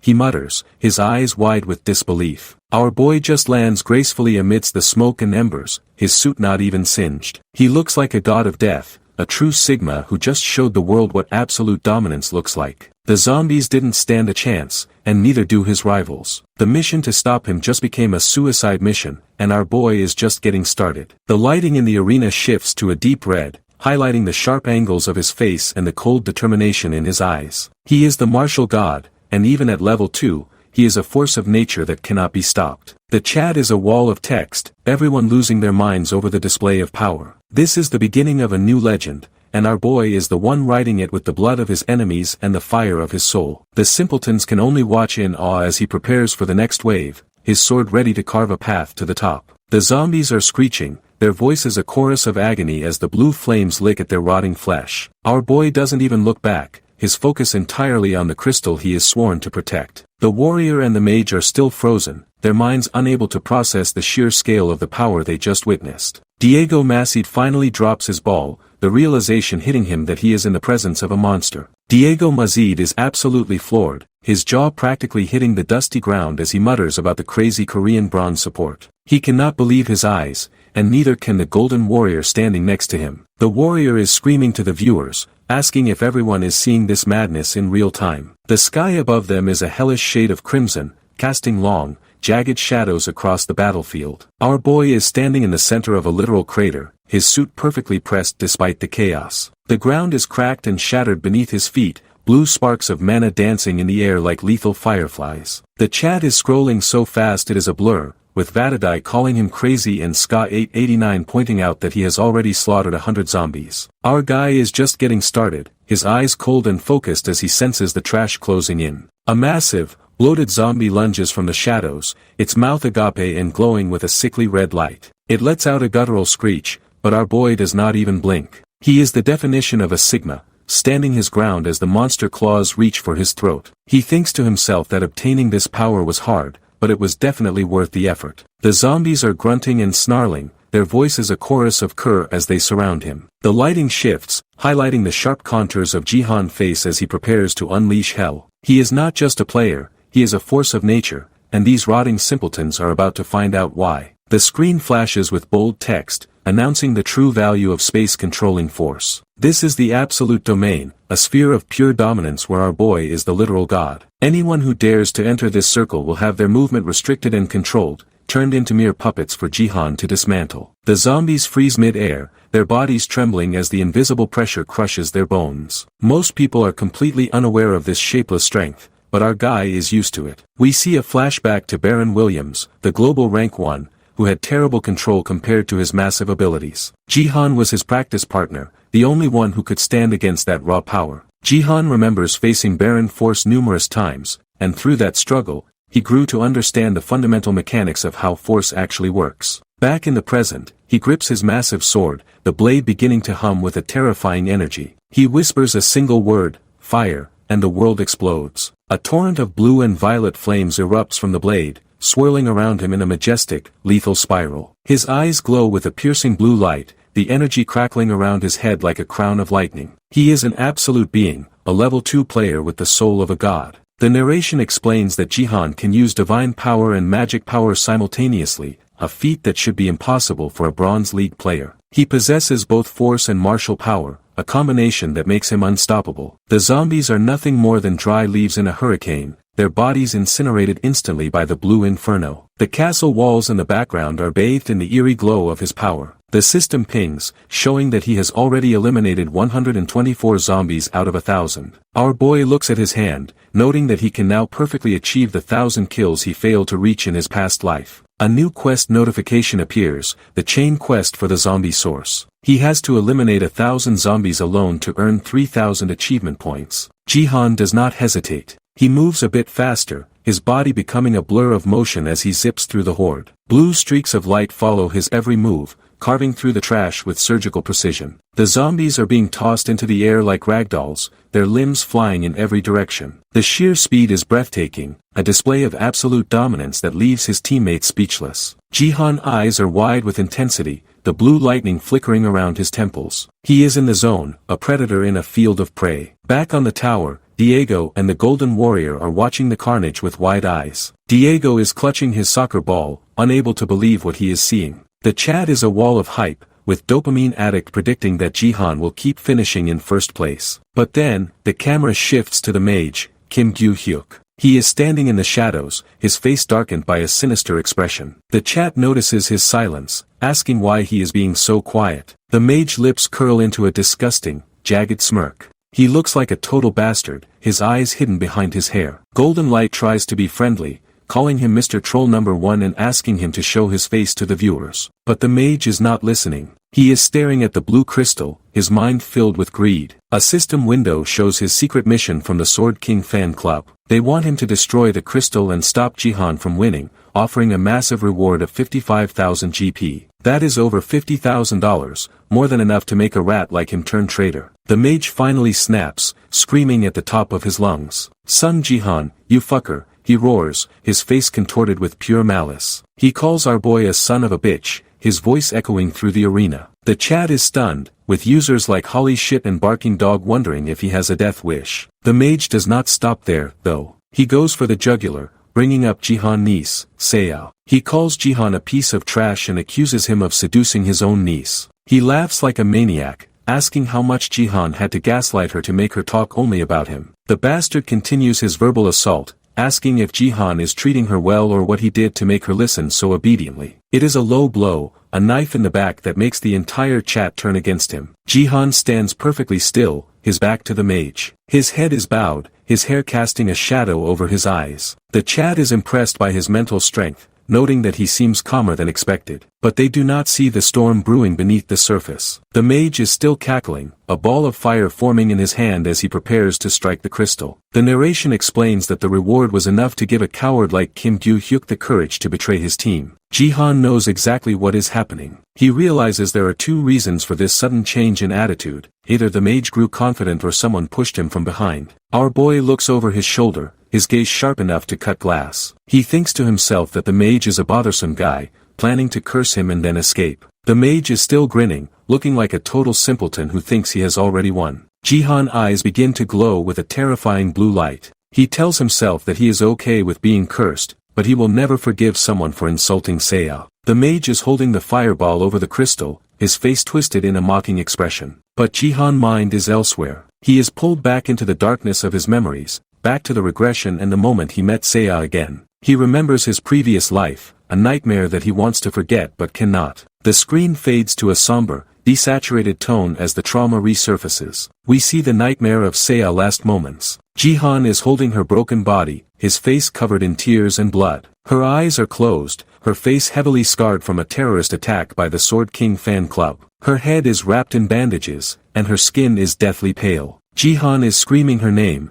begging her to open her eyes, but she is already gone. Her body is cold in his arms, a weight that he has carried through time. He lost her, and in that moment, there was absolutely nothing he could do to save her. The pain in Jihan's expression is gut-wrenching. He is gritting his teeth so hard they might shatter, his eyes squeezed shut as he relives the agony. This is why he regressed, why he is fighting so hard. He told himself that he would never let something like that happen again. He vowed to protect her no matter what, to make sure that no one could ever harass or hurt her again. Back in the present, the blue mana around him explodes into a towering pillar of flame. His silhouette is visible through the energy, a dark figure of vengeance. Jihan declares that everyone will learn what happens if they touch his family. The mage is still standing there, oblivious to the fact that he has just signed his own death warrant. Jihan remembers the realization he had when he first obtained force and tried to fuse the 3 elixir fields. He can now use the nameless divine arts, a technique of the gods. His martial power is not at 30 yet, so he can only imitate the move for a brief moment, but that moment is all he needs. He grips his sword, his knuckles turning white, as the blue and red energy begins to swirl into a devastating vortex. The mage's smug face is about to be erased from existence. Our boy is no longer just a player, he is the god of war reborn, and the slaughter is about to become legendary. The blue energy intensifies, crackling with the weight of his martial soul. Every zombie in the vicinity is pulverized by the sheer pressure of his intent. The mage finally notices the change in the air, his eyes widening as the heat from Jihan mana begins to singe his robes. It is too late for regrets. The Sigma has been provoked, and the only thing left for the trash is total annihilation. Jihan steps forward, the ground liquefying under the intensity of his nameless divine arts. The world seems to slow down as he prepares the final strike, a move that will echo through the entire BattleNet system. Our boy is gritting his teeth, the intensity of his focus carving deep lines into his face as he realizes his martial power is not at 30 yet. He knows he can only imitate the nameless divine arts for a fleeting moment, a heartbeat in the grand scheme of battle, but that moment is all a god needs to rewrite destiny. His hand is shown in a tight close-up, fingers curled as if grasping the very fabric of reality itself, the sound of his knuckles cracking echoing in the silence of his mind. He remembers the sensation, the raw, unadulterated power of the 3 elixir fields gathering into a single point of absolute destruction, a feeling he definitely felt before the regression. His eyes are wide, the pupils dilated as a golden light begins to seep from his sockets, a sign that the monster within is finally waking up to feast. Jihan's head is bowed, his hair casting a deep, jagged shadow over his face, but those glowing eyes pierce through the darkness like twin suns in a dying universe. The zombies are screaming, their mouths agape in a silent prayer for a death they do not realize is already upon them. One zombie, with stringy, matted hair and empty, black sockets, reaches out with a decaying hand, its jaw unhinged in a grotesque display of eternal hunger. But our guy is faster than thought itself. He raises electricity from his feet, the blue sparks dancing across the cracked pavement like lethal snakes looking for a target. The ground beneath his boots begins to shatter, the sheer pressure of his mana liquefying the stone into dust. He calls out the technique, lightning thunder step, and the world becomes a blur of blue and white. He is no longer a man, he is a bolt of divine judgment, tearing through the horde with a speed that defies the laws of physics and the limits of the Bronze League. The zombies are tossed aside like autumn leaves in a hurricane, their bodies shattered and broken before they even realize he has moved an inch. The castle walls in the background are bathed in the eerie,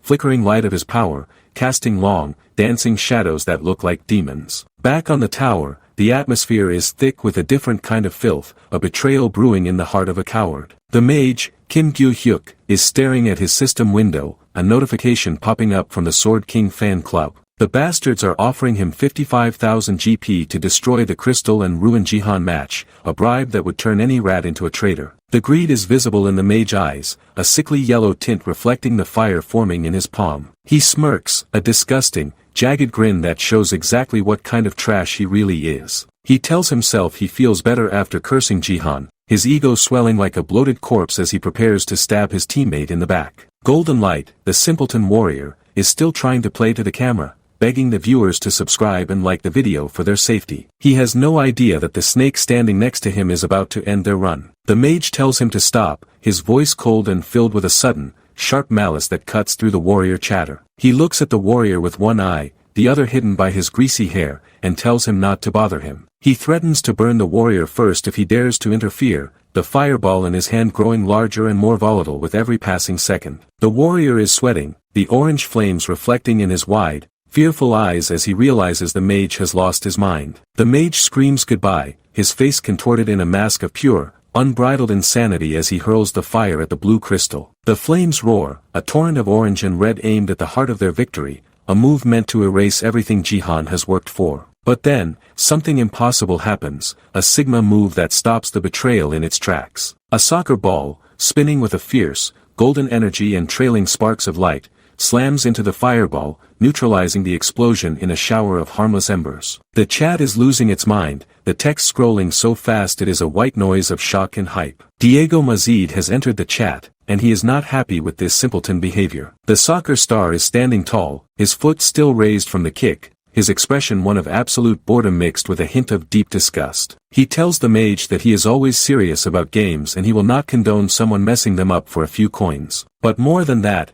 he will not stand by while a bastard insults the person who is carrying the entire team and their family member. Diego is a true professional, standing his ground against the traitor with the poise of a world-class athlete. The mage is fuming, his face turning a deep, bruised shade of purple as he screams at Diego, calling him a son of a bitch. He cannot believe a support player would dare to interfere with his payday, his teeth bared like a cornered animal. But as he prepares to lash out again, the air behind him turns ice cold, the temperature dropping until his breath mists in the air. A massive shadow looms over the mage, a presence so heavy and suffocating it feels like the sky is falling on his shoulders. Jihan has returned from the slaughter. He is standing right behind the mage, his silhouette framed by a terrifying blue and black aura that seems to swallow the light. The mage turns, his jaw dropping and his eyes bulging as he sees the monster he has provoked. Jihan's eyes are no longer just glowing, they are bleeding a red, electric energy that crackles through the air like a warning from the gods. Our boy looks like a demon of vengeance, his face partially obscured by the dark shadows of his own overwhelming power. He tells the mage that it seems like there was a lot he wanted to say while Jihan was busy. The mage is trembling, the sweat trickling down his pale face as he realizes he has made a fatal, irreversible mistake. He tries to muster his courage, thinking that since he has already lost his skills and his reputation,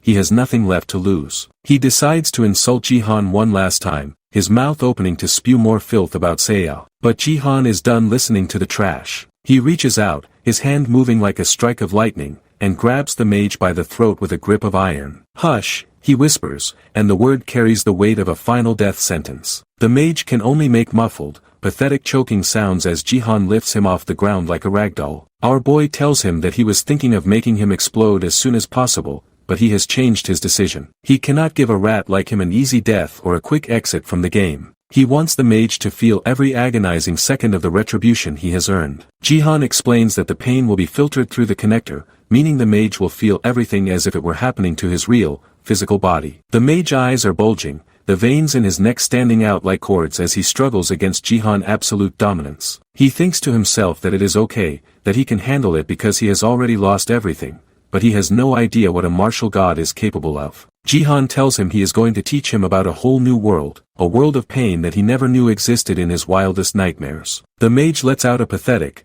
gurgling ugh as Jihan begins to exert a fraction of his strength. The sound of bones snapping and joints popping fills the air, a sickening crunch that makes even Diego and the warrior flinch in horror. The mage's body is contorted, his limbs twisting in ways they were never meant to move, his spine arching under the pressure. He screams, a high-pitched, wavering sound of pure agony that is cut short by the sheer intensity of the torture. Jihan's expression is cold and hollow, a mask of absolute indifference as he dismantles the traitor piece by piece. He asks the mage why he is struggling already, noting with a cruel smirk that they have not even gotten started with the lesson. The screen begins to fade to a blinding white, the screams of the bastard echoing in the void as the chapter comes to a close. The visual art in these final moments is haunting, the contrast between Jihan calm, dark silhouette and the mage bright, agonized face creating a scene of pure, righteous retribution. The lighting shifts from the hellish red of the battlefield to a sterile, blinding white, emphasizing the isolation of the mage suffering. Every line on Jihan's face is sharp and defined, his eyes glowing with a steady, unwavering light that promises no mercy and no forgiveness. The zombies in the background are forgotten, mere background noise to the justice being served on the tower. The chat is silent now, the viewers stunned into submission by the display of absolute dominance. Our boy has shown the world that he is not just a player, and those who dare to touch what he loves will find only a slow, agonizing end.